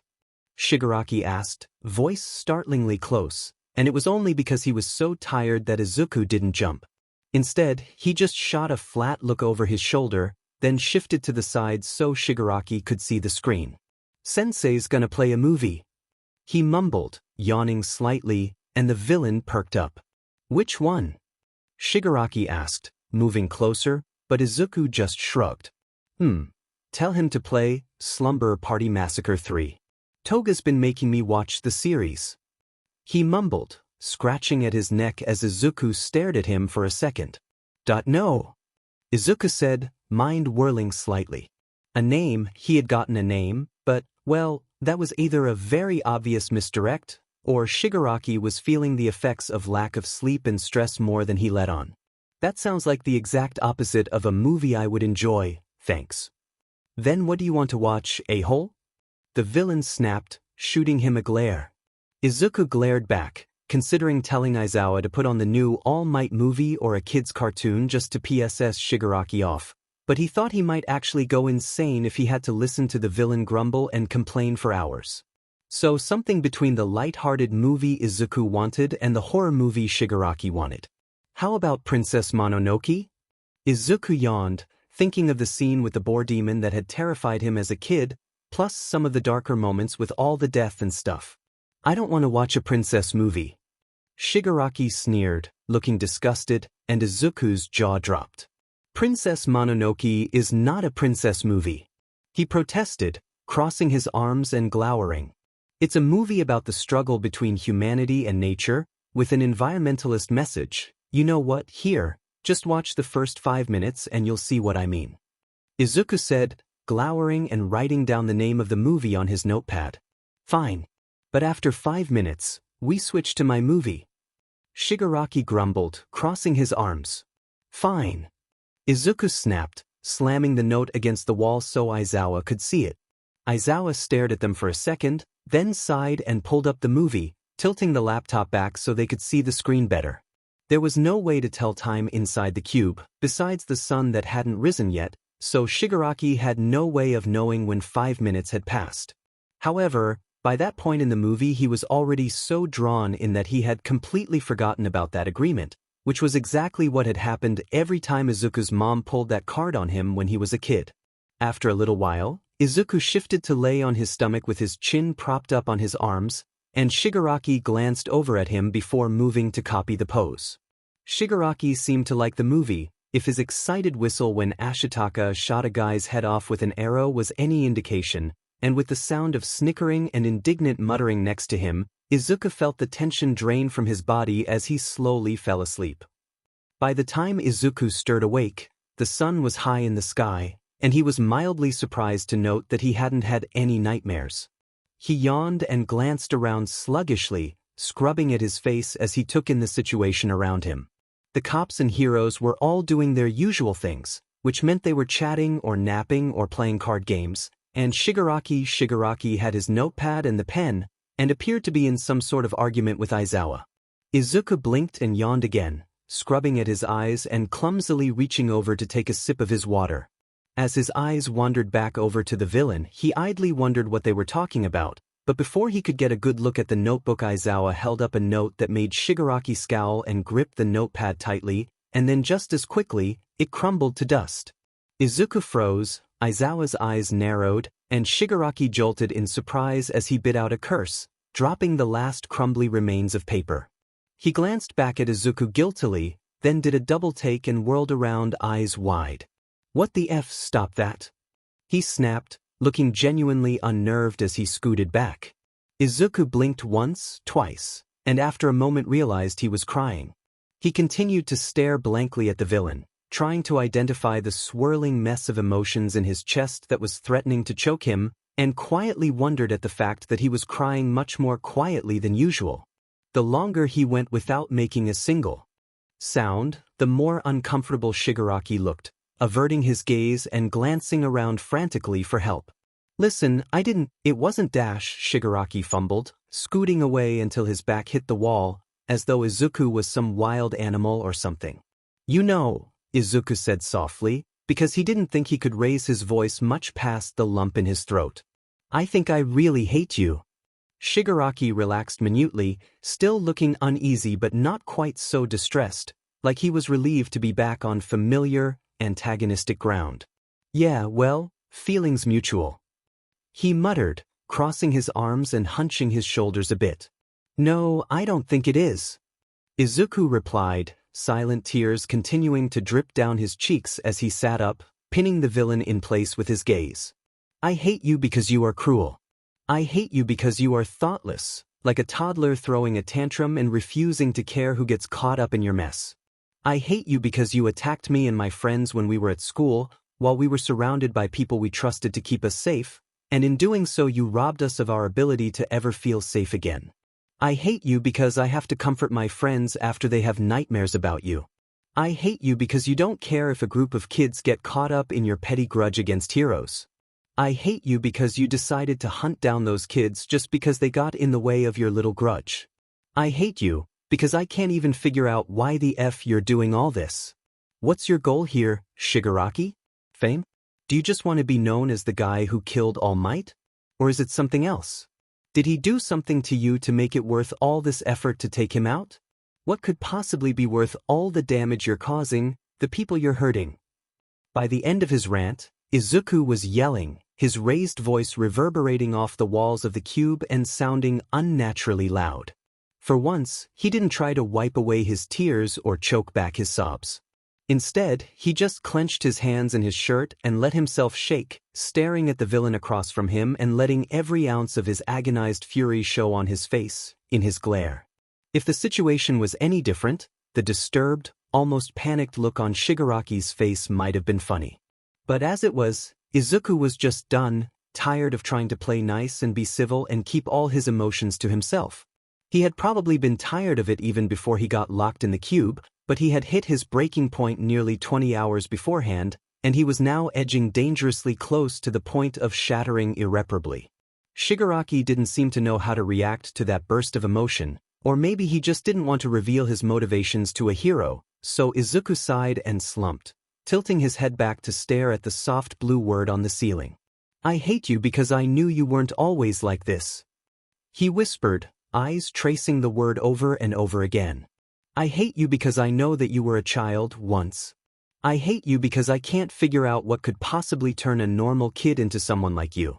I hate you because I don't understand you, and because I know that even though I'm saying all this, you're never going to cooperate enough to help me understand. I hate you because your stubbornness is going to ensure that we stay locked in this diamond box until we both rot, and I hate you because even if you do decide to cooperate, I don't think I'd ever be able to bring myself to forgive you. He let his gaze lower, turning to face the villain again, and he tilted his head. And why do you hate me, Shigaraki Tamura? Is it because I'm a hero? Is it because I'm kind? Is it because I stood in your way in an attempt to protect the people I care about? Whatever it is, it's not enough. The petty reasons you have for hating me will never compare to the reasons I have to want to destroy you. If Izuku had to say what emotion was showing through Shigaraki's eyes, his best guess would be startled. Maybe a little uneasy, maybe a bit confused and searching, but Izuku was too tired to try to guess at any emotions more complex than that. For a long moment, the two of them stared at each other, until Izuku gave in with a huff and recognized that Shigaraki wasn't going to say anything. He flopped down and turned over, laying with his back to the villain and his head on his arm as he curled up into a ball. He closed his eyes and wished he could just fall back asleep, even though it had only been 10 minutes since he'd woken up at most. But he was tired enough that he thought he might be able to manage it. He sighed and scrubbed the tears from his face, doing his best to be quiet as he sniffled, but then finally, the villain spoke. If you hate me so much, Shigaraki muttered, making Izuku twitch in surprise. Then why did you try to protect me? Izuku blinked, then propped himself up on his hands and turned to face the villain again, wondering if he'd heard right. This time, Shigaraki was avoiding his gaze, crossing his arms and frowning at the doodles along the wall. When Endeavor did that big blast of fire. You stood in front of me. Shigaraki said, scowling like the words physically pained him. Maybe they did. Izuku wouldn't be surprised if Shigaraki was literally allergic to talking about his feelings. You shielded me with your body, like I was Dash. He cut himself off, scowled even harder and began to scratch at his neck. Like I was a civilian or something. Izuku got the feeling that hadn't been what he was going to say, but he was too busy trying to remember if he had done something like that to think about it too hard. Some of his confusion must have shown on his face, because Shigaraki suddenly shot him an incredibly annoyed look. Don't tell me you don't fucking remember. He snapped, making Izuku hold his hands up in surrender. I mean, I was a little bit busy worrying about getting fried at the time. He pointed out, which did not seem to appease the villain. Listen, I don't know, I didn't even think about it, I guess. There was a person behind me and danger in front of me, so I put myself between them. That's what I'm training for, that's what heroes do. Shigaraki scoffed, straightening up a bit so he wasn't quite so curled in on himself. Yeah, right. Most heroes would rather let a villain fry than go out of their way to protect them. Shigaraki huffed, but he didn't say it with the scathing sarcasm Izuku would have expected from a villain talking sheet. About heroes. I'm a hero, not an executioner. Izuku huffed right back, shuffling back to lean against the wall behind him. My job isn't to assassinate any villain I come across, it's to arrest them and hand them over to the proper authorities so they can face a fair trial and serve their time. And what, that's supposed to make them all better? Shigaraki sneered. You put the big bad villains in timeout, and they come out perfect little citizens? It's a preventative measure. Izuku said, a little annoyed by Shigaraki's deliberate imperceptiveness. Nobody wants to get locked in a box with a bunch of violent criminals. They both paused for a beat at the irony of that statement, glanced at each other, then silently and unanimously decided not to mention it as Izuku continued. So they try to avoid committing crimes, or at least avoid getting caught. If you're saying that the system should be more focused on reform rather than punishment, then I agree, but there's nothing I can do about that. I'm a hero, not a politician. Shigaraki let out a frustrated growl, throwing his hands up in the air. See that? That's why I hate you, you stupid F-. He snapped, making Izuku's brows raise. First of all, you're not a hero yet, you're just a hero student. Second of all, you do the same thing every other fucking hero does when you see a problem that can't be solved by hitting people, and you give up and say some shit like, it's not my job, or, it's not my problem. I thought heroes were supposed to want to help people, not sit on their buttes and wait for someone else to solve their problems. Oddly enough, for a second he looked almost disappointed. Izuku tilted his head, some of his exhausted numbness bleeding away. I do want to help people. I just also recognize that I'm not smart enough or patient enough to be a politician, so the best I can do is become a hero so I can both actively save lives and use my whatever fame and fortune I get to help people in more passive ways, like raising awareness for issues and donating to charities. Shigaraki scoffed at that, and Izuku sighed and sat back. Alright, fine then. What would you suggest I do to help, operating as one person against an entire system of government? Do what I'm doing. Shigaraki replied immediately, sitting forwards with a slightly wild, manic grin. Burn it to the effing ground. Your solution to an imperfect government is anarchy. Izuku said flatly, rolling his eyes at the naivety of it. It's not imperfect. Shigaraki snapped, annoyed all over again. It's corrupt. Heroes and the Hero Commission have too much unregulated power and can get away with practically anything. It's a system that encourages the creation of villains so that heroes will keep having people to beat up to make themselves look good so they can keep their power. If they really wanted to help, they would try to stop people from becoming villains in the first place, but they don't because why would they want to change a system that benefits them? They don't do it because they don't know how. Izuku corrected, frustrated. There's no way for one hero to completely eliminate poverty and abuse and everything else that makes people desperate enough to resort to crime, and even if they could, there would still always be people who hurt others just for fun. The kinds of people who can't be reasoned with or threatened, and can only be stopped. He leveled Shigaraki with a look that said, "Are you one of those people?" But the villain ignored it, so he continued. That's why I'm saying that the best is to raise awareness for those issues, provide the finances and support people need so that they don't have to resort to villainy. Most people are good, and they want to help if they can, but they're either too busy trying to keep themselves alive or they just don't know how. But if you put an opportunity to help someone right in front of them, they'll walk away.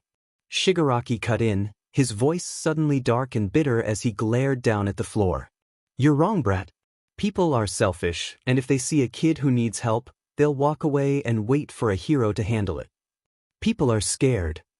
Izuku protested, ignoring the way the villain sneered. They want to help, but when they could get arrested or worse for stepping in, they don't want to risk it. But that doesn't mean they aren't good people. They could have family to take care of, people who rely on them that would be in a really bad place if they got arrested or hurt. When every stranger you walk past on the street has a chance of having a quirk that could kill you with just a touch, it gets harder and harder to justify stopping to help everyone who needs their tires changed or help carrying groceries. Obviously they'd want to wait for a hero, that's what heroes are for.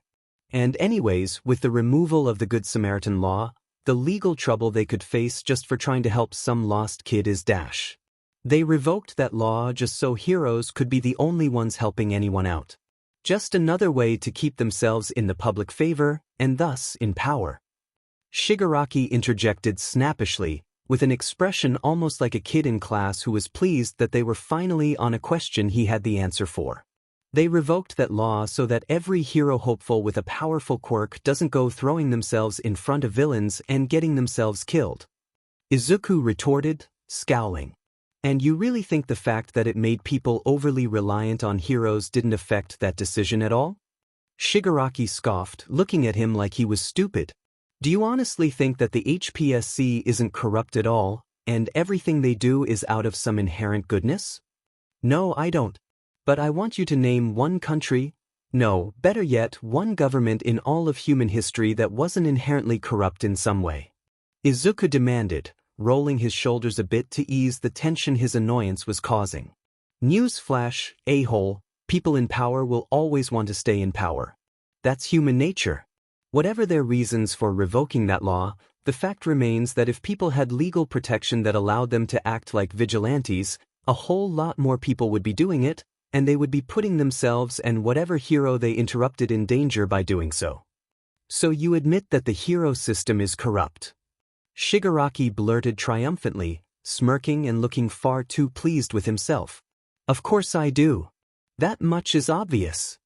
Izuku snapped, making the smile slide off the villain's face. Society is, boo-hoo, that's not the issue here. The issue is that you're pretending to care about the people on the bottom, the lost kids wandering the streets and those that are so desperate they have no choice but to commit crimes, and yet your proposed solution is to completely dismantle the entire hero system. Which, guess what, is going to create a whole lot more lost kids and desperate, scared people. Your thought process is idiotically simple, basically just, society bad, let's break it, like you're a toddler or something. You're acting like heroes are awful for wanting to help by taking the easy way out, working within the system instead of trying to change it, but you're taking the easy way out too.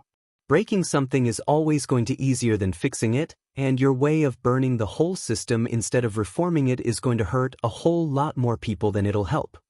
What, and you think reform will help more? Shigaraki huffed, something about his expression a little more tense and unhappy than it had been before. And how long do you think that'll last, huh? Best case scenario, you kick out all the BSTRDS who take bribes, get rid of all the discriminatory laws and put in some new ones to keep people safe. How long do you think things will stay that way? How long before the good people left in charge decide they could do with a few extra million?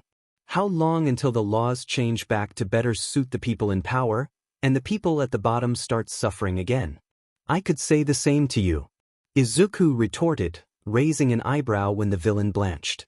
Even if you manage to completely destroy hero society, kill every hero and eradicate the hero commission, how long until they rebuild it again? The first heroes were vigilantes, so how long do you think it'll be until someone puts on a costume and calls themselves a hero once again? How long until some smooth-talking politician starts to gather people and rebuild the government, using the fear from your rampage to make even more strict laws that give them even more power. If you think that there's anything anyone can do to permanently help people, especially if you think that solution is destruction, then you're just delusional. So, what, your grand solution is to just not bother at all? That's real heroic of you, isn't it? Shigaraki said sarcastically, lounging back on his hands and rolling his eyes. No, of course not. That's like saying there's no point in saving lives because those people will eventually die anyways. Izuku huffed, shaking his head. No, I'm not saying that it's hopeless, I'm just saying that it's unrealistic to expect that there's anything permanent you can do. Hell, that there's anything permanent, PRD. Things are constantly fading and changing, and all we can do is try to make a change big enough that it takes a really long time to change back. You know what's real fucking permanent? Shigaraki said dryly, waiting until Izuku tilted his head in silent question. Death. Izuku scoffed, but the villain just looked smug. You might be satisfied handing out your little flyers and getting people to sign petitions or whatever, but I want my preventative measures to be a little more substantial than that. If you kill every corrupt BSTRD who tries to pull some shit like that, people will be too scared to try it for a long time after I'm gone. Right? Izuku said slowly, his voice somehow even more flat and unimpressed than before. And how many episodes into Death Note are you? Shigaraki's jaw snapped shut as the villain blushed and scowled, and Izuku huffed out a little laugh, laying back down and propping his cheek up on his arm. I get it though. I mean, if it was as easy as just killing every government official who takes bribes, I'd probably rethink my opinion on murder fairly quickly. Shigaraki's brows shot up, though he didn't interject. But it's more complicated than that, you know? No matter how many corrupt people you kill, there's always going to be more to take their place, ones who have more greed than fear. What we really need is a separate system to regulate the government, make sure they're not overstepping and getting too greedy. But then how do you prevent that group from taking bribes from the government? He sighed, dragged a hand through his hair. I'm sure there is a solution to it, but like I said, I'm not smart or patient enough to figure it out. That's why I'm trying to be the #1 hero, you know? Because when you're that high up, people listen to you, what you say matters. He couldn't quite help the note of awe that entered his tone at the idea, and he avoided Shigaraki's stare as he cleared his throat. Most people don't know what to do with all that power, you know? They bask in it, use it to get money and whatever, but most of them retire or die never even realizing the shield, the weapon that the adoration they get from the public can be. When that many people idolize you and listen to what you say, you can make a real mark on the world, make a real difference. Sounds complicated. Shigaraki said, scratching his ear and looking indifferent. Making a mark on the world doesn't take all that politics and gathering fans and whatever. You kill enough people, and no one will be forgetting your name anytime soon. That's not the kind of change I want to make. Izuku huffed, rolling his eyes. I want to be remembered for helping people, not for wiping out half a continent like Genghis Khan. What's the difference? Shigaraki said, shrugging one shoulder. Either way, you get remembered, and if you're already dead then what does it matter if people hate you? It's not like they can hurt you. Izuku stared at the villain for a while, but no matter how much he searched the other boy's expression, it seemed like he was dead serious about that. To us. That casual admission felt desperate in a weird way that Izuku didn't know how to describe, like that one week in elementary school where one of the teachers had convinced everyone to ignore him for a while, until he finally broke down and started screaming just so someone would look at him. Kind of unnerving, really. What could happen to someone to make them so desperate to be seen that they were willing to tear society itself to shreds just so they never felt ignored again? Izuku cleared his throat and tore his gaze away, letting it wander up to the ceiling instead. So, what's your plan for after? Once you dismantle the hero system, I mean. Asked it casually, but Shigaraki still shot him a sharp look, making him hold his hands up in surrender. Hey, I'm serious. I mean, you always talk about killing all might and tearing down the corrupt system or whatever, but you've never said what your plan for after that is. Planning to make yourself the supreme emperor of Japan, or something. He smirked a little, half teasing but mostly just curious, and Shigaraki made a disgusted face. No. That sounds like a lot of work. He muttered, looking sad at the very idea of it, and Izuku snickered under his breath. Nah, I'll let Sensei take care of all of that. Sensei? Izuku echoed, yawning slightly. Shigaraki stiffened and went silent, his expression going tense as he eyed Izuku suspiciously for a moment, like he was trying to figure out how much to say. Izuku blinked sluggishly in response, and some of the tension drained from the villain as he huffed. Sensei is my mentor. He muttered finally, scuffing his shoe back and forth across the floor. He took me in when I was a kid, taught me everything I know. Coming from anyone else, Izuku probably would have thought that was cute. But given that it was coming from Shigaraki, who had everything he knew boiled down to murder, shitty emotional regulation, and eerie levels of obedience, it had Izuku immediately on guard. Especially combined with the expression Shigaraki was wearing, a sort of terrified reverence that made Izuku's skin crawl. He blinked slowly a few times, trying to decide if he should push for more information and risk the villain clamming up, then eventually decided to risk a bit of a gamble as he yawned again. That's how All Might is for me, he said, making Shigaraki's head snap up. He rescued me when I was younger, and helped me train to become a hero. I definitely wouldn't have gotten into UA if it hadn't been for him. Bullshit, Shigaraki huffed, eyeing Izuku with newfound consideration. With your quirk, they would have had to be idiots not to take you. Izuku snorted as a wry little smirk crossed his face, ignoring the way the other boy squinted suspiciously at him because of it. Same to you. He mumbled, trying to figure out how to bring the conversation back around to this sensei character.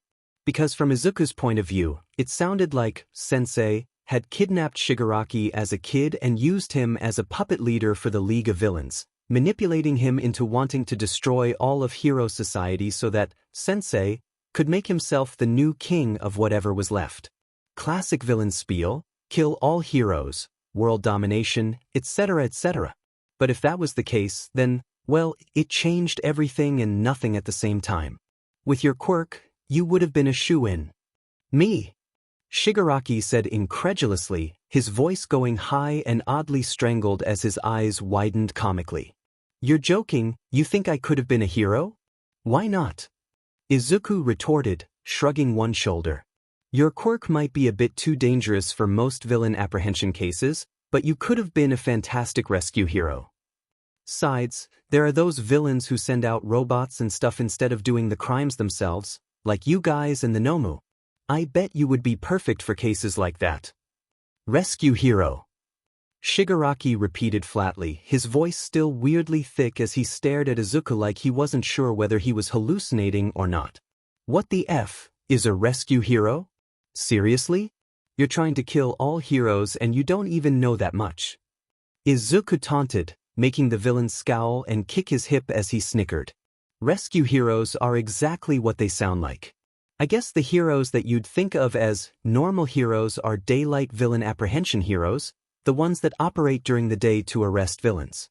And then there's underground heroes, which are basically just the night shift, though their jobs are often vastly different due to the different types of villains they face and the lack of media presence at night. Rescue heroes are heroes that focus entirely on rescuing civilians rather than arresting villains, which usually means that they're more on call for specific situations rather than patrolling like the other types of heroes, and they deal with natural disasters and the aftermath of villain attacks and the like. So with your quirk, every time there's a building about to collapse because someone ran wild with a gigantification quirk, you just touch it and, poof, gone. Someone's trapped under a pile of rubble? Flipped over car? Crash train? You dash. He realized he was rambling and he stopped, letting out a little huff as he scrubbed at his eyes sleepily. Well, you get the idea. He added in a mumble. Huh.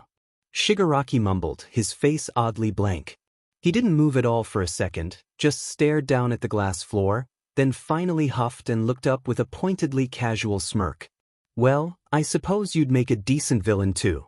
He said like it was some great compliment. I would not. Izuku protested, annoyed by the idea of it. In case you haven't noticed, I don't exactly do the whole murder thing. There's different kinds of villains. Shigaraki sniffed, looking offended at Izuku's offense. There's plenty that don't do the murder thing. Robbers, for one, also bosses of villain groups and informants and cheat. As long as you can scare someone into thinking you'll do it, you almost never actually have to. Izuku must have still looked annoyed, because the villain huffed and rolled his eyes. What, you think you can't? You saw how much damage we did just from one unsuccessful attack against UA where almost no one on your side got hurt. He glanced at Eraserhead, then looked away hurriedly. So do you really think you couldn't do a hell of a lot more damage by pulling off someone similar? You wouldn't even have to kill anyone, just put some bombs in UA at night when there's no one there or some other important building. You're smart, good at planning, and you've got a powerful quirk and lots of connections to powerful heroes. Something like that would be a piece of cake for you, and it would do enough damage to leave a hell of a mark, get people to really listen without having to put yourself under the thumb over the hero commission. He looked decidedly smug as he finished up his little speech, crossing his arms and nodding firmly to himself as Izuku blinked slowly at him. Are you trying to recruit me? He asked, a little incredulously. Is it working? Shigaraki said, tilting his head. At Izuku's blank stare, he frowned and continued. It makes sense, doesn't it? You want to change this rotten society and help people. To do that, you should help me tear it down, and then we'll let Sensei build it back up. Right. Izuku said slowly, drumming his fingers against the glass floor. Except we've already established that I think that tearing down society would do more harm than good, so I'm not going to do that. And even if I didn't think that, I don't know anything about this Sensei guy, so why would I trust him enough to work with him? I mean, who knows what kind of society he would build once we're done clearing the way for him. He could be a total dictator for all I know, or like, institute slavery or something. Sensei wouldn't do that. Shigaraki protested, glaring at him. He's gonna make a fair society, one where people won't be discriminated against for their quirks or be left waiting alone for some hero to help them. Wow, Izuku said dryly, just barely resisting the urge to roll his eyes. Sounds like a real miracle worker. And has he shared his plans for how he's going to accomplish this with you? Sensei doesn't have to explain himself to anyone. Shigaraki huffed indignantly. Okay, then has he explained what he's going to do with you? Izuku asked, voice deceptively casual. Shigaraki blinked, eyes narrowing slightly, so he continued. Well, think of it like this. You take in a kid, you raise him to be a villain and hate hero society and whatever, and you tell him you're going to make a perfect utopia of a society where no one ever gets bullied or abused or anything, something that has never happened in all of human history. After a while, that kid grows up and tears down society while you sit back and watch from safely out of the danger zone, leaving nothing but chaos and desperate, scared people. Now you get to step in and take your position as the new supreme leader. But that kid is waiting on you to create the perfect society you promised, something you can't do because it's impossible. So what you have is a powerful ticking time bomb who already tore apart one system of government, and you can only appease them with more false promises for so long before they start to realize something's up. What would you do to take care of the bomb before it goes off? That's not the same. Shigaraki snapped, shoulders hiking up as he glared. You just think that because you doubt Sensei's abilities. Maybe the reason no one else has built a society like that is because no one else can do what he can do. Oh yeah.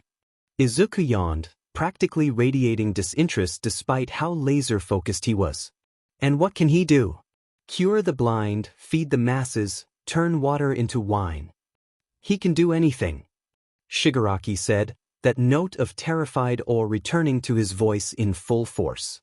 Because Sensei's quirk, all for one, lets him steal other people's quirks and give them away whenever he wants.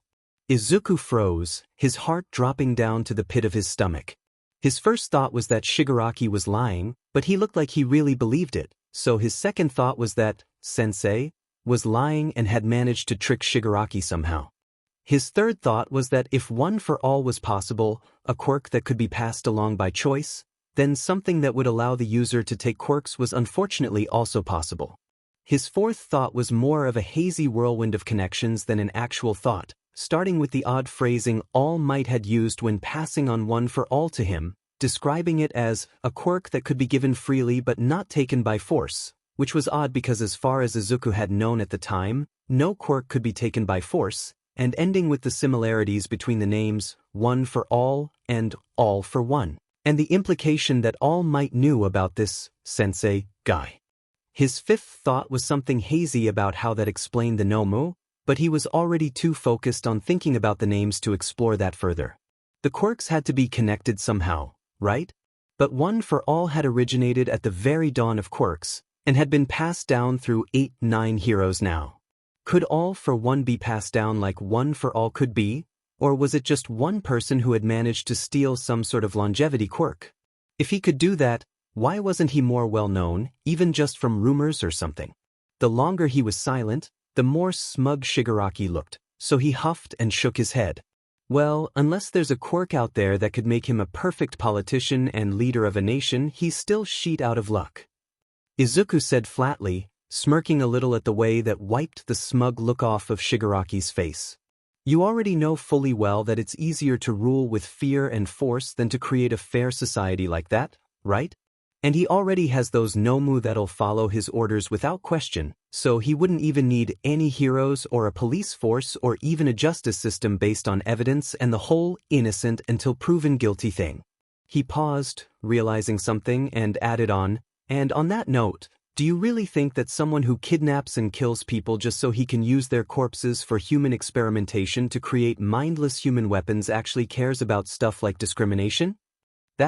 They're already dead. It's not like they care. Shigaraki snapped, but he was squirming uncomfortably, pushing one hand up the sleeve of his hoodie to rake his fingers up and down his arm. So he wasn't completely unbothered by the idea of the Nomu, which was good to know. And anyways, those are two totally different issues. Sure. Izuku mumbled, deciding not to press the issue any further and risk the villain lashing out, instead taking the time to think through the new perspective he'd been offered. Shigaraki glared at him, but didn't try to continue the argument, so after a moment Izuku let his eyes drift shut. He still didn't think he was tired enough to sleep, but he wasn't awake enough to do much of anything else either. He felt sluggish, his limbs heavy and his thoughts slow, and he didn't even really feel hungry anymore. A weight settled on his back, making him huff, and he looked up to see Shigaraki laying perpendicular to him so he could prop his shoes up on Izuku's back.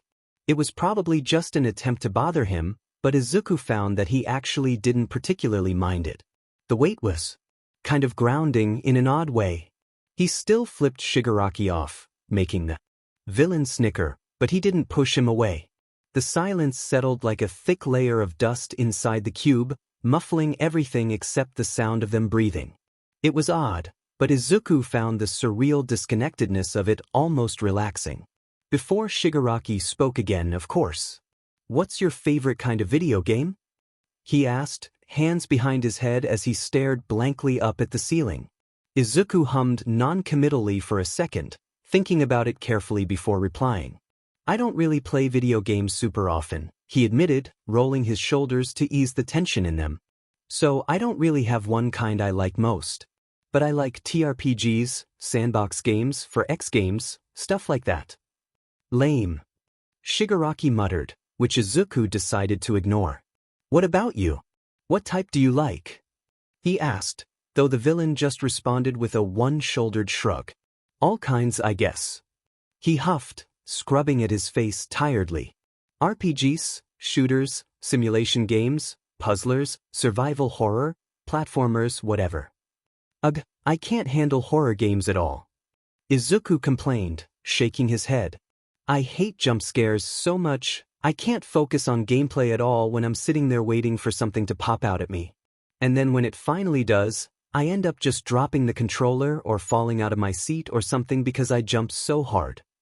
Shigaraki let out a little huff of amusement at his expense, making him roll his eyes. Seriously, I'd take a farming simulator over a horror game any day. Survival games are cool though, especially open-world ones. Out of all the games in the world, you'd pick one based on farming? Shigaraki said, like the idea personally offended him. Hey, resource management is fun. Izuku protested, mostly just for the sake of it. Usually I like games with more story than that, but sometimes it's fun to just sit and relax with a simulator game.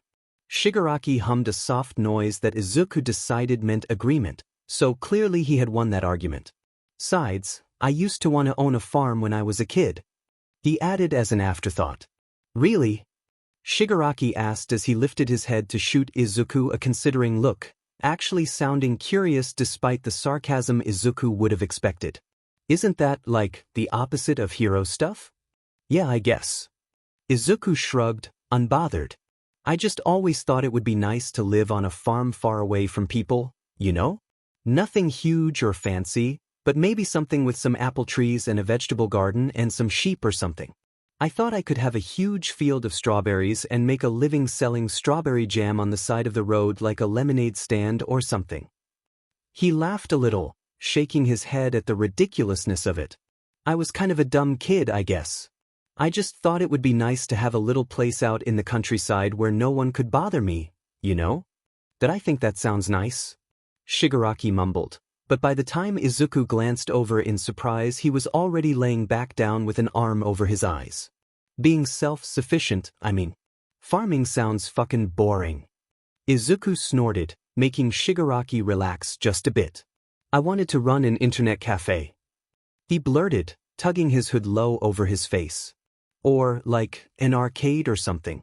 Thought it would be neat to collect those old arcade games, but now I think I'd rather eat glass than try to deal with customers.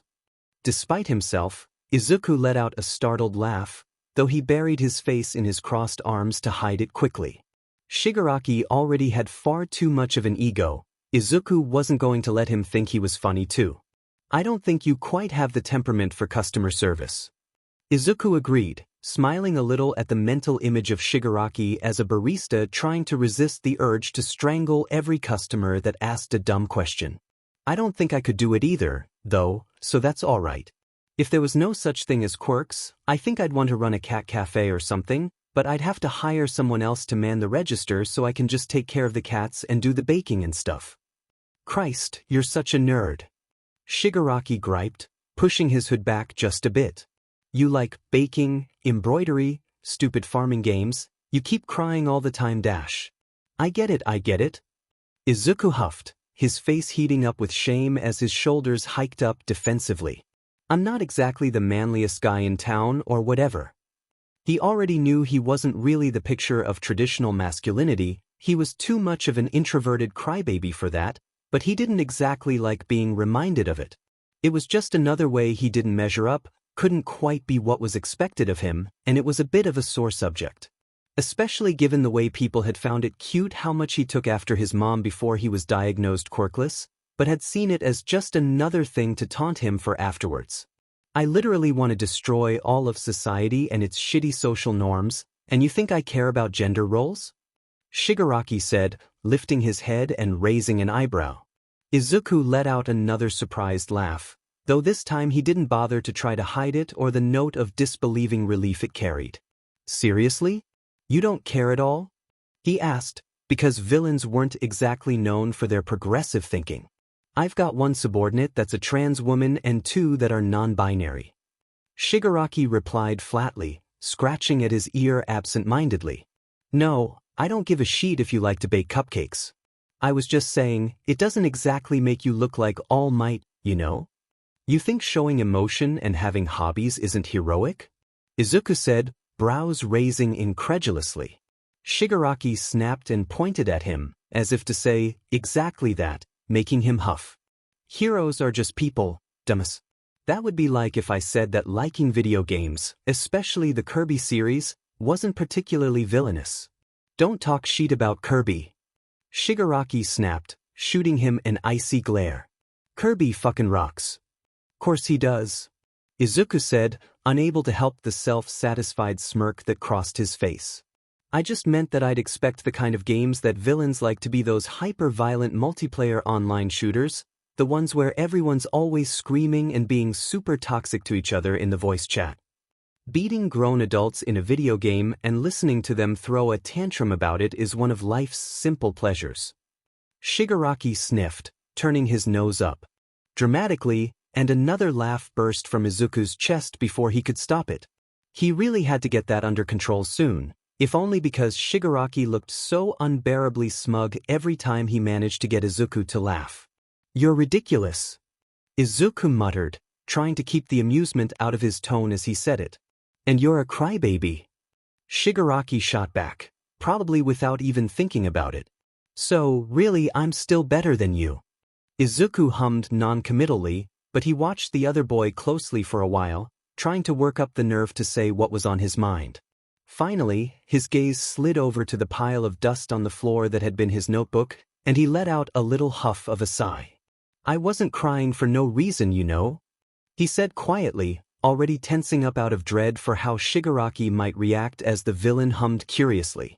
"That notebook was important to me." Shigaraki stiffened, going still and silent all at once.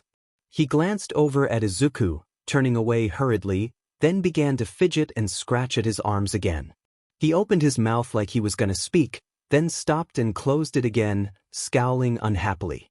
The whole time, Izuku watched him squirm with raised brows, wondering if admitting he had messed up was physically painful for Shigaraki. "It wasn't, I didn't do it on purpose," Shigaraki muttered finally, crossing his arms tightly over his chest as he glared up at the ceiling. "I figured," Izuku admitted, making the villain shoot him a surprised, wary look. "That doesn't change the fact that you destroyed days' worth of my hard work and our current easiest method of communication with the outside world, though." Shigaraki grimaced, looking like he'd bit into a lemon, and after a moment of gritting his teeth and looking like he had been asked to swim naked through a pool of glass, he let out a heavy sigh as he threw an arm over his eyes.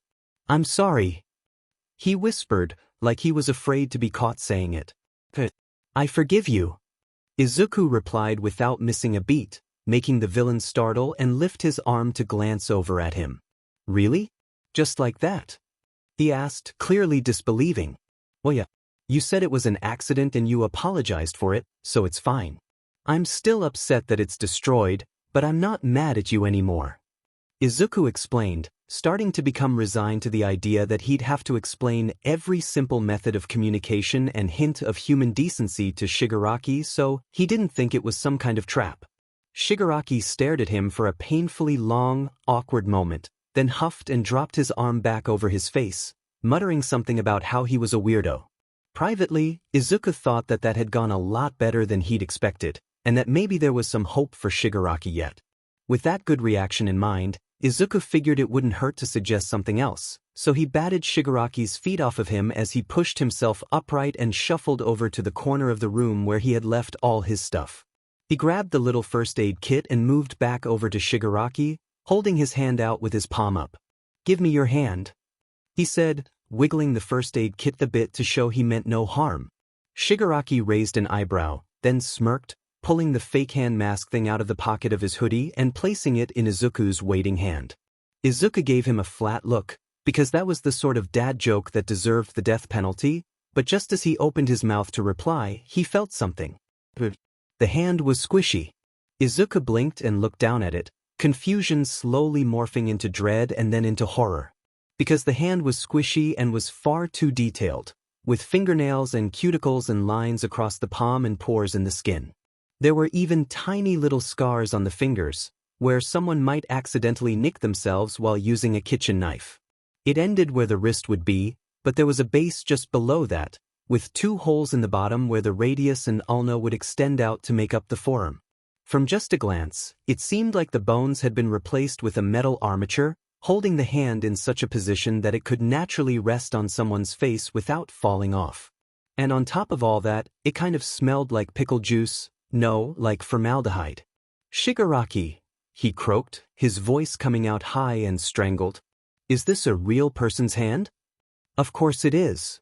Shigaraki huffed with clearly feigned casualness, unable to hide his grin like a child that had just played a particularly cruel prank. "I couldn't just let it go to waste, you know." Izuku let out a choked, horrified noise, practically throwing the hand back at Shigaraki as he began to scrub his palms off on his shirt even though he logically knew it hadn't left any residue. "What the F? That's disgusting," Izuku yelped, his face twisting with disgust as he shuddered. "So, what, you just carry around a piece of a corpse with you? And you wear it on your face dash?" It's a memento. Shigaraki smirked as he propped his chin up on his hand, though his gaze was suddenly flat and his voice suddenly much more serious. It's so I don't forget. It's gross. Izuku muttered, though some of the wind had been taken out his sails by that declaration. He wanted to ask what Shigaraki was trying not to forget so badly that he had to carry bits of a dead body around with him, which begged the question, were all of the hands on his costume from real people? That was like 6, 7 people? But that seemed far too personal, and honestly he wasn't really sure he wanted to know the answer. So instead he just bopped Shigaraki on the head with the first aid kit, opening his mouth to scold the other boy for handing him something gross like that without warning, only for a startled shriek to come out instead as Shigaraki tackled him to the ground.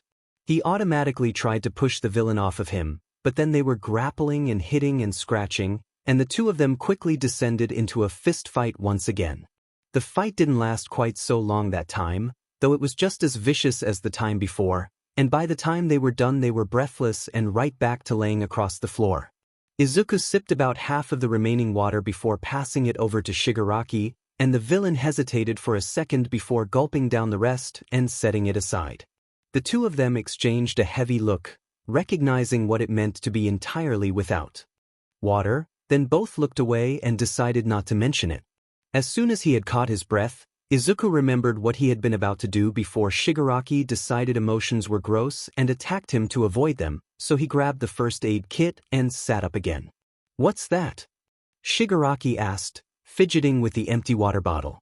"Turkey sandwich," Izuku said sarcastically, giving him a flat look. "It's a first aid kit, what does it look like? Now give me your hand, your real one this time." "I'm not hurt," Shigaraki pointed out with a glower, though he held out his hand and let Izuku take it with only a mildly suspicious glare. I know, Izuku grumbled, popping open the first aid kit and pulling out 2 band-aids. "Think of it as a security measure," he added, carefully wrapping the bright blue bandages around both of Shigaraki's pinkies. Once he was done, he snapped the first aid kit shut and spread his hands in a "till" gesture, though Shigaraki just wiggled his fingers and looked vaguely confused. Izuku huffed, then grabbed Shigaraki's hand and pressed it to his chest, making the villain startle and JRK back.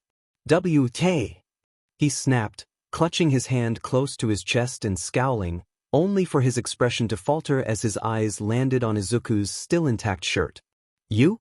Your quirk is 5-point activation, right?" Izuku said, wiggling his fingers to show what he meant. "Well, if you cover one of the points, then it can't activate. Now you can hold stuff without having to worry about dusting it." He gave a self-satisfied little grin, gesturing in a "go ahead and thank me" kind of way, but Shigaraki just continued to stare down at his hands with an eerily blank look. "You can take them off if they make you uncomfortable, it'd just take like 2 seconds. I just figured it'd make it easier to hold stuff, you know?" he said, starting to get a little nervous at the tense silence. "Easy," Shigaraki mumbled, looking confused and, if Izuku was reading his expression right, kind of betrayed. "I've had my quirk for 12 years, and it was that easy to just shut it off." "Well, yeah," Izuku said, feeling even more uneasy now.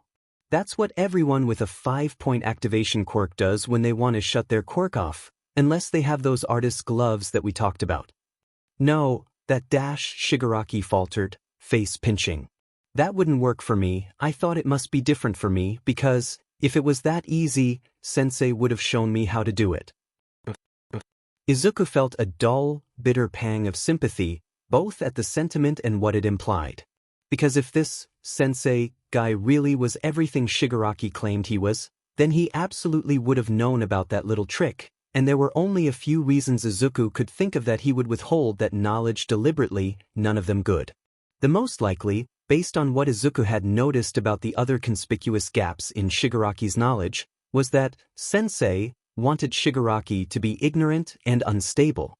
Because ignorant and unstable people were easy to manipulate, and it was already abundantly clear that Shigaraki was overly reliant on his Sensei. Which made sense, if he had been isolated in this Sensei's care ever since he was a kid like he had inadvertently told Izuku he was. "He wanted me to get control over my quirk," Shigaraki announced suddenly, looking shaky but determined. That's why he didn't tell me, or he wanted me to figure it out on my own, or something dash. Don't blame yourself. Izuku cut him off, grabbing into his wrist to stop him from scratching at his arms again. It's not your fault for not knowing something that no one ever taught you. But it's so simple. Shigaraki said, frustrated. I should have been able to figure it out. That's how sensei always does these things. If I can't think of it on my own, then I don't deserve to know it. I have to do it on my own. I have to get myself out of the messes I make, or dash. He swallowed, the shaky, haunted look in his eyes showing how scared he was to finish that sentence, to even finish that thought. That's why you said you couldn't call anyone, Izuku whispered as he realized it, face going pale with distress and dawning horror. Because they wouldn't come. Shigaraki flinched like the words had physically harmed him, curling in on himself a little and forcing a scowl up onto his face. It's my fault for getting into this shitty situation in the first place. He grumbled, trying to tug his hand out of Izuku's grip. I shouldn't have let a demon child sneak up on me dash. No one can be on guard 24/7. Izuku said firmly, tightening his grip and leaning right into Shigaraki's personal space as he tried to force the villain to meet his eyes. I don't know what this sensei guy is like, but if he promised to take care of you, then it's his job to protect you when you do have your guard down, to help you get out of these messes and teach you the stuff you can't figure out on your own. People aren't meant to be alone, they're built for teamwork and cooperation and covering each other's backs. Maybe people like you are, Shigaraki hissed, using his free hand to start to claw at his neck. But villains don't have the luxury of trusting people like that. So you admit you don't trust them? Izuku blurted triumphantly, automatically grabbing onto Shigaraki's other wrist to gently tug his hand away from his neck. If you trusted sensei, or your warp guy, or even your subordinates, then you wouldn't be afraid to ask for help dash. Before Izuku could finish that thought, Shigaraki's hands jerked out of his grip, then surged upwards to wrap around his throat. Both of them froze, Shigaraki's grip tight enough to strangle him if they hadn't been in the cube, as all 10 fingers squeezed firmly against his windpipe and pulse points. The villain's eyes were wild, his breath coming in short gasps and blood oozing from the claw marks dug into his neck as his hands shook against the hollow of Izuku's throat. Shut up, he whispered, his voice low and cold as steel despite how it wavered. Or I'll really find a way to kill you. For a long moment, the two of them just stared at each other. Izuku took in every inch of Shigaraki's expression, from the terror to the anger to the hurt to the desperate pleading. Eventually, he let out a soft sigh, his breath traveling up unimpeded past the tight grip on his throat and ghost past Shigaraki's face as he sat back. Okay, he murmured gently, low and soothing, like he was talking to a wild animal. I won't push it. Shigaraki continued to eye him suspiciously, but he just met the villain's gaze with a level, sad look. Shigaraki broke first, letting his eyes slide away as his hands flopped down to rest on his lap. He tugged his knees up to his chest and curled in on himself, so in an attempt to keep himself from breaking down and hugging the villain, Izuku tugged the first aid kit over to them once again. Can I bandage your neck? You're bleeding a bit. Shigaraki shot him another suspicious glare, but after a moment of scanning his expression, gave a short nod and buried his face in his crossed arms. Izuku murmured a soft thanks as he scooted closer, popping open the kit and rooting through it to try and find the right supplies as silence settled heavy and awkward once again.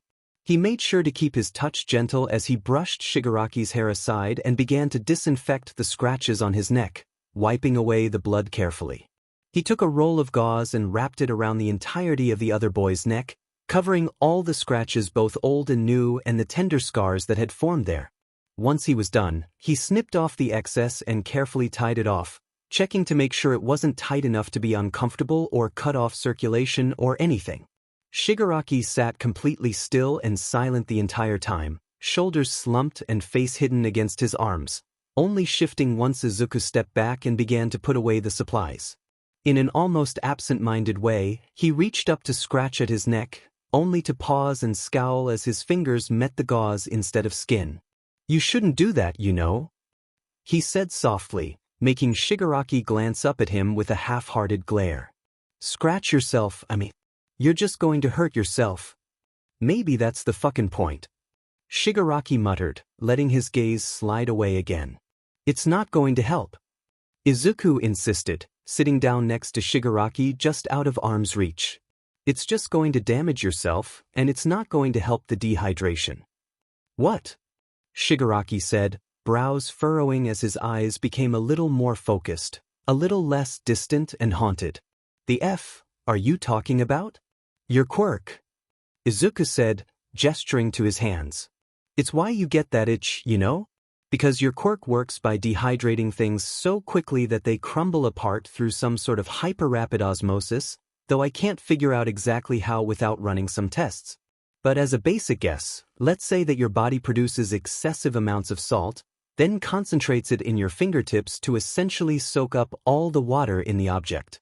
To do that, your body has to have a bit of a water deficit, though I'd guess that your body has some natural resistance to dehydration to make up for it. But still, it isn't good for your cells to have not enough water, so you have some symptoms like dry skin and fragile nails, and I'm guessing probably a sort of dry feeling in your mouth and eyes. The skin thing is the real problem though, because skin cells itch when they die and start to peel off like a sunburn, especially on the areas where the veins are close to the surface like your arms and neck and around your eyes. That's why you have to use your quirk a lot, you know? It's easier than drinking gallons of water a day, anyways.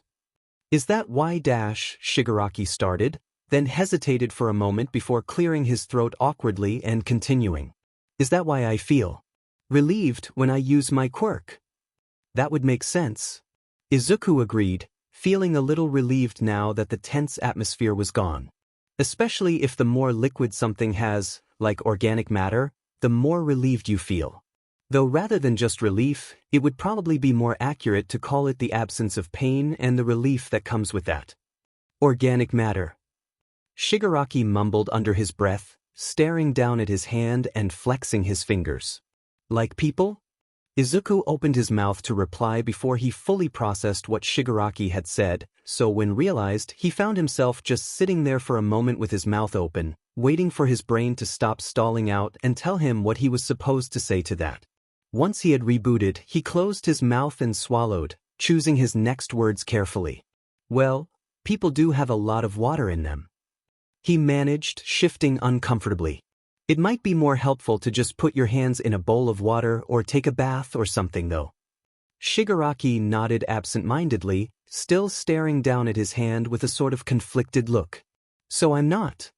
He muttered under his breath, so quiet that Izuku barely heard it, then shook his head and shoved his hands back in his pockets as he scowled thoughtfully up at the ceiling.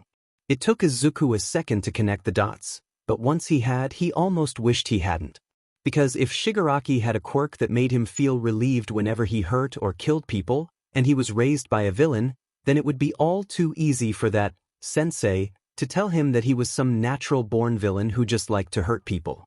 Hell, he probably wouldn't have to actually say it, and would just let Shigaraki come to that conclusion on his own instead. Which meant that sensei had taken in a kid, forced him to undergo severe quirk buildup, and then let him think that the only release for it was harming people. And if Shigaraki had ever figured it out on his own, all sensei would have to do would be to congratulate him for thinking of it or scold him for taking so long to come to that conclusion, and Shigaraki would probably think it was all his own fault for not realizing. Unless, of course, Izuku was wrong and Shigaraki's quirk didn't have any side effects like that, and he really was just a psycho that felt happy every time he hurt someone. But Izuku didn't think that was the case. For one thing, Shigaraki wouldn't have flinched and pulled back so quickly when Izuku pressed his hand to his chest to show that the band-aids stopped his quirk, looking angry and worried in equal measures, and he also probably wouldn't have used the word relief to describe how using his quirk felt. That still meant that Shigaraki hurt and killed people, which was obviously bad, but it meant that he had gone from someone who hurt people just for fun to someone who hurt people either because he thought it would help make a better society or because that was the only way he knew how to react to stress and quirk buildup, which wasn't irredeemable. Still, the idea of a little kid being taken in by a villain and manipulated to think that they were a monster who constantly had the urge to hurt people. It made him tear up, and he had to dig his nails into his palms to keep from bursting into tears and tackling Shigaraki in a hug, neither of which he thought the other boy would appreciate. Instead he cleared his throat and took a deep breath, carefully shuffling the topic along. Quirks want to be used, he explained, because if there was anything he could always talk about no matter how upset he was, it was quirks. If you don't use them, they get antsy, and you can suffer all sorts of health defects as a result. You make it sound like they're sentient, Shigaraki said, sounding more curious than scornful. Some of them are, Izuku said, starting to perk up again. The phenomenon of sentient quirks was something that never ceased to fascinate him, and he would absolutely take any possible excuse to talk about them. Like my friend, he has a quirk that basically acts like an unruly child during the day, but at night is an absolute beast to fight against. But no, most quirks aren't sentient, though it can certainly feel like they are. Mostly it's just racking up chemicals or energy or whatever else someone uses to activate their quirk without letting it off, like if you let your hair grow too long without cutting it and it starts getting in your face and stuff. If someone refuses to use their quirks for long enough, it can actually hospitalize them, and they have to go through physical therapy to be able to use their quirk normally again. He smiled a little, leaning over to nudge Shigaraki with his shoulder. Hey, to avoid that you could go around dusting litter and plastic and stuff, do your part to help out the environment. Seriously? Shigaraki said as he turned to glare at Izuku, finally looking like himself again, his tone practically dripping with incredulous disgust. You're joking, right? Global warming is nothing to joke about. Izuku said brightly, grinning to himself when Shigaraki snorted. All right, then why don't you get out there and clean up the trash, brat? You're the hero here, not me. He retorted, some of the tension leaving his body as he rested his crossed arms on top of his knees and rested his cheek on top of those. I did actually, Izuku said smugly, making Shigaraki raise an eyebrow. It was part of my training. There was a beach covered in trash near my house, so I went there every day and cleaned it up little by little. I started with the little stuff, like bottles and cans and things, then worked my way up to the washing machines and wrecked furniture and stuff. By the time I was done, I could drag an entire hollowed-out car behind me. He nudged the sleeve of his hoodie and flexed to show off his bicep, flashing a wide, proud smile. You're so effing nice, Shigaraki said, looking absolutely disgusted by that fact. You seriously cleaned up a whole beach full of trash by yourself? That's insane. You're insane. What if you got an infection or tetanus or something? Why couldn't you just go to the gym like a normal person? Because it was a way to help people and train myself at the same time. Izuku huffed, pouting a little as he let his sleeve slide back down. Besides, I took precautions. I wore gloves and thick boots and stuff and washed my hands a lot, so there wasn't much of a risk of getting injured. Much? Shigaraki muttered, shaking his head in exasperation. That was All Might's idea, wasn't it? I should have known. There's no way someone with his head in the clouds and a quirk like that would know anything about training someone. Well, it worked, didn't it? Izuku said sweetly, smiling pointedly and resisting the urge to snap at him not to talk about All Might like that. By the time the whole beach was clean, I could even carry All Might himself. Shigaraki snorted, then glanced at him and saw that he wasn't joking. You can't carry All Might, he said flatly, but the look in his eyes made it seem like a question. Wanna bet? Izuku grinned, and then before Shigaraki could reply, he grabbed the villain and hoisted him up over his head. Shigaraki let out a shriek of surprise, immediately starting to scratch and hiss and squirm like a cat trying not to be put in a carrier. You fucking, let me go, Shigaraki hissed, and Izuku idly thought that the resemblance really was uncanny. You're as light as a feather, he taunted in a sing-song tone, beaming and holding Shigaraki at arm's length so the villain couldn't scratch his eyes out. Instead, Shigaraki somehow managed to kick him in the side of the head, making him stumble enough that they both crashed to the floor in a heap. Of course, that wasn't suitable revenge for the villain, and the two of them quickly began to grapple again, though maybe not quite as fiercely as they had the time before. By the time they caught their breath after that little scuffle, Shigaraki was yawning, so Izuku made a point to pull out his sewing kit and return to embroidering the scrap from his sleeve. Seeing that he was busy, Shigaraki flopped back and pulled his hood low over his face, resting his head on his arm and turning away with another exaggerated yawn.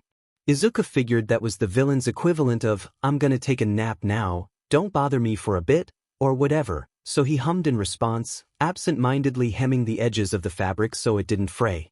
He waited for as long as he was patient enough to, listening to Shigaraki's breathing slow and settle into an even rhythm. Once it was calm, Izuku looked over to make sure the villain really wasn't paying attention, then set the fabric aside and finally turned to face the outside world again.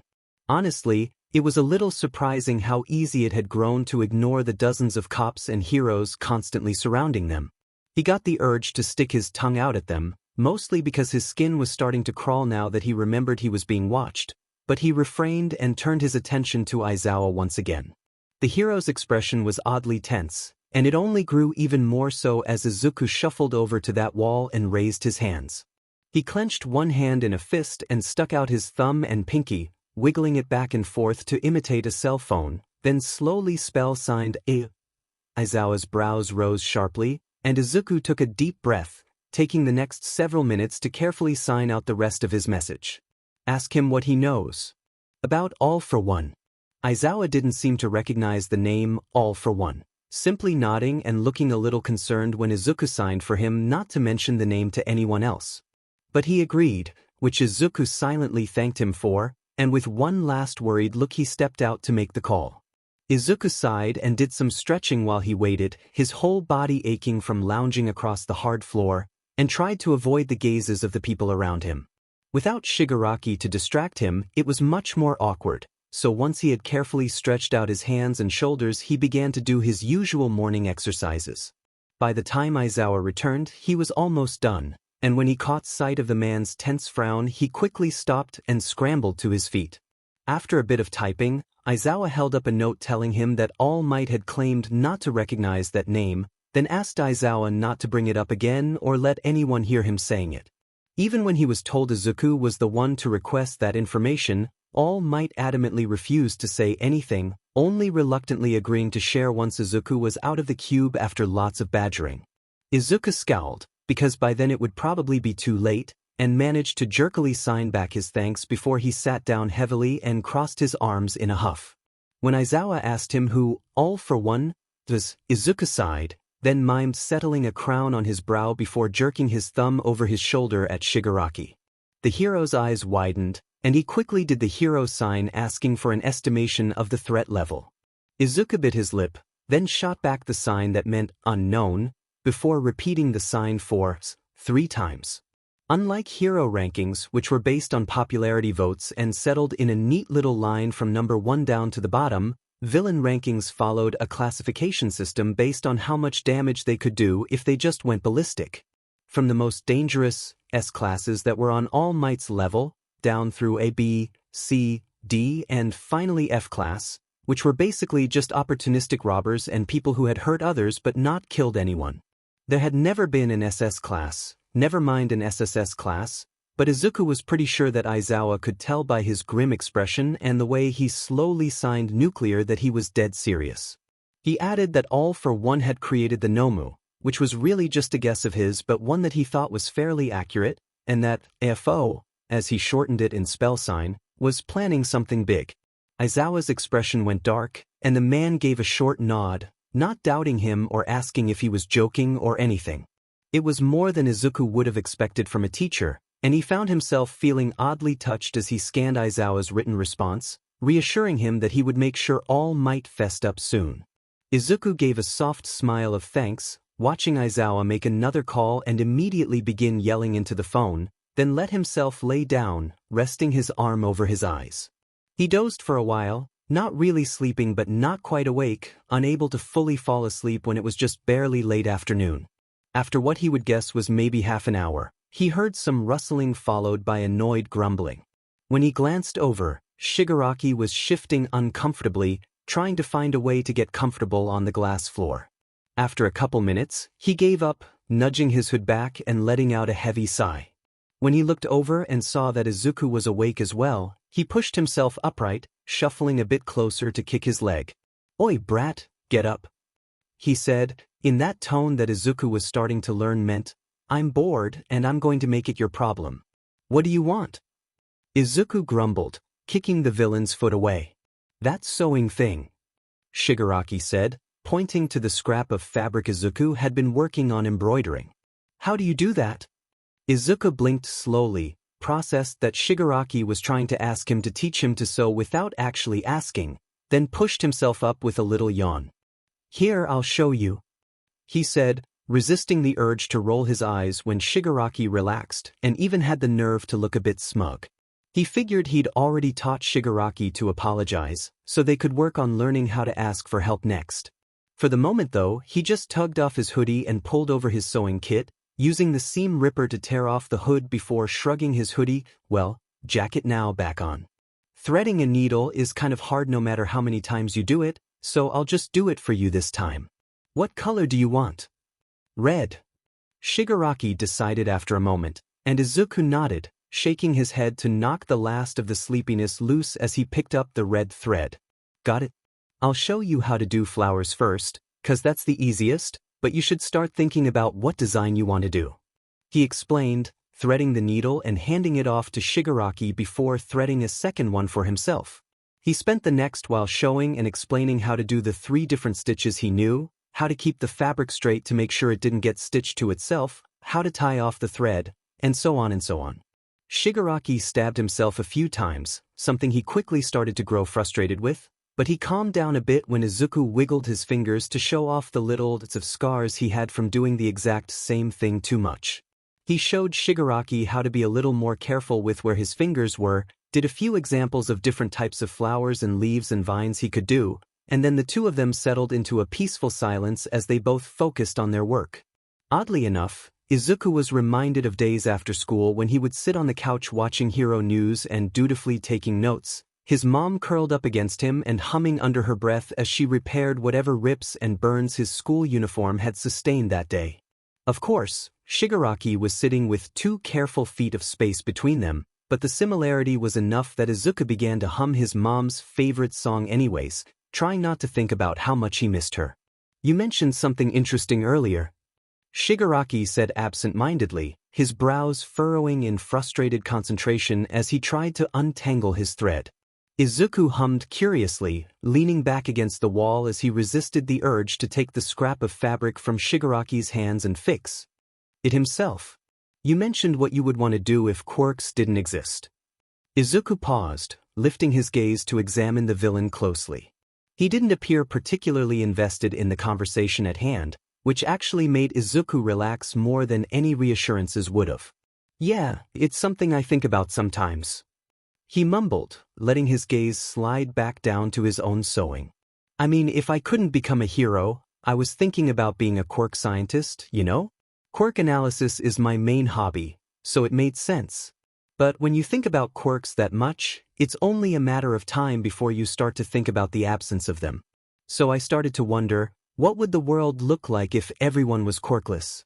Most of the records of the pre-quirk era were destroyed during the quirk riots, so it's not like I can just look it up, and even in countries like New Zealand with high percentages of quirkless people and no hero system in place, they still have quirk-based system that just wasn't possible pre-quirk, so I can't use them as an example. But I want to know, was there still discrimination? Did they have the same system of government as us? What was law enforcement like? How different was day-to-day like social norms, music?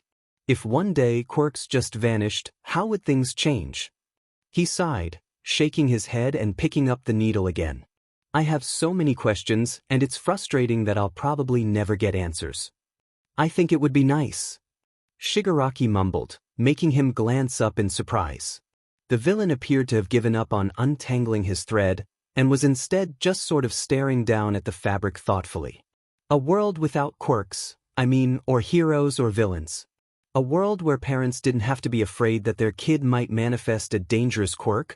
A world where kids didn't accidentally hurt people with a power they didn't know how to control. A world where people wouldn't be afraid to stop and help someone who needed it. I think it would be better. Izuku blinked, tilting his head curiously. That was surprisingly insightful of him. I think so too, he said softly, quickly beginning to sew again when Shigaraki glanced over at him. I think a world like that, one where people weren't hurt just for being different, one where no one was born with a quirk that would define how people treat them for the rest of their life, one where they could be whatever they wanted to be without worrying about what they were born as. He let out a little huff of a laugh, a wry smile crossing his face. It sounds like paradise, really. It wasn't, though. Shigaraki pointed out, frowning a bit. They had wars and stuff back then. Big ones. Izuku agreed, because even the riots that had burned most libraries and blown up loads of data storing centers hadn't managed to wipe away any mention of the world wars. Countries didn't really fight with each other anymore, not when most of their military force was focused on controlling local villains rather than outside threats. The laws around if heroes were allowed to be deployed onto battlefields and used as weapons of war were still a bit iffy, so mostly governments tended to just resort to intimidation via having lots of powerful, flashy heroes with lots of widely televised fights. Did you know they had killed 3% of the entire population at the time? It was like 85 million people or something, and most of those were civilians. Sheet, really? Shigaraki said, eyes widening a bit when Izuku nodded. And they managed all that without quirks? That's effed up. It's a good thing that we have heroes now to scare off other countries from invading each other.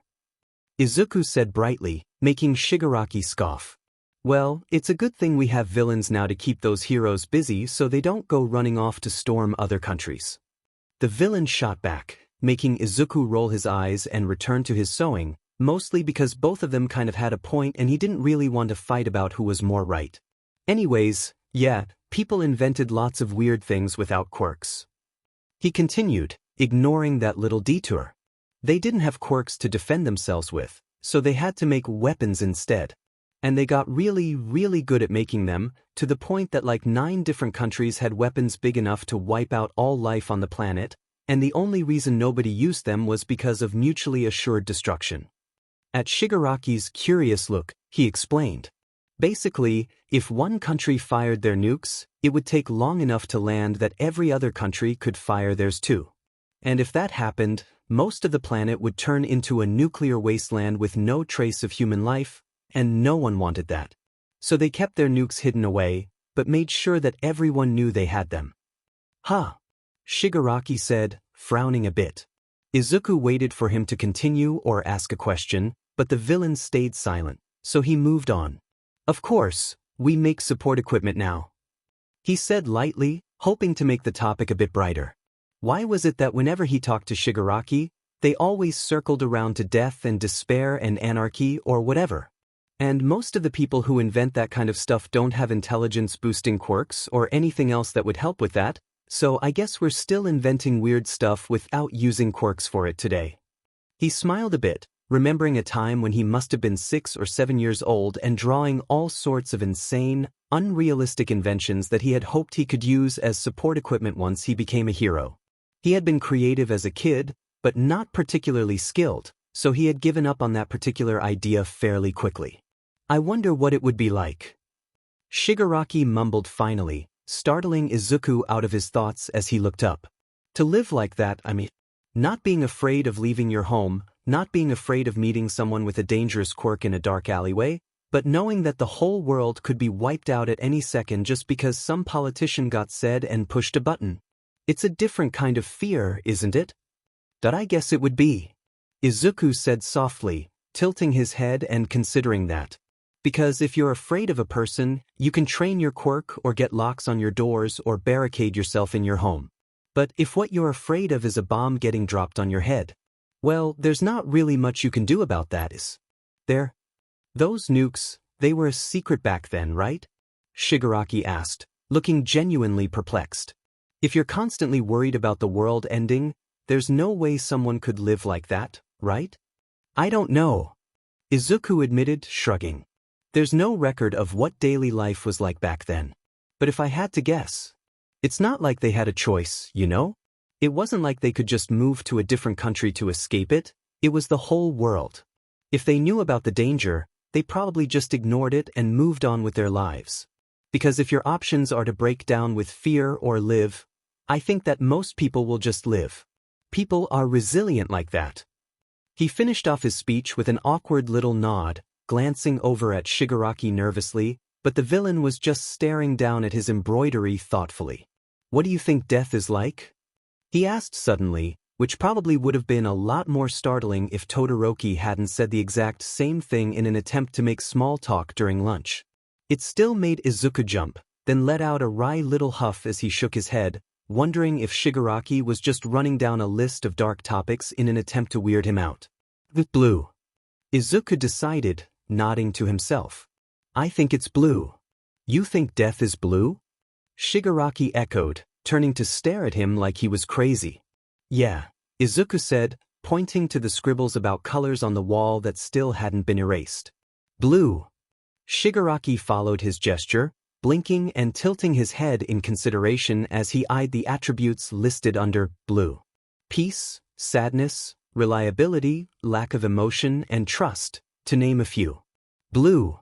Shigaraki mused, more thoughtful that time. That I think it's gray. I think it's just nothing. That might be nice too. Izuku agreed, hissing a bit as he stabbed himself with the needle. Shigaraki smirked, but didn't laugh at him, so he just rolled his eyes as he liked the blood off. Nothing is comforting in its own way. But I think it's kind of like falling asleep, you know? That kind of nothing, a warm nothing. Like when you would fall asleep in the car on the way home as a kid, and you would get carried inside while you were asleep, and you'd wake up a little bit when you got tucked into bed, and you could hear people in the next room, laughing and joking and stuff, and you'd fall back asleep feeling like everything was going to be okay. I think it would be like that. Comforting, you know? Like coming home. You think? Shigaraki asked softly, a little hopefully. I hope so. Izuku said, turning to flash a lopsided smile at the villain. It's certainly better than the idea of meeting some higher power, I think. Shigaraki snorted, shaking his head. Definitely nothing like that. He huffed, stabbing his fabric with the needle aggressively and barely missing his fingertip. If there is something waiting for me after I die, I'm killing it. Of course you would. Izuku said mildly, making Shigaraki shoot him a look and kick him in the leg. Hey, I'm just saying it sounds like something you would do. If I came face to face with some higher power, a god or a spirit or anything, I'd have some questions first, though. Like what? Shigaraki asked, tilting his head. Like, hey, what the actual F-dash? Izuku said, pitching his voice into a dramatically annoyed tone, which made Shigaraki snicker. I'd probably also ask what caused quirks in the first place, since we still don't know, and some other stuff like that. But mostly just the big old why. You know, I would have expected you to be the kind of person who believes in stuff like that. Shigaraki mused, holding up the fabric and frowning when he saw that he had stitched it in a way that left it wrinkled. Really? Why? Izuku said in mild surprise, pausing his own stitching to stretch out his sore hands. Optimistic and gullible. Shigaraki said flatly, a little smirk tugging at his lips.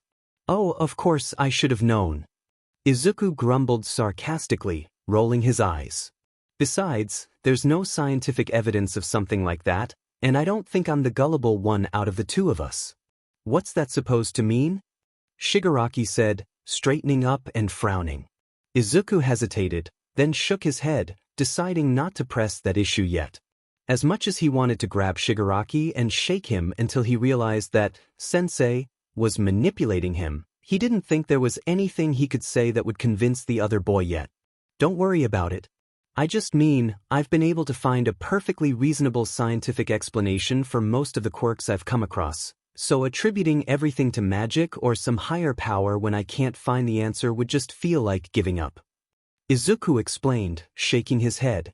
If we can't find an explanation for something, it just means that we don't have the science to explain it yet, not that some being beyond our comprehension doesn't want us to know. People just say that because they don't like not understanding things. Organized religion is a scam. Shigaraki said, nodding sagely. Well, I don't know. It's probably really comforting to believe in something powerful and all-knowing that is working in your favor, I guess. Izuku said, more for the sake of conversation than anything. He wouldn't know, his mom had never been into religion stuff, and he didn't really know much about his dad. Sure, I guess. Shigaraki huffed, wrinkling his nose. But when you've got a group of people like that, you've got a guy on top, and 9 times out of 10 the guy in power is gonna get a big head and take advantage of it. But Yuki-sensei is different, of course. Izuku said flatly, unable to contain a snide comment at the irony. Yeah, of course. Shigaraki nodded, seeming to not even notice his tone. He's going to make the world a better place. Izuku had to physically bite his tongue to keep himself from pointing out the fact that Shigaraki sounded exactly like a cult member right then. He closed his eyes and let out a heavy breath, reminding himself that antagonizing a brainwashed cult member would just make him more defensive. It would be really nice if the Quirk had conjured up a therapist to mediate between them, but no, Izuku's life could never be that easy. He opened his eyes again, then realized that Shigaraki had stopped sewing and looked like he was struggling to tie off the thread. You done? Izuku asked, leaning in to take a look. Almost. Shigaraki muttered, leaning away and scowling as he tried to tie a third knot in the right place this time. Here, do it like this. Izuku said, slowly tying his own thread off early so Shigaraki could follow along. Once it was done, the villain held up his fabric to inspect it, looking pleased. Well, let me see.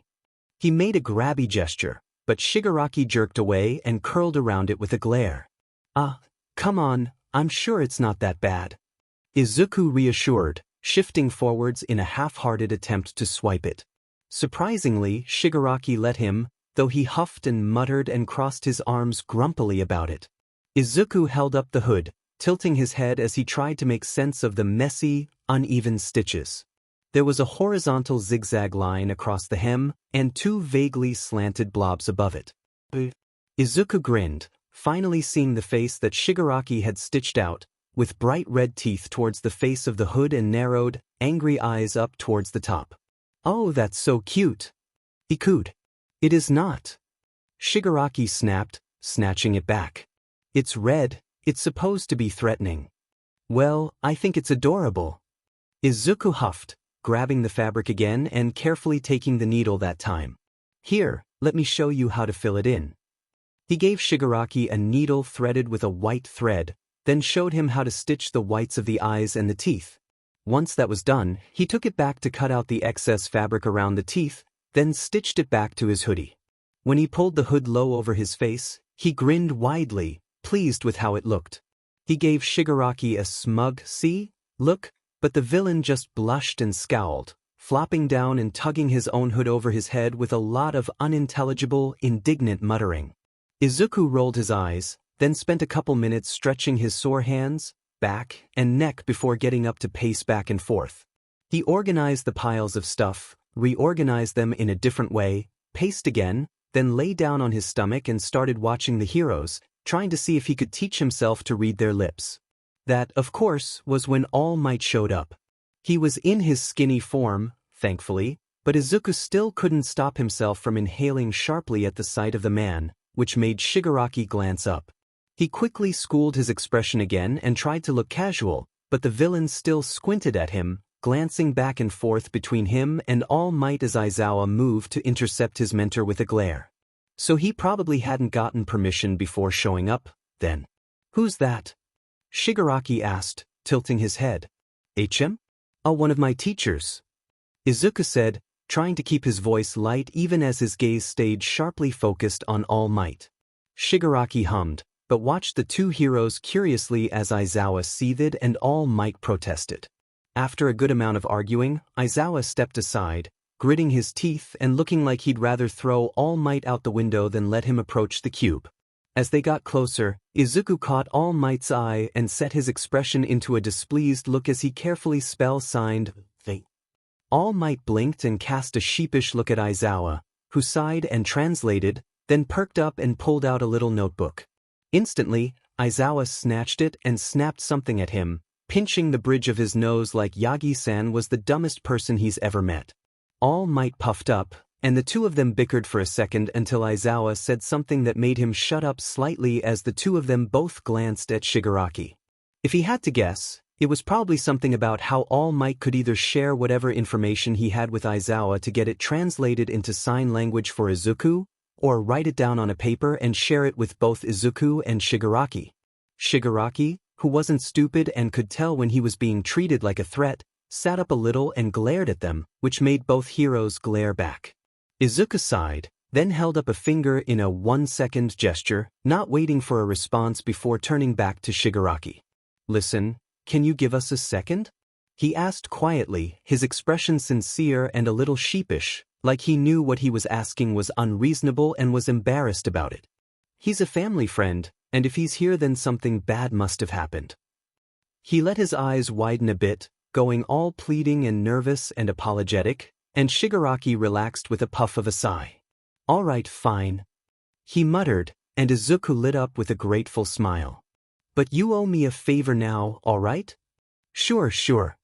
Izuku said, already grabbing the sewing kit and opening it to thread a needle with a random color. "Here, take this and I'll tell you later if it's something important, 'kay?" Shigaraki relaxed even further at that, nodding and taking the sewing kit Izuku handed to him. "I need fabric," he said, making Izuku shoot him an exasperated look.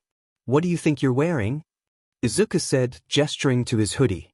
Shigaraki continued to stare at him, in a way that clearly read, "I don't want to risk messing up my clothes, but I'm perfectly willing to F up yours." He sighed, then peeled off his hoodie and tossed it at Shigaraki, who looked smug at the minor victory as he took the hoodie and the sewing kit before shuffling off to a corner with his back to the three of them. When he turned back around, he saw both heroes looking mildly baffled, and he made a sort of get-on-with-it gesture. All Might startled a bit, then nodded and began to write something down, making Aizawa roll his eyes. "Why did you ask about All for One?" the note said when he turned it around. Izuku raised his eyebrows, then jerked a thumb over his shoulder to gesture at Shigaraki, hoping that his expression conveyed, "obviously." All Might frowned, then continued to write. "All for One is dead." Izuku sighed, then picked up his pen and wrote across the glass, being careful to write backwards. "AFO is Shigaraki's dad," Izuku said, mentally noting that the way All Might capitalized it implied it was a title, not the name of a quirk. At the way All Might paled, he added an amendment so it read adopted dad, then continued. "Although, he's really more like a cult leader. But he definitely isn't dead." When he looked up, All Might looked. Izuku set his jaw, then wiped away the previous note with his palm and continued in bigger letters. "Tell me." It was clear at even a glance that All Might didn't want to. But after a long moment of hesitation, he sighed and began to write. Izuku waited, but All Might just continued to write and write and write, enough that he covered several pages. He glanced back at Shigaraki, but the villain was still facing the opposite wall and focused on whatever he was sewing, and it took several more minutes before All Might was done. When he finished, he flipped back to the first page and turned the notebook around, and Izuku only had to read the first line to know he was going to hit All Might over the head with a rolled-up newspaper. The first user of One for All was All for One's brother. Izuku continued to read with growing unease as All Might explained All for One's abilities, the creation of One for All, and the quirk being passed down. He read All Might's explanation of meeting his mentor, Shimura Nana, gaining One for All, and then Shimura's death. He explained his fight with All for One, the one that had injured him so badly that he now had a time limit on his quirk, and his certainty that All for One had been killed after that fight. He admitted that he did have his suspicions after the USJ attack, but had assumed that the Nomu was just the work of the research and allies All for One had left behind. He had to gesture for All Might to turn the page a few times. The hero had gone off on rambling little tangents more than once, but finally he sat back and let out a sigh as he absorbed the new information. So, the sensei backing Shigaraki was a 200-year-old supervillain who had the ability to steal quirks and give them away freely and used it to create jacked-up superpowered corpses with whatever quirks he wanted, which meant that he probably had dozens, if not hundreds of Nomu hidden away somewhere, who knew about One for All and actively wanted it back. Which meant he was probably targeting Izuku or would be soon when he found out the quirk had been passed on. In the face of all that, there was really only one question he could ask. "Were you ever going to tell me?" He wrote backwards across the glass, And the way All Might winced and looked guilty was all the answer he needed. He let out a slow sigh, closing his eyes and resting his forehead against the cool glass. Did All Might really not trust him at all? Or was it just that he thought that since All for One was dead, he could bury everything about him and keep it hidden forever?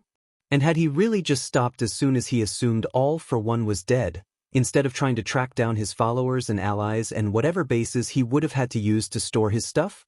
Izuku didn't want to think about it, but was it possible that All Might was just kind of stupid? He was a good hero, of course. And he was really nice, and Izuku had no doubt that he had the best of intentions, but he didn't really seem to think things through, did he? Izuku let out another heavy sigh, dragging a hand down his face as he thought. He cared about All Might, he really did, but after learning all that, he didn't think he could trust the hero anymore. At least, couldn't trust him to take care of threats competently. Tell Eraserhead. He wrote sharply, glaring at All Might when the hero began to frown and shake his head. Shigaraki trapped with me, if All Might show up to get him back. Someone here needs to be prepared to face that threat. If you and AFO fight here, damage will be catastrophic.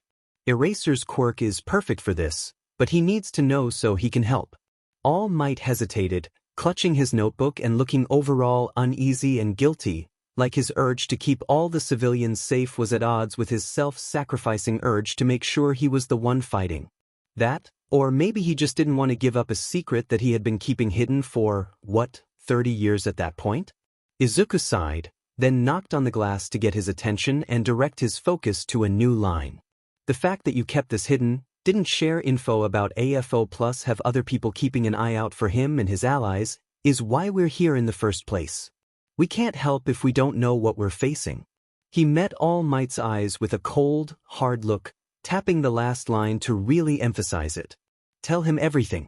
That, finally, made All Might give in, and he sighed as he handed over the notebook to Aizawa, who took it with an exasperated look.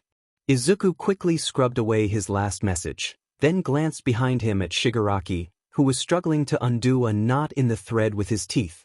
Izuku huffed a little at the sight, then turned back around to watch Aizawa read, feeling oddly validated by the way his expression went colder and harder until it was stony and furious.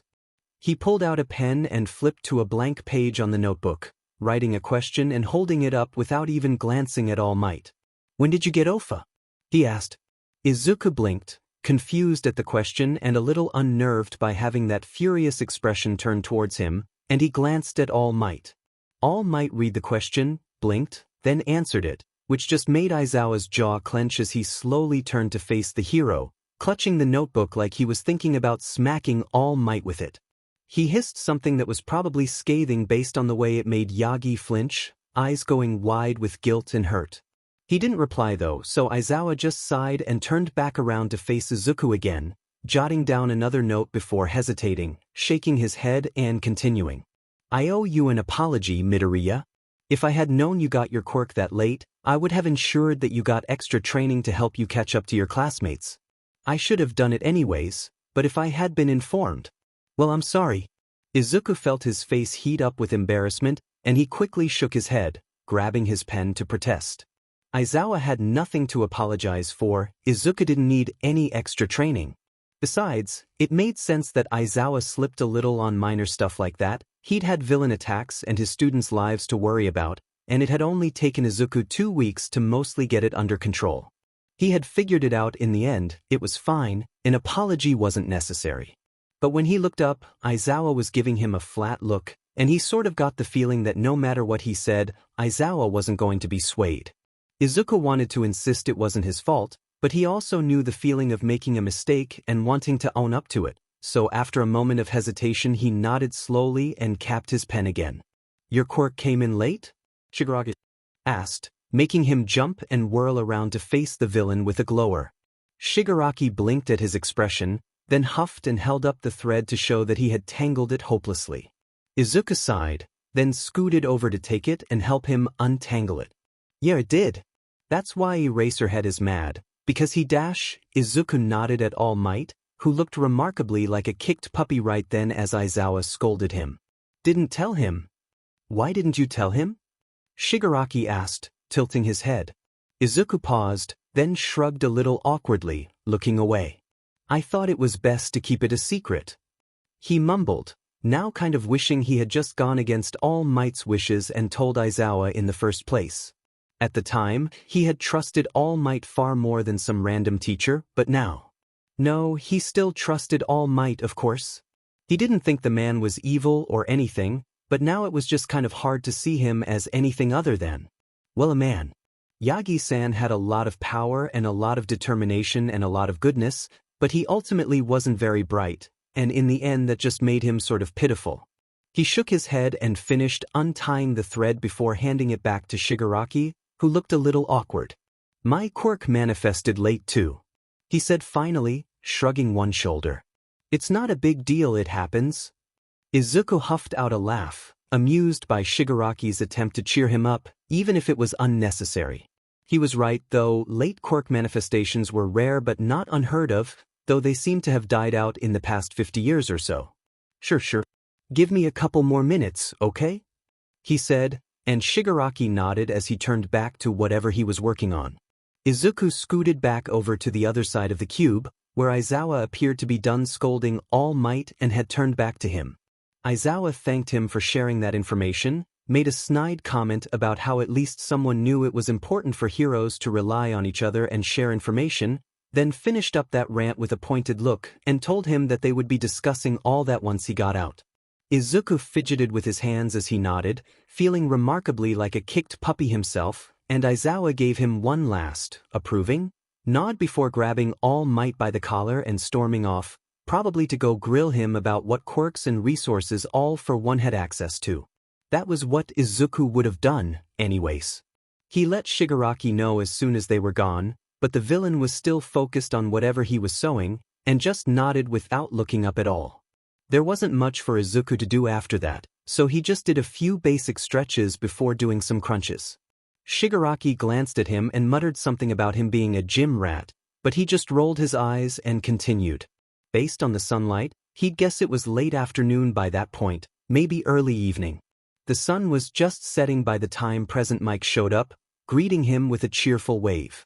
Izuku waved back, though Shigaraki just flipped them both off, but Mike ignored him and sat down next to the cube. They spent a while chatting back and forth through writing on the glass about random things, from a show that they had both watched to present Mix radio station to some song recommendations, until at one point Mike forgot how to say a word in Japanese and signed it instead. Izuku had to sheepishly admit that he didn't know that word yet, and only knew a few random words plus spell signing. Mike perked up and asked him if he wanted to learn, and he nodded eagerly, scooting forwards with excitement. He had only learned a few words before Shigaraki finished his embroidery and came over to drop it on Izuku's head, putting the needle back in the sewing kit carefully. When Izuku turned the hoodie around to see what he had done to it, he found a wobbly, uneven design that read, "I love to commit murder and domestic terrorism," with a doodled, smug face wearing sunglasses and giving a thumbs up. When he saw that, Izuku couldn't help but burst into laughter, imagining Shigaraki stitching that in an attempt to get him in trouble or something. When he looked up though, the villain was grinning smugly, so he figured Shigaraki just thought it was funny to see a hero student wearing something like that. He shrugged and pulled it on, because honestly it was kind of funny, though he hoped that none of the heroes actually took it seriously. That would make things awkward. Shigaraki flopped down next to him and asked what they were doing, and after a moment of hesitation he explained that Present Mike was teaching him sign language. Shigaraki blinked, then sat up a little and asked if he could join them, looking curious and mildly hopeful. Izuku was a little reluctant to give up the one method of communication he had that Shigaraki didn't understand, but when he asked Present Mike, the hero just seemed excited to have someone else to teach, so he sighed and went along with it. Shigaraki was a good student, paying close attention and learning fairly quickly, repeating each gesture a few times to help himself memorize it.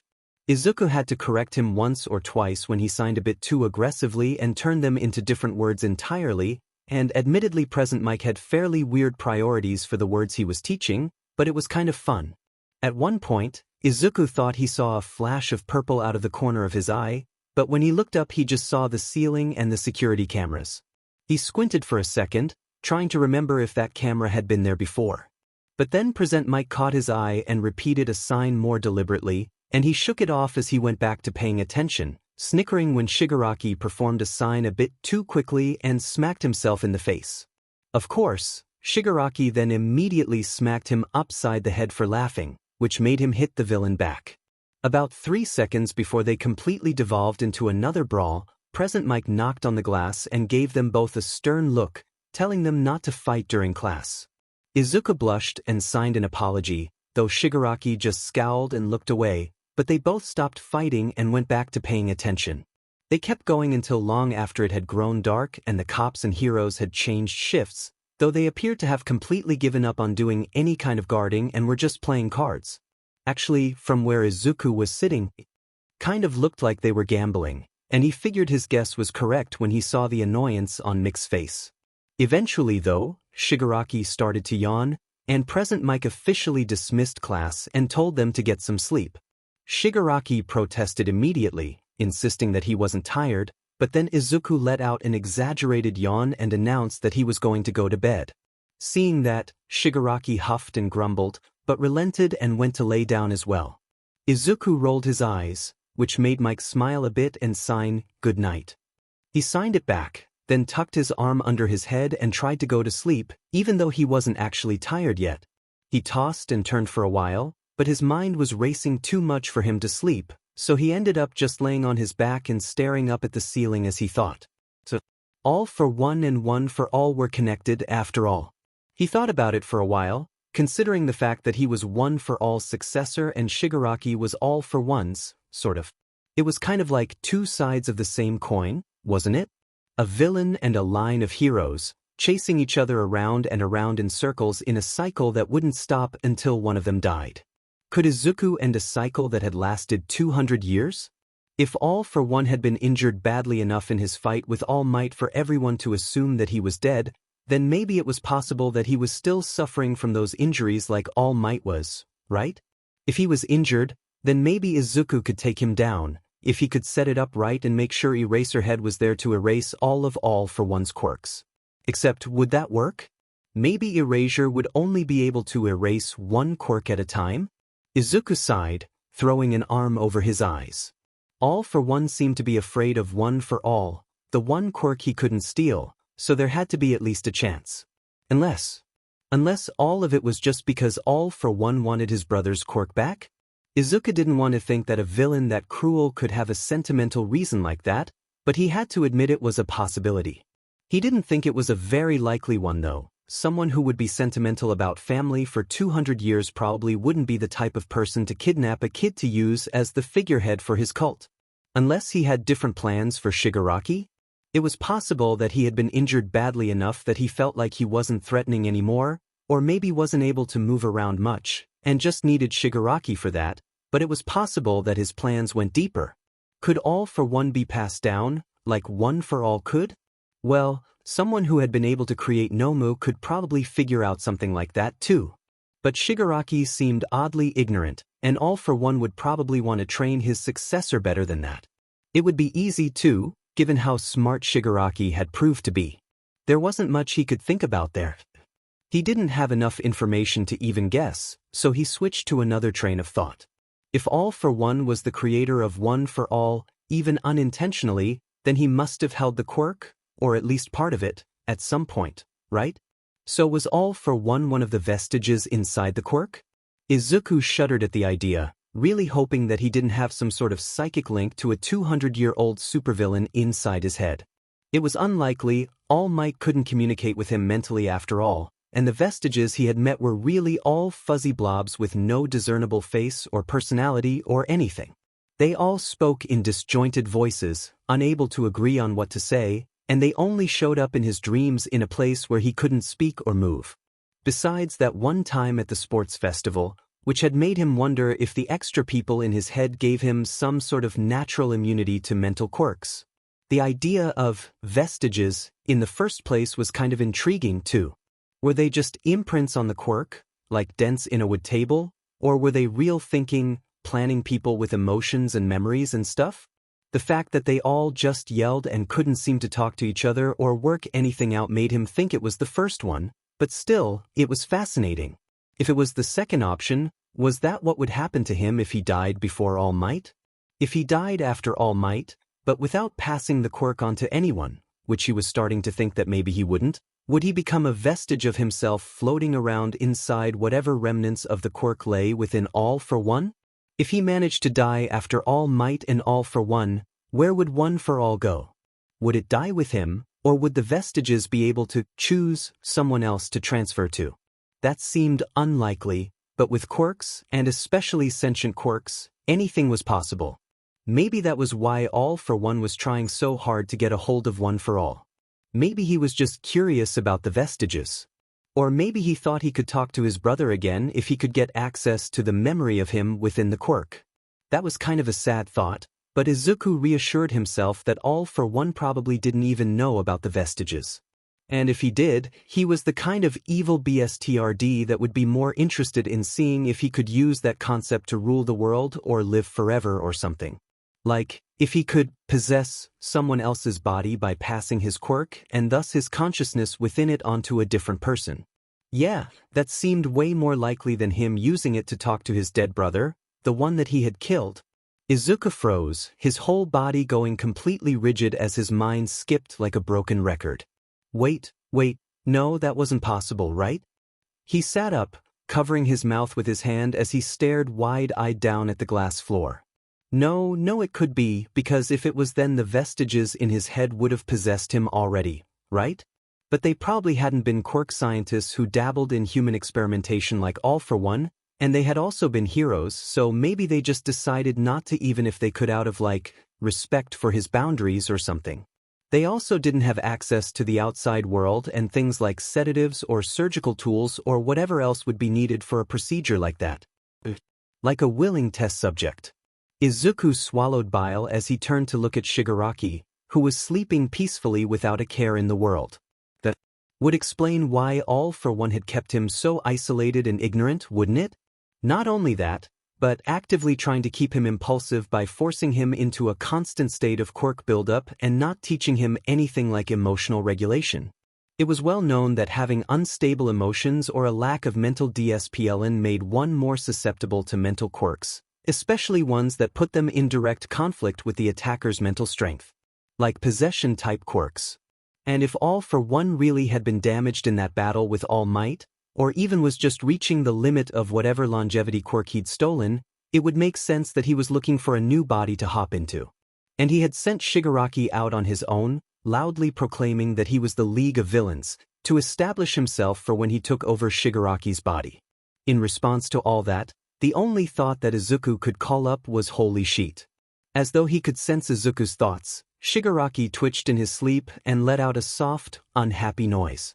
Izuku jumped, then glanced over to see Shigaraki curled up in a tight ball, shuddering and mumbling under his breath. Izuku hesitated for a second, unsure what to do, then reached over and nudged the villain with his foot. Shigaraki didn't stir, just kept shaking in a little ball with his arms over his head, curled up like a child hiding in the closet. It made his stomach twist to look at, like he was watching someone throw rocks at a cat, and he shuffled over without thinking. Shigaraki? He whispered, wincing at how loud he sounded in the silence, then cleared his throat and raised his voice. Shigaraki, wake up, I think you're having a nightmare. Shigaraki didn't respond, just let out a pained whimper like he had been kicked in the stomach, and Izuku reached over to shake his shoulder. Shigaraki, come on, wake up dash. He had barely nudged the villain when suddenly, before he could blink, he found himself thrown back against the wall with two hands around his neck. His first reaction was to hit back, but he managed to stop himself just in time, taking a deep breath as he processed Shigaraki looming over him with wild, frightened eyes, chest heaving and body shaking. Izuku swallowed against the tight grip on his throat, unclenching his hands from where they sat fisted at his sides and raising them up in surrender. I'm not going to hurt you, he said softly, pitching his voice low and reassuring. Everything's okay, see? You just had a nightmare. It's all right, everything's going to be okay. For a second, Shigaraki stared at him blankly, like he wasn't seeing him or just couldn't comprehend what he was saying. And then all at once, like a puppet with his strings cut, he slumped forwards and collapsed against Izuku. He didn't know what to do at first, sitting there tense and stiff as a shaking villain lay limp on top of him, but then slowly he raised his hands and patted Shigaraki's back. It was awkward, and he couldn't help but feel sort of uncomfortable, but then Shigaraki let out a choked noise and buried his face against Izuku's shoulder. As he listened to the villain shake with desperate, silent sobs, hands limp by his sides like he had no idea what to do in a hug or knew what to do and knew doing it would turn the other person to dust, Izuku couldn't bring himself to regret it. He turned his gaze towards the wall and shot an icy glare at all the cops who had started to stare at the two of them, and they all turned away hurriedly, looking a bit awkward. Slowly, Izuku pushed Shigaraki back so he was sitting against the opposite wall, then tugged the villain's hood up over his face to give him some privacy as he wept. Then, feeling like that wasn't enough, he took off his own hoodie and draped it over Shigaraki's shoulders, wishing he had a blanket or something instead. He quickly scuttled back again, assuming that Shigaraki wouldn't be happy to wake up clutching onto him and crying. Still, he itched with the urge to do something to help as he tugged his legs up to his chest, watching the villain curl into a ball and tug the hoodie tight around himself like it was a blanket. It didn't take long for Shigaraki to wake up fully after that, his shaking slowly and stopping until finally he sniffled and scrubbed at his face with his sleeve. When he glanced up, Izuku was staring resolutely up at the ceiling, doing his best to give the villain as much privacy as possible. He knew what it was like to have people stare at him when he cried. "What did you do?" Shigaraki asked, his voice raspy and a bit thick with tears as his shoulders hiked defensively. "You had a nightmare," Izuku said softly, still not looking at him. "I woke you up." Shigaraki scoffed, but didn't say anything, scrubbing at his face again and letting out a heavy sigh. He muttered, and Izuku couldn't help but snort in amusement. "Yeah," he agreed quietly. Neither of them spoke for a while, Izuku staring at the ceiling as Shigaraki looked at the ground, lost in the past while Izuku worried about the future. Finally, Izuku cleared his throat, turning his gaze back to Shigaraki and was relieved to see the villain had gathered himself a bit. "Can I ask you kind of a weird question?" Shigaraki eyed him with tired wariness, then huffed and shrugged one shoulder, resting his head on the wall behind him. "Sure, why not? I don't give a shit." Shigaraki muttered, clearly exhausted. Izuku hesitated, choosing his next words carefully. "Let's say that someone who helped you out a lot is dying. And, there's someone really important to you, someone that you owe everything to. And they say that the only way for them to live is for them to, well, they'd have to leave their body behind and possess yours. What would you do?" Shigaraki's eyebrows shot up, and he gave Izuku a look like he was trying to tell if he'd gone crazy, which made him flush with embarrassment. "It's just a hypothetical," he mumbled, burying his face in his crossed arms as the villain huffed. "I'd tell them to F off," Shigaraki decided, making Izuku look up in surprise. "In case you couldn't tell, I'm not exactly the self-sacrificial type," he said dryly, which made Izuku huff out a little laugh. "What if it was your sensei?" Izuku whispered, a bit nervously.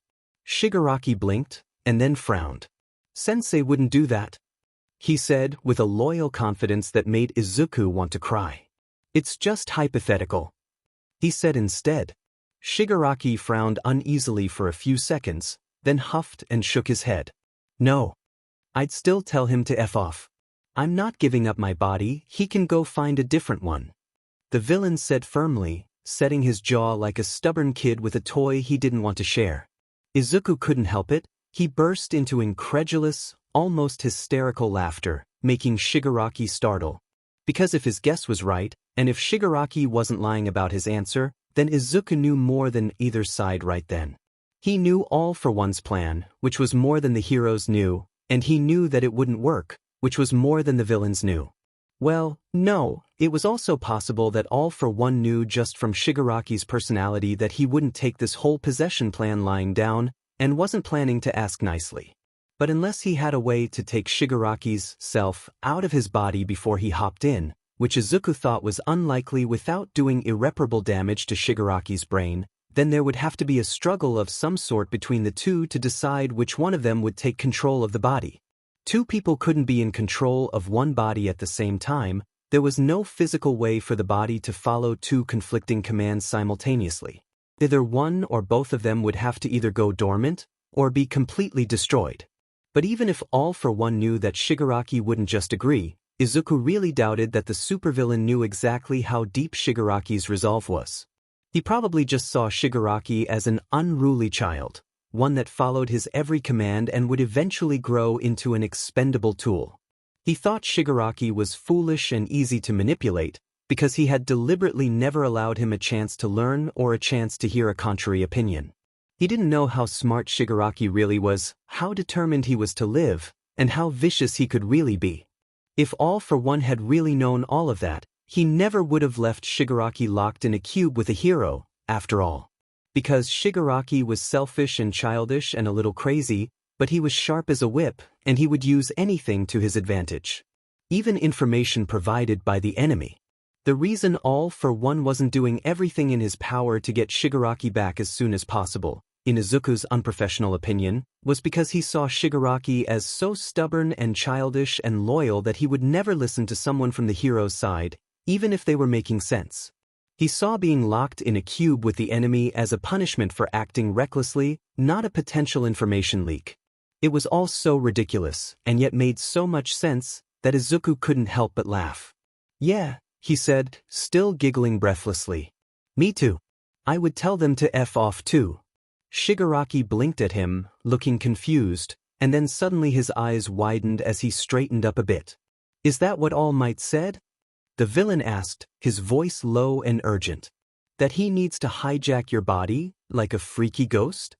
The sheer irony of that just made Izuku laugh even harder, and he shook his head as he struggled to catch his breath and speak through his giggles. "And no," he gasped, wiping the tears from his eyes as he flashed a lopsided, knowing grin. "Not All Might." Shigaraki frowned at him, looking displeased at being laughed at, and Izuku cleared his throat as he tried to force himself to calm down. "It's just a hypothetical," he said finally, not quite able to force himself to stop grinning. Sure. Shigaraki muttered, still glowering a bit as he rested his head on his shoulder. "Whatever, as long as you don't try to possess me with fed-up ghost magic." "Pinky promise." Izuku huffed, smiling and holding up a pinky as Shigaraki rolled his eyes. They both settled back into silence, both of them deliberately not looking outside the cube as they looked up at the word Reconcile on the ceiling, glowing softly and bathing them both in gentle blue light. Suddenly, to Izuku at least, it didn't seem quite so unattainable after all.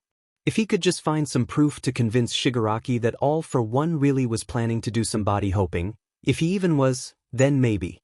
Well, he probably couldn't convince Shigaraki to come to his side, but maybe they could meet somewhere in the middle. After a few minutes, Shigaraki's breathing went deep and even, and when Izuku turned his gaze down to the villain, he was fast asleep leaning against the wall with his head on his shoulder. Izuku rested his chin on his arms and just sort of stared for a while, trying to reconcile the sight in front of him with the one he remembered from USJ. Shigaraki looked younger like that, his face relaxed with sleep as he sat curled up in a ball, Izuku's hoodie tucked tightly around him. A light knock on the glass next to him made him startle, and he turned to see present Mike looking both sleepy and mildly concerned.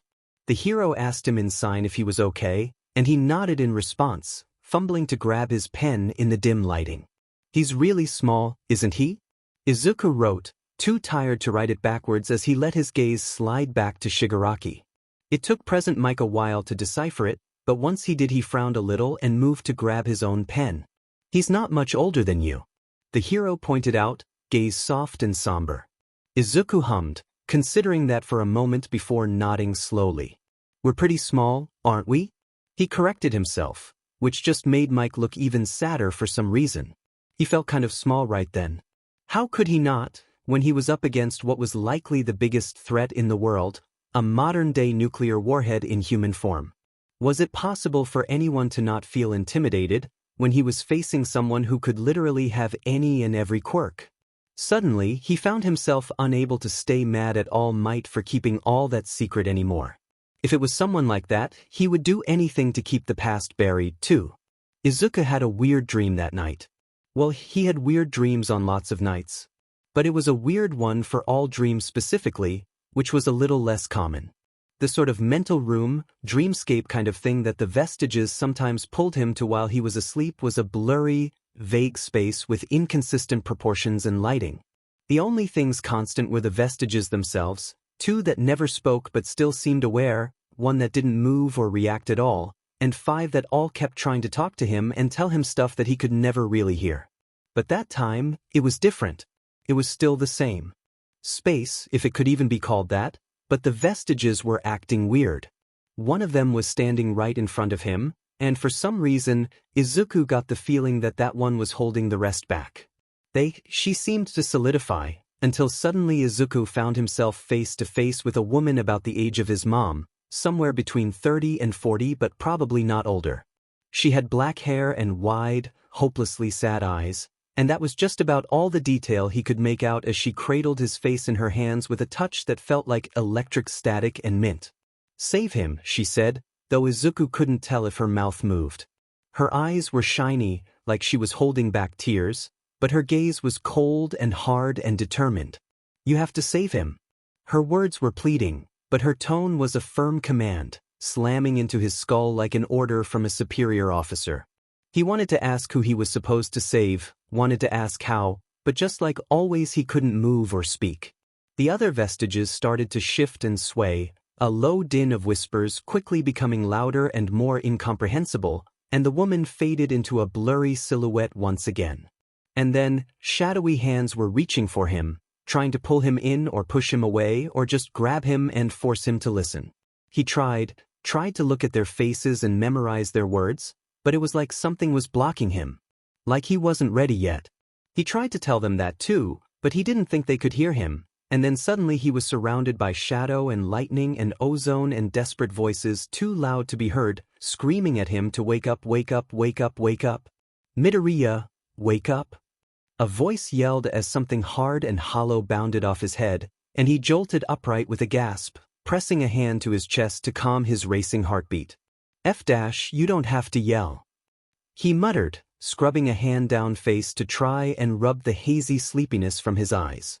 He felt oddly foggy, like he was still mostly asleep despite the adrenaline pumping through him.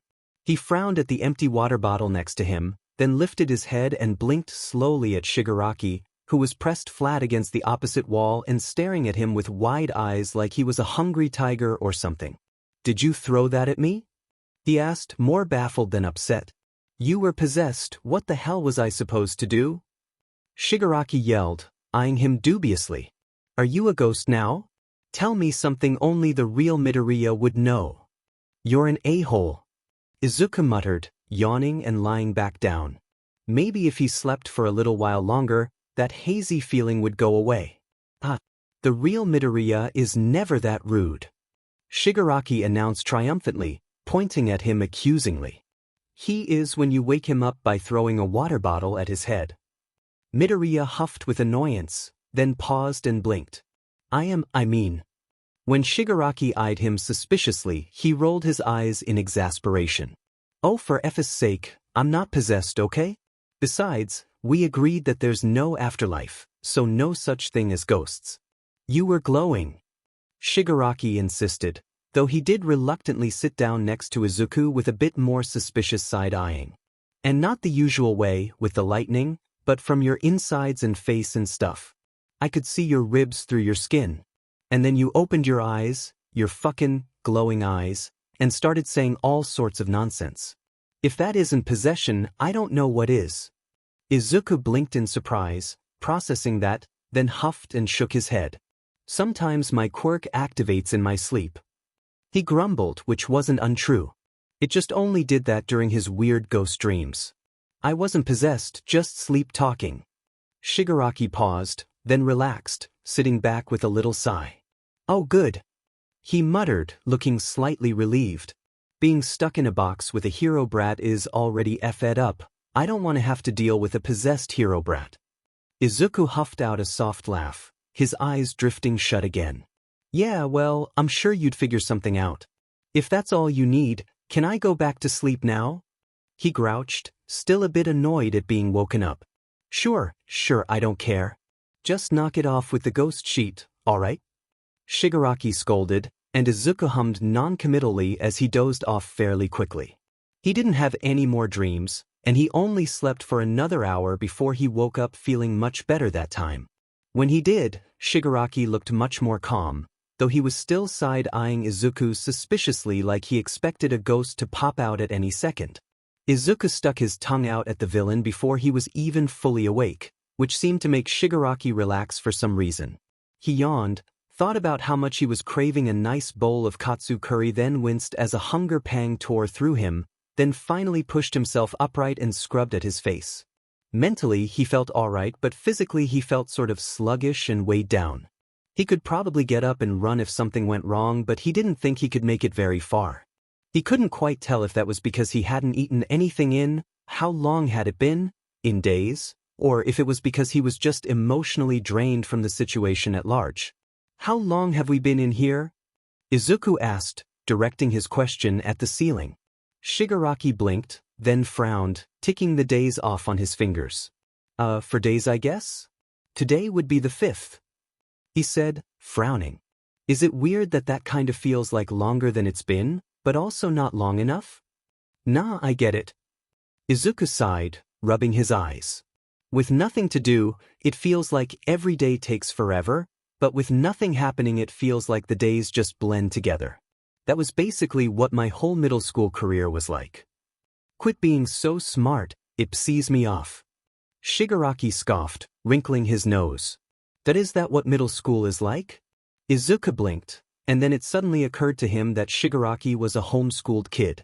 Like, obviously that all-for-one guy wouldn't want him running around attending public school, or even a private school, and having there be records of his existence and letting him be exposed to people with other ideas. But still, Shigaraki totally came off as a guy who was bullied in high school, and the idea of him actually being a homeschooled kid made Izuku giggle. The hell are you laughing at? Shigaraki huffed, looking mildly annoyed but not particularly murderous. It was probably feeling just as sluggish as Izuku was. Just didn't take you for a homeschooler. Izuku admitted with a wry grin, though honestly, he probably should have guessed. What kind of classes did Sensei teach? Murder 101? The Villain's Guide to Torture? Pfuff. Shigaraki grumbled, ears turning pink. What do they teach at your hero school then? Marketing 101, and how to pose for a photo shoot in sheet. You literally busted in on our rescue training, a-hole. Izuku huffed, rolling his eyes. Mostly it's just normal stuff though. Math, science, Japanese, English, history, art, home EC, computer tech, gym, all that stuff. Then we have practical heroics, which is like fighting and rescue training and stuff, and then theoretical heroics, which is legal stuff and ethics and things like that. Besides the heroics classes and the villain attacks, it's basically just a normal high school. Huh. Shigaraki mumbled, ignoring that comment on the villain attacks. What do your other classes teach? Izuku blinked, having assumed that they were fairly obvious based on the name, but figured he might as well humor the guy. Well, math teaches math. Counting and algebra and sheet.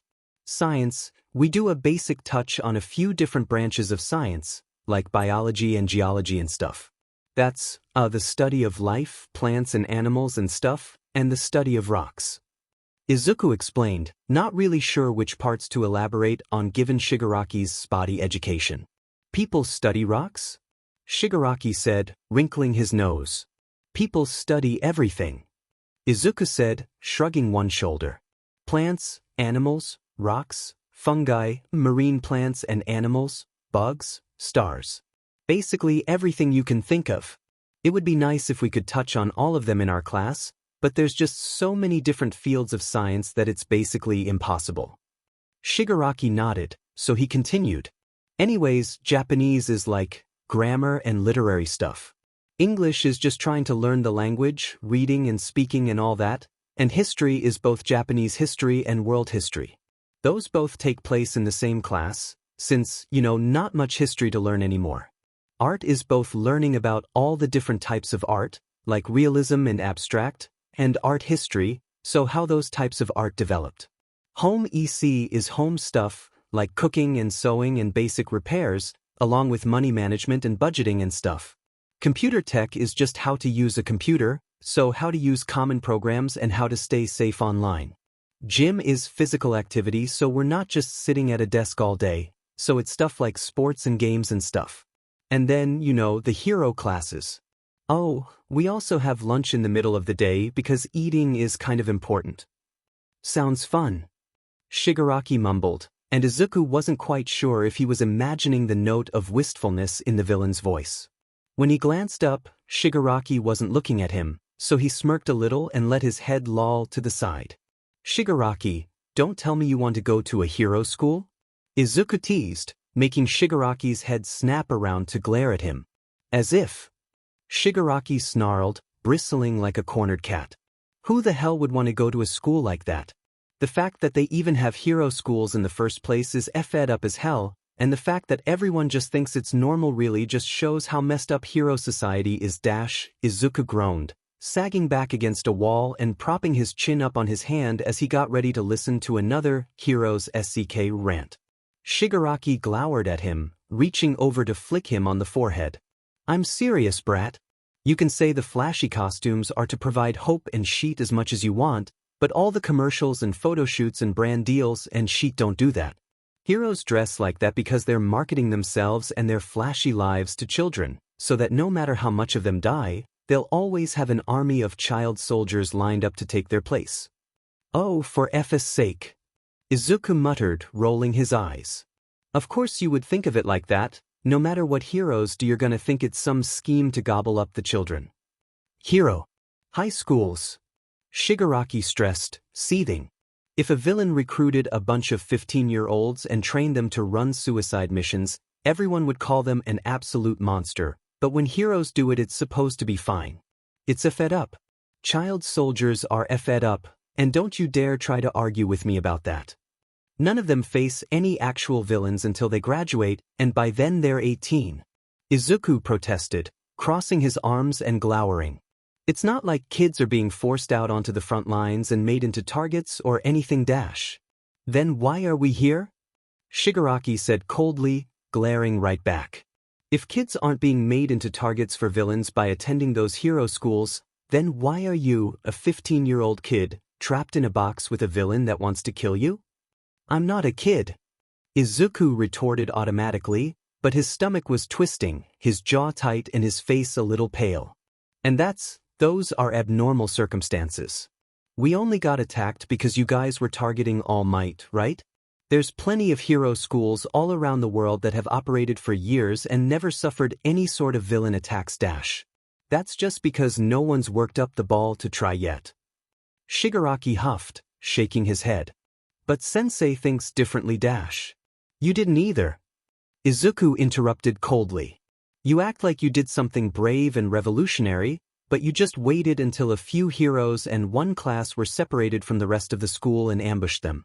That wasn't brave, it was cowardly, because you knew that if you attacked the school as a whole then you would have been crushed. That's why every hero school only employs heroes. It's so people are too scared to target the students. You say that like it's fucking necessary to recruit children. Shigaraki snapped, reaching up to scratch at his neck and hissing in frustration when his fingers met bandages. They shouldn't have to set up FING sentries to guard the kids while they brainwash them. They should just recruit people who can already protect themselves. Would it be that hard to make hero schools be colleges instead? But no, they want to get kids instead, because it's much easier to convince a gullible kid to throw their life away than an adult. I could literally say the same exact thing about you and your sensei. Izuku exclaimed in frustration, throwing his hands up in the air.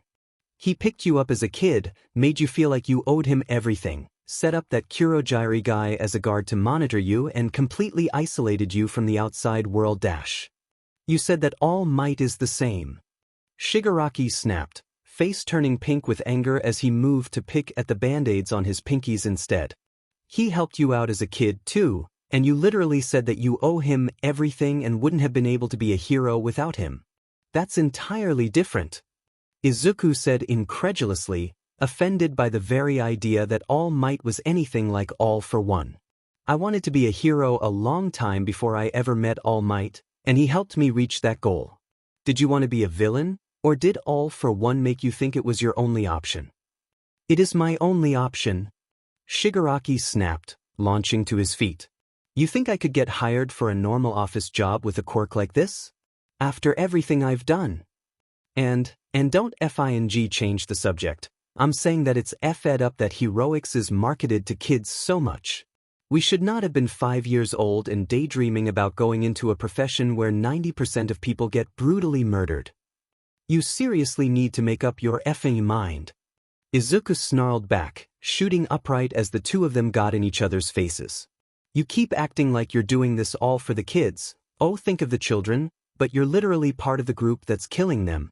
You targeted you attacked the students there, and yet you're acting like it's the heroes' faults for, what? Putting them in your path?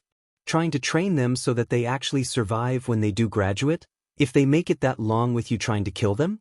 Not to mention that, are you really naive enough to believe that the people all for one grabs to use as bits for your nomu are all ethically sourced? Do you really think that children have never been involved in those experiments? Because let me tell you, the one that grabbed me at Hosu? His wings looked FANG familiar, and the boy they belonged to was only 7 years old when he went missing. So don't you dare try to tell me that you're doing this all because you're just so tired of children getting hurt and whatever. Do you know how many more would suffer without heroes there to save them, or their parents, or dash? The hero system is inherently, systematically unethical. Shigaraki yelled, slamming his palm flat on the wall next to them. It's FING built on literally vilifying people with mutation quirks or evil quirks or people who just aren't good enough, and on convincing kids that the only way that they can be good and helpful is by risking their lives for it. There's so much FING importance placed on quirks that everyone has to find the perfect career for their quirk, and if it's dangerous then they either have to become a hero or be doomed to be a villain, and it's effed up. Kids shouldn't be condemned for the rest of their life just because of how they were born dash. Effing obviously. Izuku yelled back, jabbing his finger against Shigaraki's chest. And what the hell are you doing about it, huh? Because everything that you've suggested, tearing down society and killing everyone in charge and setting up a 200-year-old psychopath as the new king, is just going to make all that shit worse. If you destroy the government, who's going to keep the water running? Who's going to make sure the food industry stays intact? Who's going to keep the lights on and the heat running? And who's going to make sure all those kids are able to get somewhere with water and heat and food? And why would they trust you, the guy who killed every single hero and hero student and made everything go to shit in the first place dash? In his anger, one for all surged through him as he slammed his fist against the same wall Shigaraki was leaning against, and the boom of his hit echoing was followed by both of them froze, their heads whipping around to see a small crack extending up the wall between their hands. As they watched with wide eyes, the crack healed up like a zipper closing, and both of them stared in complete silence at the spot where it had been. Did you see that? Izuku whispered after a pause that felt like years, his previous anger forgotten in an instant. What did you do? Shigaraki demanded, running both hands over the wall where the crack had been. How the hell did you do that? It wasn't me. It was dash. Izuku started to protest, shifting back a bit to give Shigaraki room to investigate, only to see that the bandage on Shigaraki's pinky finger had slipped off. Suddenly he realized the solution, and he groaned as he buried his face in his hands. Oh my god, I'm an idiot. How did I not realize? Of course it would be something so simple dash. Care to share with the class? Shigaraki snapped, turning to glare at him. Reconcile. Izuku groaned in frustration, gesturing up at the ceiling. It doesn't mean that we literally have to become best friends now. It just means that we have to work together to get out. As soon as we used both our quirks on the same wall at the same time, it cracked. That's literally all it takes. Shigaraki stared at him for a second, and then snarled a curse under his breath, reaching up to smack himself in the forehead. God, we're both effing idiots. He muttered, then raked a hand through his hair and looked up with stony determination. So to get out, we both just have to punch the same spot at the same time? Seems like it. Izuku said, a smile blooming across his face as he started to get really excited at the idea. This was it, this was how they would get out, and then he could finally get home and see his mom and Dash. Then what the hell are we waiting for? Shigaraki said, also looking understandably eager as he scooped up his hand thing and the video game console that had long since run out of batteries. Izuku scrambled to gather up his stuff as well, and when he looked out the glass wall he could see all the gathered cops and heroes watching them with wide eyes and an apprehension that they hadn't had since the first day. Aizawa was there too, body tense and eyes focused right on the spot where the crack had appeared, and Izuku couldn't help but feel a giddy sense of relief. Stand there with your hands no, a little further apart. Izuku directed, guiding Shigaraki. So he was standing with both hands pressed flat against the wall with about a foot of space between them and the rest of his body as far away from that general area as he could manage. Hey, Shigaraki started, and then hesitated, looking a little conflicted. After a pause, he just huffed and shook his head, forcing a confident sneer back onto his face. You better not hit me, you brat. Trust me, if I hit you, it'll be on purpose. Izuku shot back with a grin. Shigaraki relaxed, smirk becoming just a bit more real, and Izuku got the sense that he wasn't saying what he was really thinking. But to be fair, Izuku wasn't either, and they both looked away without voicing their actual thoughts as Izuku fired up one for all. Ready? He asked, raising his fists and settling into his usual stance. Ready? Shigaraki confirmed, eyes blazing with determination. Izuku gave a short nod, then ped back his fist and let his quirk blaze through him as he slammed his fist into the wall as hard as he could. His vision went white with pain, and he let out a choked hiss, unable to tell for a second if that sound had come from the wall or his fist. But when his vision cleared, the first thing he saw was the spiderweb cracks along the wall starting to shrink rapidly, so he set his jaw and ped his fist back again. The second time, he couldn't help the strangled noise of pain he let out, but the third time a decent chunk of the wall shattered completely and fell away. Triumph filled him, and he shoved his hand out through the hole in the wall, ready to grab onto the wall and tear sections of it away as the hole already began to heal. But his arm vanished. Izuku shrieked in surprise at the sight of his arm simply being gone all the way up to his elbow, like he had stuck it behind a mirror or something, except that he couldn't feel it either.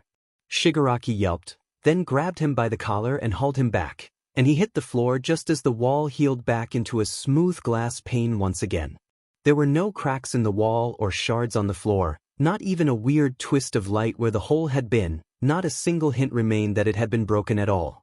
As soon as Izuku removed his arm from the space where the wall should be, it reappeared like it had grown back in the instant it took to pull away, but I can't feel my arm, Izuku gasped, starting to hyperventilate as he tried in vain to get his fingers to twitch or flex or move at all. I can't move my arm, I can't feel it, what dash? He clutched at his bicep a few inches above his elbow where the numbness started, but before he could work himself up into a proper panic, Shigaraki crouched in front of him and grabbed him by the face to JRK his gaze up. Focus, eye-hole. The villain snapped, though his eyes were wide and he looked a few seconds from panicking himself. It's still attached, isn't it? You've still got your arm, so even if you can't move it now, there's probably some weird but quirk out there that can fix it. You're fine, okay? Focus and quit freaking out. Izuku esiki in a desperate breath, and then another one, somehow managing to slow his breathing enough that he didn't devolve into a full-blown panic attack. Slowly, the feeling of buzzing, electric static in his arm faded away, and he began to calm down as his arm started to feel normal again. The pain in his knuckles made him wince, but after a long, terrifying moment of concentration, he managed to twitch his fingers. He slumped with relief, letting out a slow, shuddering breath, and he had to squeeze his eyes shut just to keep himself from bursting into relieved sobs. Thank you, he whispered, starting to shake from the fear and pain and adrenaline. Yeah, whatever. Shigaraki grumbled, letting go of Izuku's face and shifting back, looking a bit pink. Any guesses about what the hell that was? I don't know, Izuku said softly, shuddering and swallowing thickly. He glanced around himself, trying to catalog the situation to calm himself down. They were still inside the cube, the walls all smooth and whole, and outside it the gathered officials seemed to be similarly freaking the hell out. His hand was messed up, his knuckles broken and smudged with blood and the bones clearly misaligned, and he let out another shaky breath. It was like sticking my hand outside this cube. It felt like shoving my arm in a bowl of TV static. I don't even know how to describe it, but it just felt wrong. I think it's fine now, though. I mean, it hurts, but it doesn't feel all weird and tingly anymore. I don't understand. I was so sure that was the right answer. I thought I had it. I thought that was it, so why? Well, clearly that's not what we're supposed to do. Shigaraki muttered, but he didn't sound bitter, just frustrated. But I don't understand. Why would it even break at all if that wasn't what we were supposed to do? It didn't even shake from anything those heroes did, so what the F dash? Maybe it's just weaker from the inside? Izuku suggested, wincing with pain as he tried to flex his fingers and quickly gave up. Or maybe that's just one piece of the puzzle. Like, there's something else we need to do first. Because nothing is ever that easy. Shigaraki grumbled, frustrated and resigned. Then his eyes landed on Izuku's hand, and he blanched slightly. "Sheet, you didn't tell me you got hurt?" He blurted, grabbing Izuku's wrist and tilting his hand back and forth to examine it. "It's fine." Izuku sighed, trying to pull his hand back, but Shigaraki tightened his grip and looked up at him with his lips set in a firm line. "It's not. You're going to need to set the bone before it heals wrong," he said, like he was trying to point it out gently only for it to come out awkward and kind of flat. Izuku winced, eyeing his newly crooked fingers dubiously as he tried to figure out how he would manage that. "That I'm not going to be able to do it with one hand," he admitted softly, tugging his hand back and tucking it against his chest. "And anyways, we'll either get out of here before it heals, or it'll be long enough that it won't matter either way. If your hand's effed, you won't be able to write or sign," Shigaraki pointed out. Izuku hesitated, but shook his head with a sigh. "Even if I manage to set it correctly, which I probably won't be able to since I've never done it before and I'd have to use one hand, I still wouldn't be able to do anything like that while it's healing." Izuku muttered, poking at the injury tentatively to try and assess the damage. "Then I'll do it," Shigaraki said, holding out a hand. Izuku blanched, his head snapping up to stare at the villain incredulously, but Shigaraki just huffed and looked away awkwardly. "Look, you can't do it and you can't leave it like that, so let me. I have practice with this sheet." "Have you ever done it on someone else?" Izuku asked without thinking, making Shigaraki scowl. "If you want to try, then fucking go for it, but don't cry to me if you mess up your hands permanently." The villain scoffed, leaning back and crossing his arms. "But it's going to hurt, isn't it?" Izuku whispered, staring down at his hand as a feeling of dread made his shoulders hunch. Shigaraki's expression softened a little, and if Izuku was absolutely insane, he might have guessed that the boy was kind of pitying him. Slowly, Shigaraki nodded, and Izuku squeezed his eyes shut as he took several deep breaths to steady himself. The more he calmed down, the more his hand hurt, and he had to fight not to burst into tears from a combination of pain, fear, frustration, and a bitter unfairness that threatened to drown him. Finally, he opened his eyes again, letting out a heavy sigh as he took the embroidered scrap of sleeve from his pocket. Using one hand, he twisted it up into a line, then stuffed it into his mouth to give him something to bite down on as he gave the villain a determined nod. Shigaraki hesitated, then took his hand tentatively, holding his wrist steady with one hand as the other carefully hovered just above where he would need to press. It occurred to Izuku, then, that he wasn't sure why he trusted Shigaraki to do this. It was entirely possible that the villain could press in the wrong direction and cripple him for life. Then again, it was unlikely that the quirk they were trapped in would allow that, but then again it might not allow Shigaraki to do it correctly either, given that doing so would cause him pain. Well, whether it worked or not, it would give them valuable information. Izuku squeezed his eyes shut and clenched his jaw, refusing to look as he started to shake all over again, and Shigaraki let out a soft, shaky breath. "For what it's worth," Shigaraki mumbled, his voice soft and hesitant enough that it could have been easily carried away by a breeze. "I don't want to do this either." It took every fiber of Izuku's focus not to move when at the bolt of pain that lanced up his arm, but he didn't quite manage to hide the quiet, agonized whimper that burst from his chest. Shigaraki hesitated, like he wasn't sure if he should continue or not, but Izuku managed to peel his eyes open and give the villain a glare that said, "Get on with it." Next to them, someone banged on the wall of the cube, but they both ignored it as they focused on the task in front of them.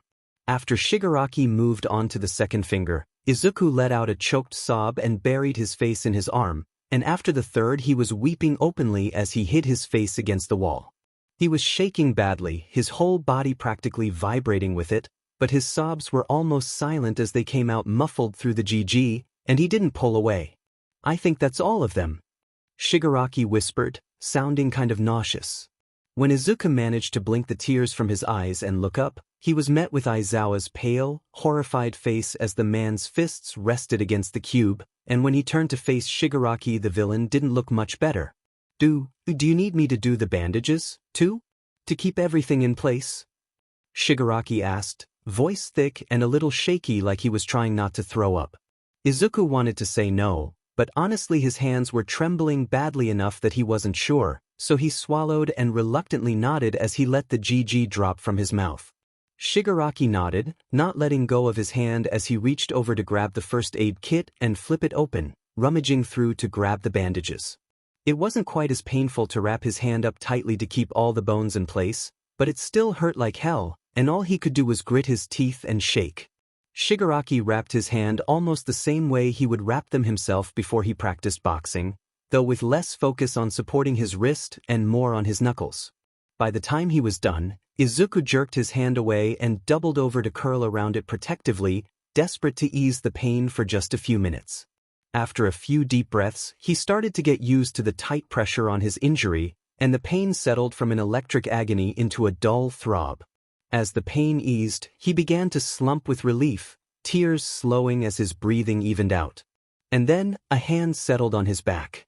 Izuku startled, head snapping up, and he was more than a little stunned to see Shigaraki looked unbearably awkward as he patted his pack tentatively. "It's okay," the villain mumbled, cheeks pinked as he glared at the opposite wall.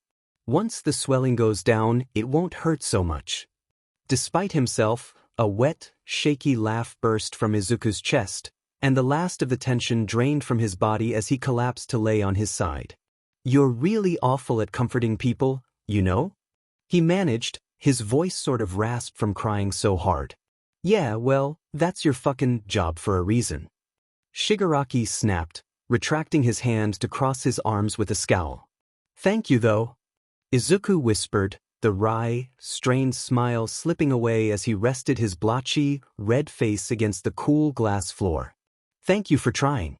Thank you for helping me get fixed up. Thank you for not being a complete a-hole, for being willing to work with me."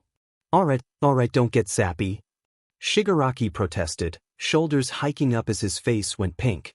And then he hesitated, turning to glower at the ceiling instead. "But you're welcome, I guess. And thanks for not being AD-either. Real high bar for us, huh?" Izuku muttered, sighing and letting his head loll back. The insistent knocking on the wall started up again, and Izuku turned to the side to see Aizawa rapping his knuckles against the glass and holding up a note that demanded to know if he was all right.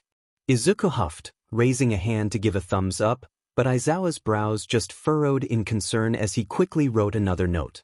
"What happened?"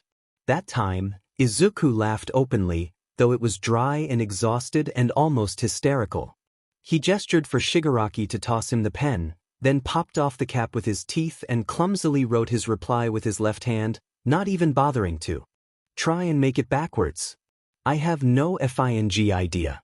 For some reason, that just made Aizawa look even more worried. He started to write another note, and Izuku let his attention slide away, holding his hand up so he could inspect the bandages.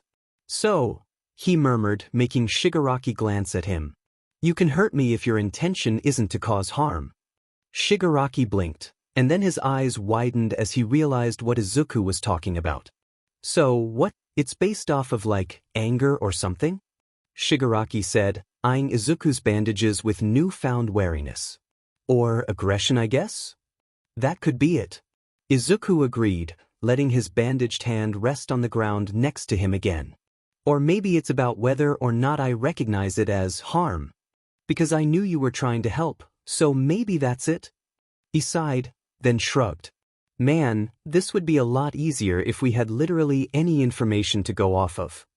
Shigaraki snorted, leaning back against a wall, and Izuku realized that they were sitting kind of close. Close enough that there was basically only an inch of space between them. He hesitated, and then in a movement that was deceptively casual, closed the inch of space so that his hip was pressed against the side of Shigaraki's leg. The villain stiffened, and then after a long moment deliberately relaxed, not mentioning it as Izuku let out a little sigh of relief. He didn't want to cuddle Shigaraki or anything, but that little point of contact was enough to feel the other boy's body heat, and it was grounding in a way that made him feel slightly less drained and miserable. Why did you trust me to do that? Shigaraki asked quietly, avoiding his eyes again when Izuku glanced back at him. I probably could have hurt you, or you should have at least thought that I might, so why? Dunno. Izuku admitted, shrugging one shoulder. I just thought you wouldn't. But why? Shigaraki stressed, glancing back at him in frustration. Why would you think that? I've hurt people before, you've watched me hurt people before, so what the F dash? Gut instinct, I guess. Izuku shrugged again, still just as unbothered. When Shigaraki looked unconvinced, he sighed and shifted himself a bit more upright. I don't think you're a bad person, Shigaraki. He explained gently, making the villain look so startled and disbelieving and kind of disgusted that he almost laughed. If that's a joke, it's a fucking awful one. Shigaraki said flatly, eyeing him uneasily. It isn't. Izuku said, shaking his head with a wry little smile. You've done bad things, sure, things that you need to atone for and try to fix if you can. But you really do believe that you're going to help people by doing this, don't you? It's stupid, and you seriously need to rethink that and realize how much damage you're going to do, but I can't really hate someone who's doing their best to do the right thing. So no, I don't think you're a bad person. I just think you've been lied to, and you're operating on not enough information, and you're making a lot of mistakes like anyone would in your situation.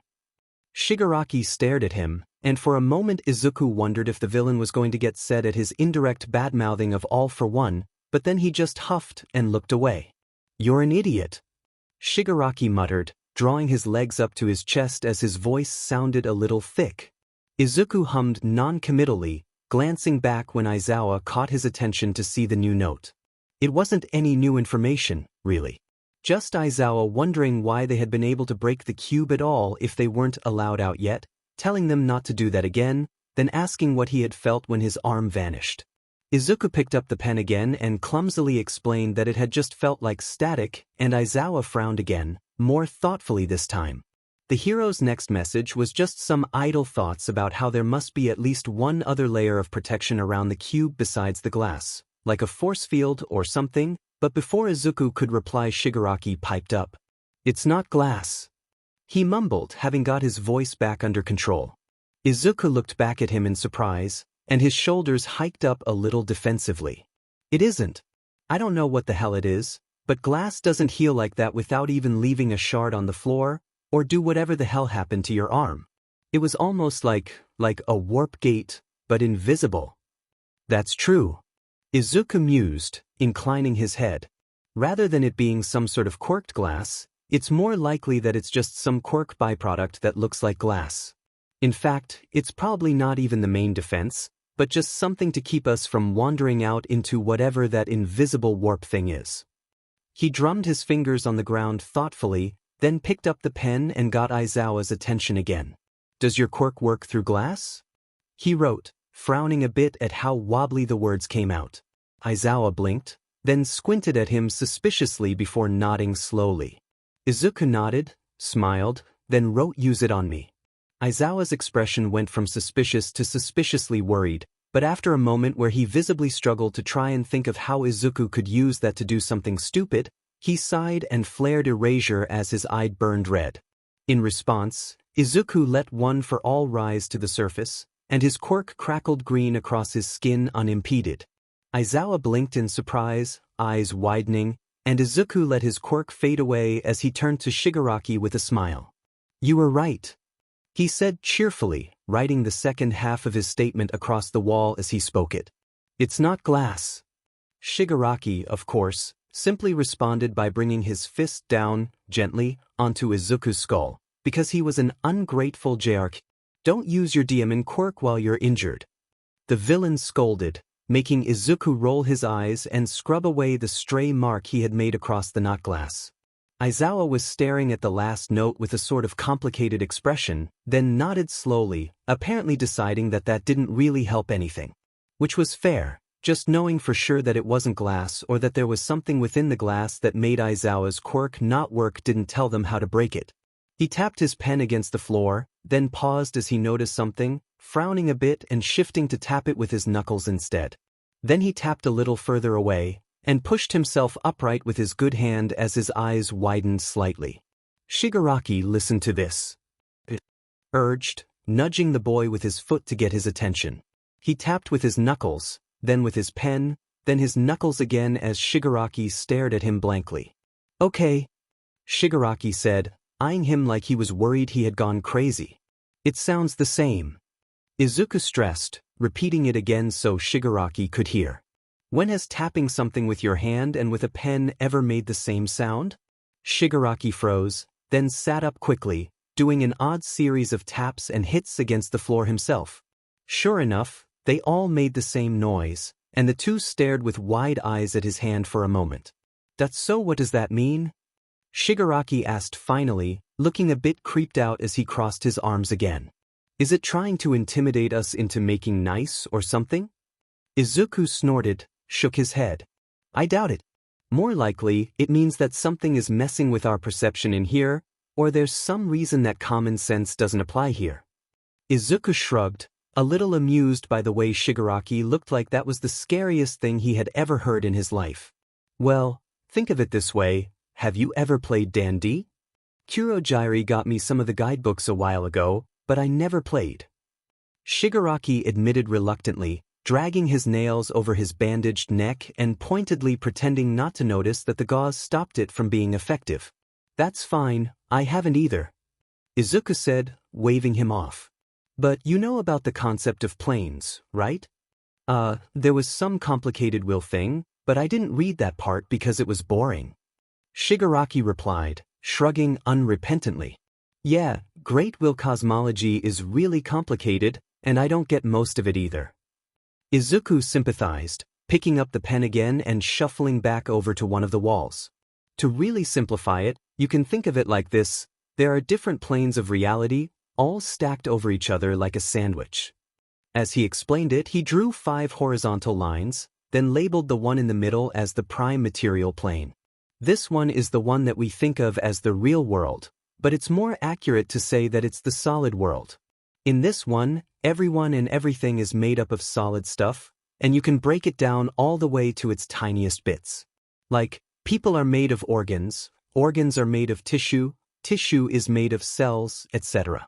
All the way down to atoms and molecules and stuff. We know what everything is made of, and it's all solid and can be touched and changed in a physical way. Got all that?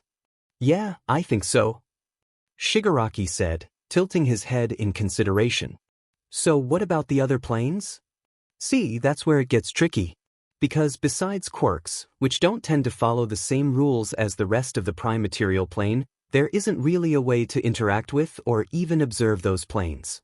Izuku explained, labeling the other horizontal lines with lots of question marks.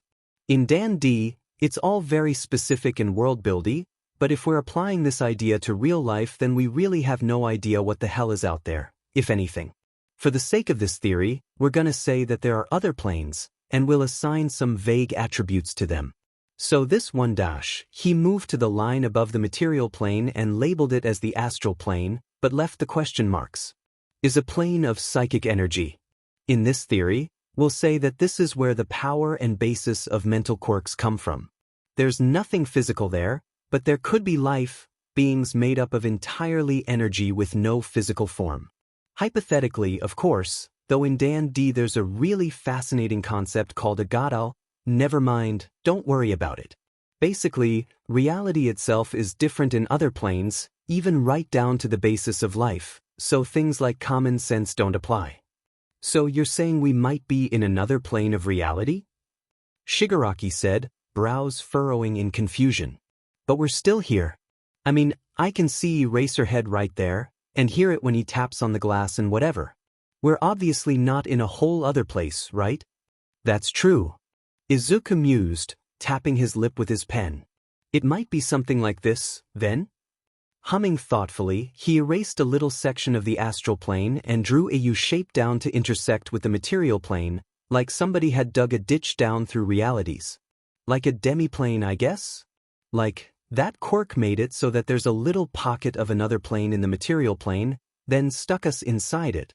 That's why the glass is so weird. It's kind of a mix of material, solid matter and effed up astral energy, put there to keep us from wandering off into the astral plane. You're making my head hurt. Shigaraki complained, squinting at the drawing. So if we're in the astral plane right now, or at least a little chunk of it, then why are we physical? We're able to still physically touch each other and the stuff we brought with us, so we're clearly not made of weird psychic energy or whatever. And on that note, where are our physical bodies if they're not here? The astral plane is just being used as an example here. Izuku explained, erasing the labels. I find it to be the easiest to understand, while still being significantly different from what we understand as reality. It would probably be more accurate to label these like this. He labeled the middle line as Plane 1, material plane, the one above it as Plane 2, wherever we are now, astral plane, and then the rest with numbers and more question marks. This is all purely hypothetical, of course, and the only data we have to go off of for plane number 2 is what we've observed in our time in this cube. But if it is the astral plane, then I'd guess that this little pocket of it is designed to be modeled after how we perceive our reality. So like air and gravity and hunger and stuff. And with a quirk this complicated already, it makes sense that little details like sound consistency would slip through, stuff that our brains decide isn't important. I wonder if that kid can train to make the spaces she creates more or less accurate to reality, or if she's just stuck like this. He tapped his pen against his chin thoughtfully, scanning his messy scribbles with a critical eye. So how do we prove it? Shigaraki asked, tilting his head when Izuku glanced back at him questioningly. I mean, if this is all theoretical and hypothetical and whatever, then that means that no one has been able to prove that. These other planes or dimensions really exist. But this quirk does, right? So how do we prove it, or better yet, how do we get back? Izuku blinked slowly, then let an easy, relaxed smile bloom across his face. I have no idea. He said cheerfully, rocking back on his heels as he scanned his doodle again. I mean, literally all of this is guesswork based on funky noises, weird glass, and that insane feeling I got when I stuck my hand through the wall. I could just be hallucinating from hunger, I guess, or the quirk could be something different entirely that I've just never heard of. I mean, this sheet is light years ahead of anything we've discovered scientifically in any other field. We haven't even explored all of the ocean yet, barely touched other planets, but other planes of freaking reality? Yeah, it's likely that no one's gonna figure that one out until long after we're both dead. But you have an idea. Shigaraki prodded, unimpressed by his rant. I always have ideas. It's awful, wouldn't recommend it. Izuku said offhandedly, shaking his head and huffing softly. But, well, keep in mind that this is entirely guesswork, purely hypothetical based off of concepts most deeply explored in fiction, but if we are trapped in a little pocket of the astral plane that's been dragged into our reality, he giggled a little, unable to even say such a crazy thing without laughing. Then that means that nothing inside this cube is physical, it's all psychic energy. It's just based on what we think should happen. We knew we had stuff on us when we came in here, so we knew it should be in our pockets, and that thread should run out and games should lose battery and everything. So if it's based off of reality, it has to be based on either our perception of reality, or the kid who used her quirk. It seems like it's ours, because she wouldn't know exactly what we have in our pockets. So if we can change our perception of reality, we can manipulate reality itself, at least inside this cube. What? Like Tinkerbell? You believe it strongly enough, and it comes true. Shigaraki said, eyebrows raising. But you can't just change how you perceive the whole world on a dime like that, or force yourself to believe something that isn't true, so that can't exactly help us. You can actually, Izuku said, smiling wryly. It was easy to believe something that wasn't true, when your only other option was being completely hopeless and having an almost certain death sentence. After all, he had convinced himself he could be the world's first quirkless hero for 10 years, despite how unrealistic it was. Because if he didn't, he would simply have nothing to live for except for the fact that his death would make his mom sad, and that would just be too pathetic. It was a really surreal experience to live believing something that he knew deep down was a lie for years like that, convincing himself that he was struggling towards a dream despite taking part in no active training or anything out of fear that it would shatter the fragile illusion he had built and force him to realize that he really was useless after all. People change their perception of reality all the time. Izuku continued, a little bit softer. Especially when they're young. All it takes is a word, a look, an insult that isn't properly soothed to make them change their whole opinion of themselves and the world around them for years, maybe forever. I made it into a game when I was younger. Whenever I couldn't sleep, I would imagine that I was outside, camping beneath a starry sky or swimming under the ocean. It got to the point that sometimes I would open my eyes and be startled, disappointed, to find myself back in my bed. At Shigaraki's surprised, considering look, Izuku smiled softly. Human imagination is a very, very powerful thing. He said quietly, tapping the labeled astral plane with his pen. Why do you think there's a whole plane of reality dedicated to it? Huh. Shigaraki mumbled, looking thoughtful. So you can just convince yourself there's a door in the wall and let us hop out? Theoretically, if all of the 500 guesses I made about our current situation turn out to be right, then yeah. Izuku said, shrugging and offering up a sheepish grin. I'm gonna test a few things out first, try and see if I can confirm a few of those guesses before I jump to the big one. Because worst case scenario, I open a door in the wall, and we both wander right out into the middle of the astral plane with no way to get back. Shigaraki paled, and Izuku snickered a bit. So, yeah, let's start small. For example. He paused for a second, trying to think of what he could change. His first thought was making the injury on his hand go away, but something like that he could consciously feel whether he wanted to or not, would probably be a bit difficult. He'd have to at least convince himself it didn't hurt first, which he was good at, but a multi-step process like that could be saved for later, once he had confirmed his theory with something small. The glass then. He closed his eyes and imagined it, the glass around them going dim and dark and shielding them from everyone else's eyes. He could see it as clear as day in his mind, and he repeated it to himself like a mantra. The walls are opaque. The walls are opaque. The walls are opaque. He opened his eyes, let out a slow, steady breath. The walls, he said slowly, with all the conviction of a man who could see no reason why the world wouldn't fall at his feet, are opaque. And the world around them went dark. Shigaraki yelped, but Izuku let out a delighted laugh, giddy at the fact that his crackpot idea had worked. Shigaraki, I think we just proved the existence of other freaking planes of reality. He breathed, almost vibrating from excitement. Of course, there could be other explanations. It could be just a pocket dimension unaffected by any other planes of reality or something else entirely that we don't have the words to describe yet, but do you know what this means? We are seeing the first tangible evidence of the fact that there are worlds alongside our own that we can't see or interact with without the use of quirks. That might even be the freaking origin of quirks, energy from this astral plane leaking into our own and affecting people and animals. It's unheard of. There's nothing even remotely like this in the known universe. Do you think that kid would agree to use her quirk in some experiments?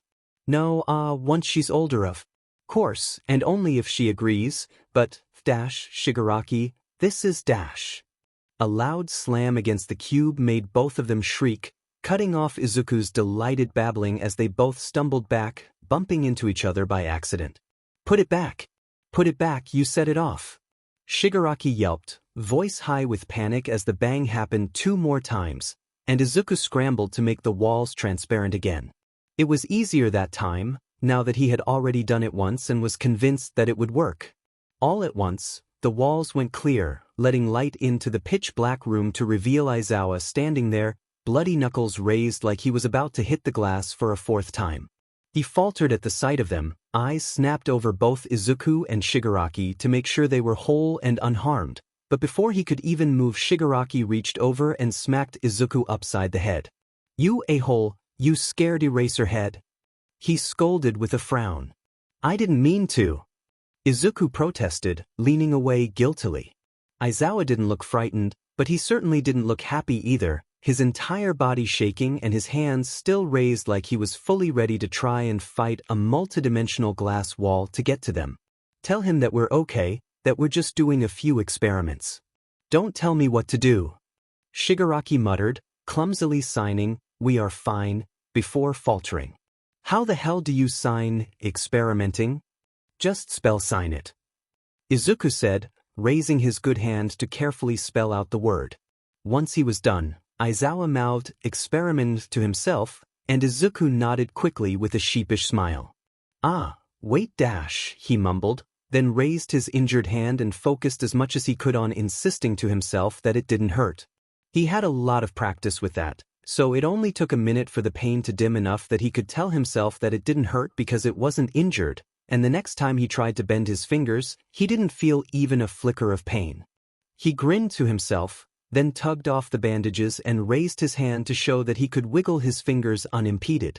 Aizawa's eyes widened, hands lowering, and Izuku switched the pen to his dominant hand as he rushed back over to the wall.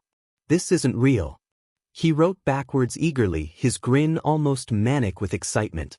"Nothing in here is real. It's all," he fumbled for a second, trying to find the right word, then settled on illusion. Aizawa's expression cleared with understanding, and he let his fists fall to his sides as he straightened up. "So then, where the hell are our physical bodies?" Shigaraki pressed, looking kind of unnerved by the whole situation. "Right here, probably," Izuku said, turning back to the villain as Aizawa started to write something down. "Think of it as a stack of photographs, I guess. We're in the astral plane right now, but it's overlapping with the material plane, not pushing it aside. Unlike material stuff, planes can and do exist in the same space at the same time easily. So our bodies are either in the material plane while our selves are here, or they're in something like the temporal plane in a sort of stasis chamber. The temporal plane in Dan-D is a plane where all the timey stuff happens, so traveling through there is equal to traveling through time, forwards or backwards or whatever. And not moving at all means no time passes, like an alien when they get cryogenically frozen.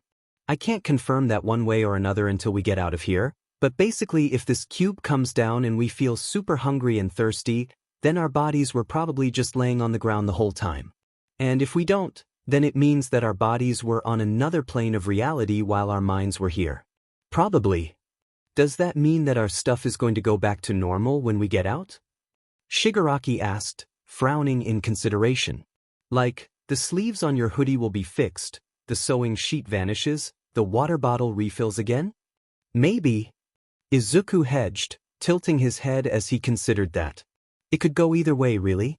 Just by the existence of mental quirks, we know that psychic energy can affect the real world, but it's likely that it won't. I guess we won't know until we get out. But good point, though. Shigaraki huffed, muttering indignantly about how he'd have to redo some boss battle and looking away as his ear turned pink, and Izuku ignored the other boy's awkwardness as he turned back to Aizawa. "Can you get out?" the hero's next note said, before he hurried to add safely. Izuku snorted, but shrugged, raising both hands in a "what can you do?" gesture. "There's one thing I can try." He wrote back, wiggling his fingers a bit to try and get rid of the weird feeling of knowing he had been injured but suddenly no longer was. "I might go brain dead though." "Don't do it," Aizawa wrote immediately, shooting him a hard glare as Shigaraki let out a similarly offended squawk. "Whatever it is, if you try it, I'll expel you. Don't you dare leave me locked in a box with a corpse." Shigaraki seethed, glaring at him with a note of panic. Okay, Izuku said, raising his hands in surrender and huffing slightly. "Clearly, you guys don't understand the risk that comes with scientific advancement dash." "No," Shigaraki said firmly, brandishing a finger at him like he was a child. You're not going to give yourself brain damage just because you want to take a peek out into another plane of reality. You guys are so boring.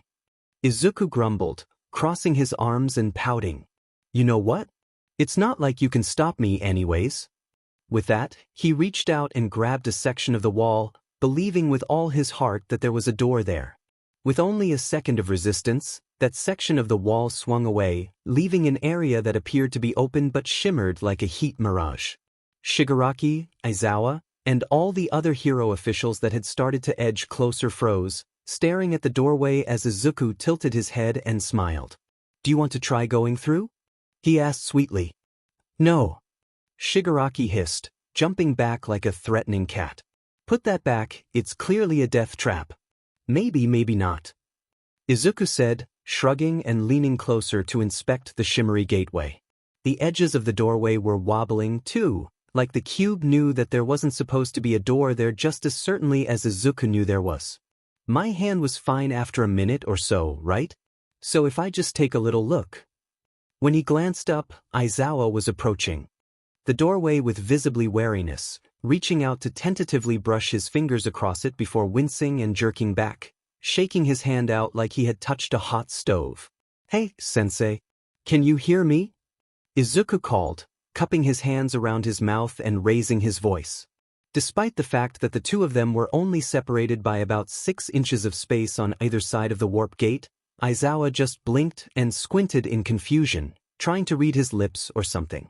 Izuku sighed, then shook his head in a never-mind sort of way, then clasped his hands together before shoving one hand through the doorway and gesturing with the other for Aizawa to approach. After a second of confusion, Aizawa's expression cleared, and he nodded and stuck his hand in the doorway as well. Even though their hands were clearly in the same place, both vanished into the warp gate so that it looked almost like their arms were fused together at the wrist. They couldn't feel each other's hands at all. Izuku frowned thoughtfully and drew his hand back, and Aizawa did the same, both of them making faces at the weird feeling of almost electric static and shaking out their hands to try and get rid of it. After a few seconds of concentration, Izuku was able to bend his fingers again, and he hummed to himself as he tilted his head and inspected the door. So, even if we both reach into that plane at the same time, we can't touch each other. Izuku mumbled, mostly to himself. I guess that means he can't just pull us out then. Hey, Shigaraki, aren't you curious about what it looks like in there? He asked, raising his voice and directing the question at the other boy. What it dash? Shigaraki started to repeat, and then his eyes widened as his hand snapped out to fist in Izuku's hoodie and yank him back. Do not stick your head in there. We have a chance to observe another plane of reality, and you're going to say no? Izuku said incredulously, trying to squirm away from his grip. Obviously. Is this what you meant when you said you could get brain damage? No, I'm not doing that shit, and I'm not letting you do it either. Shigaraki snapped, grabbing him by the waist to physically haul him away from the door and set him down by the opposite wall. Oh come on, a small risk of brain damage is more than worth the chance to see a whole other reality. Izuku huffed, trying to duck around Shigaraki only for the villain to step into his path again. I will tell Eraserhead. Shigaraki warned, brandishing a finger at him like he was a dog that kept trying to chew on a pair of shoes. That made Izuku pause, and the two of them glared at each other for a second, Izuku with his hands on his hips and Shigaraki with his arms crossed. Rock, paper, scissors then. Izuku decided finally, resting his fist on his palm and holding it out. If I win, I get to take a look into the astral plane. And what do I get if I win? Shigaraki said sarcastically, like he didn't think there was anything Izuku could offer that would even make him want to play. A favor. Izuku said with only mild reluctance, making Shigaraki freeze. Only something within reason, of course. I'm not gonna kill anyone for you or lead a hero into a trap or anything. But a favor is a favor. Shigaraki stared at him with wide eyes, like he wasn't sure if it was a trap or not, and then suddenly his expression crumpled and went oddly conflicted. Izuku hadn't expected that, hadn't expected Shigaraki to hesitate at all, and it was oddly touching. Did Shigaraki really want him to live more than he wanted someone from the enemy side to owe him? Then again, Maybe it was just that Shigaraki didn't trust him to follow through, or he was thinking that All for One would kill him if he didn't take that opportunity or something. Fine. Shigaraki agreed reluctantly, looking unhappy with his choice even as he made it. But if I win, you have to actually not do it, okay? No waiting until I'm asleep or anything. That's the deal. Izuku agreed, resisting the urge to roll his eyes. After another second of hesitation, Shigaraki nodded and raised his hands, imitating Izuku's pose. They both tapped their fists against their palms 3 times, then Izuku threw out the gesture for scissors as Shigaraki threw out paper, making him grin as the villain hissed out a curse. If it makes you feel better, you can stand right there and pull me back if anything weird happens. Izuku offered, trying not to look too smug. Sure. Shigaraki grumbled, deflating a bit and scowling down at his hands. You only get one time, though, so make it count. He added, crossing his arms again and stepping back. You got it. Izuku said cheerfully, bouncing past the villain. The doorway was noticeably smaller by then, and Aizawa was too busy arguing with the police officer that seemed to be the supervisor or something, given how often Izuku had seen him giving orders to the others. It looked like they were trying to figure out what to do. Given that Izuku had been in Aizawa's class for a whole semester at that point, having Aizawa not glaring at him practically felt like permission to do something stupid, so he barely paused long enough to take a deep breath before he stuck his head through the doorway to see. Nothing. It was nothing. There was just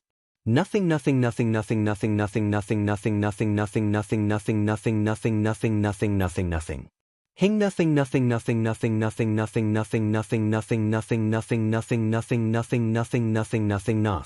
The first sense that returned to him was a loud ringing in his ears, muffling the sound of someone yelling at him. He was shivering so hard it practically rattled his bones, almost like he had been electrocuted or something, and the person had him by the collar and was shaking him frantically. He tasted blood. His nose felt stuffy. His eyes ached a bit, and blinking made them sting, like he had been sitting too close to the TV screen for too long. He licked his lips, trying to figure out why breathing felt so weird as he stared up into fluorescent white lights. Whoa!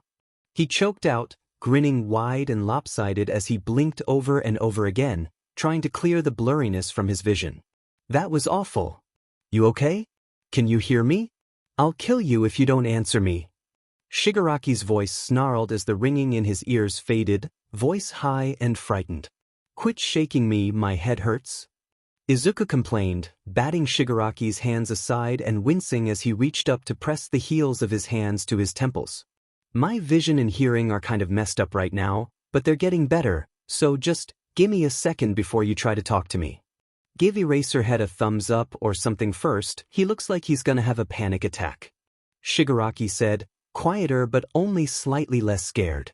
Izuku held up a thumb and smiled in a random direction, though he wasn't sure if he was very convincing given that he couldn't feel most of his face and he was still shaking like a leaf. Well, now he looks more sad than worried, so that almost worked. Shigaraki informed him flatly. Sheet. Izuku muttered, flexing his jaw and reaching up to rub at his face before pausing. Hey, why is my face wet? Did I cry or something? If by cry you mean start bleeding a ton from your eyes and nose, then yeah, I guess so. Shigaraki said sarcastically, and then something cool pressed to his face that made him flinch. Hold still, idiot, I'm trying to get the blood off. Does anything hurt? Izuku mumbled, trying to remember how to think as he sat still and let Shigaraki dab at his face. I feel like my brain got run over by a truck, and my eyes kind of hurt, and I think I bit my tongue. But no, I'm alright I think. No brain damage? Shigaraki pressed, wiping at his face and not commenting on the way Izuku sagged into his touch a bit. Don't think so. Izuku mumbled, the blurry shapes in his vision starting to draw into focus. I'm not damaged, I feel like I just got scolded almost. How so? Also, open your eyes, let me check your pupils. Shigaraki said, tapping his cheekbone with a thumb. He seemed like he was trying to get Izuku to keep talking for some reason, but Izuku had a lot to talk about, so he was more than happy to oblige. Have you ever had a dog? Izuku asked, blinking his eyes open and trying to focus on the blurry person in front of him. Shigaraki paused, then hummed non-committally, so he continued. Like when a dog is trying to eat something that's not good for them, and you have to bop them on the nose and be like, no, that's not for you. I feel like the entire astral plane just looked at me and said no, this isn't for you. Huh? Shigaraki mumbled, holding Izuku by the jaw and tilting his head back and forth to examine his eyes. Don't get me wrong, it's not like I heard or voice or felt a presence or anything. Izuku rushed to explain, interpreting that answer as sort of dubious. It's just that, it felt overwhelming, you know? I couldn't see or hear anything, there was just nothing, but it was so much nothing that it hurt. But it didn't feel malicious or deliberate or anything either, more like I just jumped into an ocean and suddenly realized I don't know how to swim. Do you think someone else would be able to see something? Someone with a mental quirk, maybe? What about Dash? Your pupils are 2 different sizes. Shigaraki interrupted, sounding displeased. Oh, that's not good. Izuku mumbled, shaking his head and pulling back. His vision was still a little wobbly, his hands still shaking and his brain feeling sort of squishy, but by then he was able to see Shigaraki clear enough to take in the villain's frown. He sniffled and scrubbed at his face, then turned to glance around him. It looked like the heroes and cops outside the cube were all worked up in a fuss, arguing with each other and milling back and forth. The doorway was gone, the wall where it had been now nothing but smooth glass, and Aizawa was standing there glaring at him, crossing his arms and tapping his foot. Izuku smiled and gave a thumbs up, but that just made the hero's eyes narrow, so he switched to sign. Experimenting. He spelled out, then gave another sheepish grin. A muscle in Aizawa's jaw clenched, and he pulled out a pen and wrote his response in large letters across the glass. No more experimenting. He wrote it sharply, with more force than necessary, and then underlined it twice for good measure as Izuku frowned. How else are we going to get out? He signed back, or signed something like that, his annoyance and his shakiness making the movements a bit clumsy. Have to try everything. You don't care about getting out. Shigaraki grumbled, putting away the antiseptic wipes he had been using to clean Izuku's face and shoving them back into the first aid kit. You're just an insane fucking nerd who cares more about science than your own life. Shut up. Izuku retorted eloquently, ignoring Shigaraki's pouting as he watched Aizawa's expression go a little pained. Not everything. The hero signed back, ignoring his pen for the moment. Keep yourself safe. Yeah. Izuku muttered, pushing down his guilt and signing back a vague agreement. Aizawa clearly didn't believe him, because he just looked more pained, and Izuku swallowed and turned his attention back to Shigaraki. What did it look like from the outside anyways? You stuck your head in. Your head vanished. Shigaraki explained with a huff. You went limp and started twitching, so I pulled you out. And then you lay on the floor and kept on twitching like you were having a seizure, staring up at the ceiling and not reacting to anything at all while you bled from your eyes and nose. His voice turned a little bitter and cold at the end, and he looked away sharply as he glowered. Well, no wonder everyone seemed really bothered. Izuku sniffled and wiped his nose off on his sleeve, feeling even more guilty now. I'm okay though. He mumbled, then turned to Aizawa and signed the same, making the hero's shoulders slump in an apparent sigh. I don't care. Shigaraki grumbled, still glowering unhappily. That was your one time, okay? You know what happens now, so don't fucking do it again. Okay, I won't. Izuku agreed, and when the villain glanced back at him, he tried his best to convey his sincerity. I'm serious, Shigaraki, I think I'll fry my brain if I try that again. And hey, now we know that that door idea isn't a viable option, okay? So we have more information now. He tried for a reassuring smile, but it came out sort of sheepish and hopeful, and Shigaraki eyed him for a second before slumping in defeat and sighing heavily. Sure, whatever. He mumbled, expression more resigned than anything by then. You're still a crazy, science-obsessed little brat. And you're a crazy video game-obsessed future convict. Izuku retorted without missing a beat. Besides, I'm not obsessed with science, I just think that knowing how and why things work is fun. Shigaraki didn't reply, just scowled a bit as he focused far too intently on organizing everything in Izuku's little first aid kit. Izuku hesitated, then scooted a bit closer and pitched his voice low. "Are you mad at me?" he asked quietly. Shigaraki stiffened, then bit his lip, brows furrowing as he fidgeted with a roll of gauze. "Do you want to die?" the villain asked finally, looking up to meet his gaze. Izuku froze, but Shigaraki wasn't saying it like a threat, just genuinely asking with a confused, almost sad expression. What? Izuku managed, trying to make sense of the bizarre turn the conversation had taken. Was Shigaraki trying to ask him if he was suicidal? What? You keep being fucking reckless with your life, Shigaraki said, turning to look at Izuku with a wide-eyed, painfully worried look. You tried to jump in front of me when Endeavor did that thing, and you shared your food and water when you didn't have to, and now you're sticking your head into other realities just out of curiosity? Are you, alright? The worst part, Izuku thought faintly, was that he looked completely genuine. He was earnestly, genuinely worried, and looked kind of like he had no idea what to do with it. Frankly, Izuku had no idea what he was even supposed to say to that. Sure, maybe there had been a time when he had thought that might be his only option, but he hadn't thought like that in months by that point. And none of the stuff Shigaraki mentioned had anything even remotely to do with that. And no, Izuku fumbled, once he remembered how to speak. No, that's not dash. Out of the corner of his eye, he saw a flicker of movement, and he glanced over before doing a double take as he saw a nearby hero crumple to the ground. Like it was the start of a domino effect, a cop next to her tipped over as well, and then another and another in rapid succession. Izuku barely had time to shoot to his feet and bang on the glass to get Aizawa's attention before half the room was out, and Aizawa barely had time to notice what was going on and cover his face with his capture weapon before he stumbled and hit the ground as well. What the F? Shigaraki mumbled, eyes wide as he watched the whole room pass out in less than 5 seconds. Izuku looked around wildly, trying to figure out what was going on and who was doing it. If there was some quirk user, they must have been doing it based on line of sight or sound or something, and if he could just locate where they were. But then he spotted the pale fog creeping along the floor, and when he traced it back to the source, it was coming out of a swirling, dark purple warp gate hidden beneath the cube itself. Izuku's heart plummeted into his stomach, and he reached out to latch onto Shigaraki's hoodie, though if he was asked he wouldn't be able to explain why.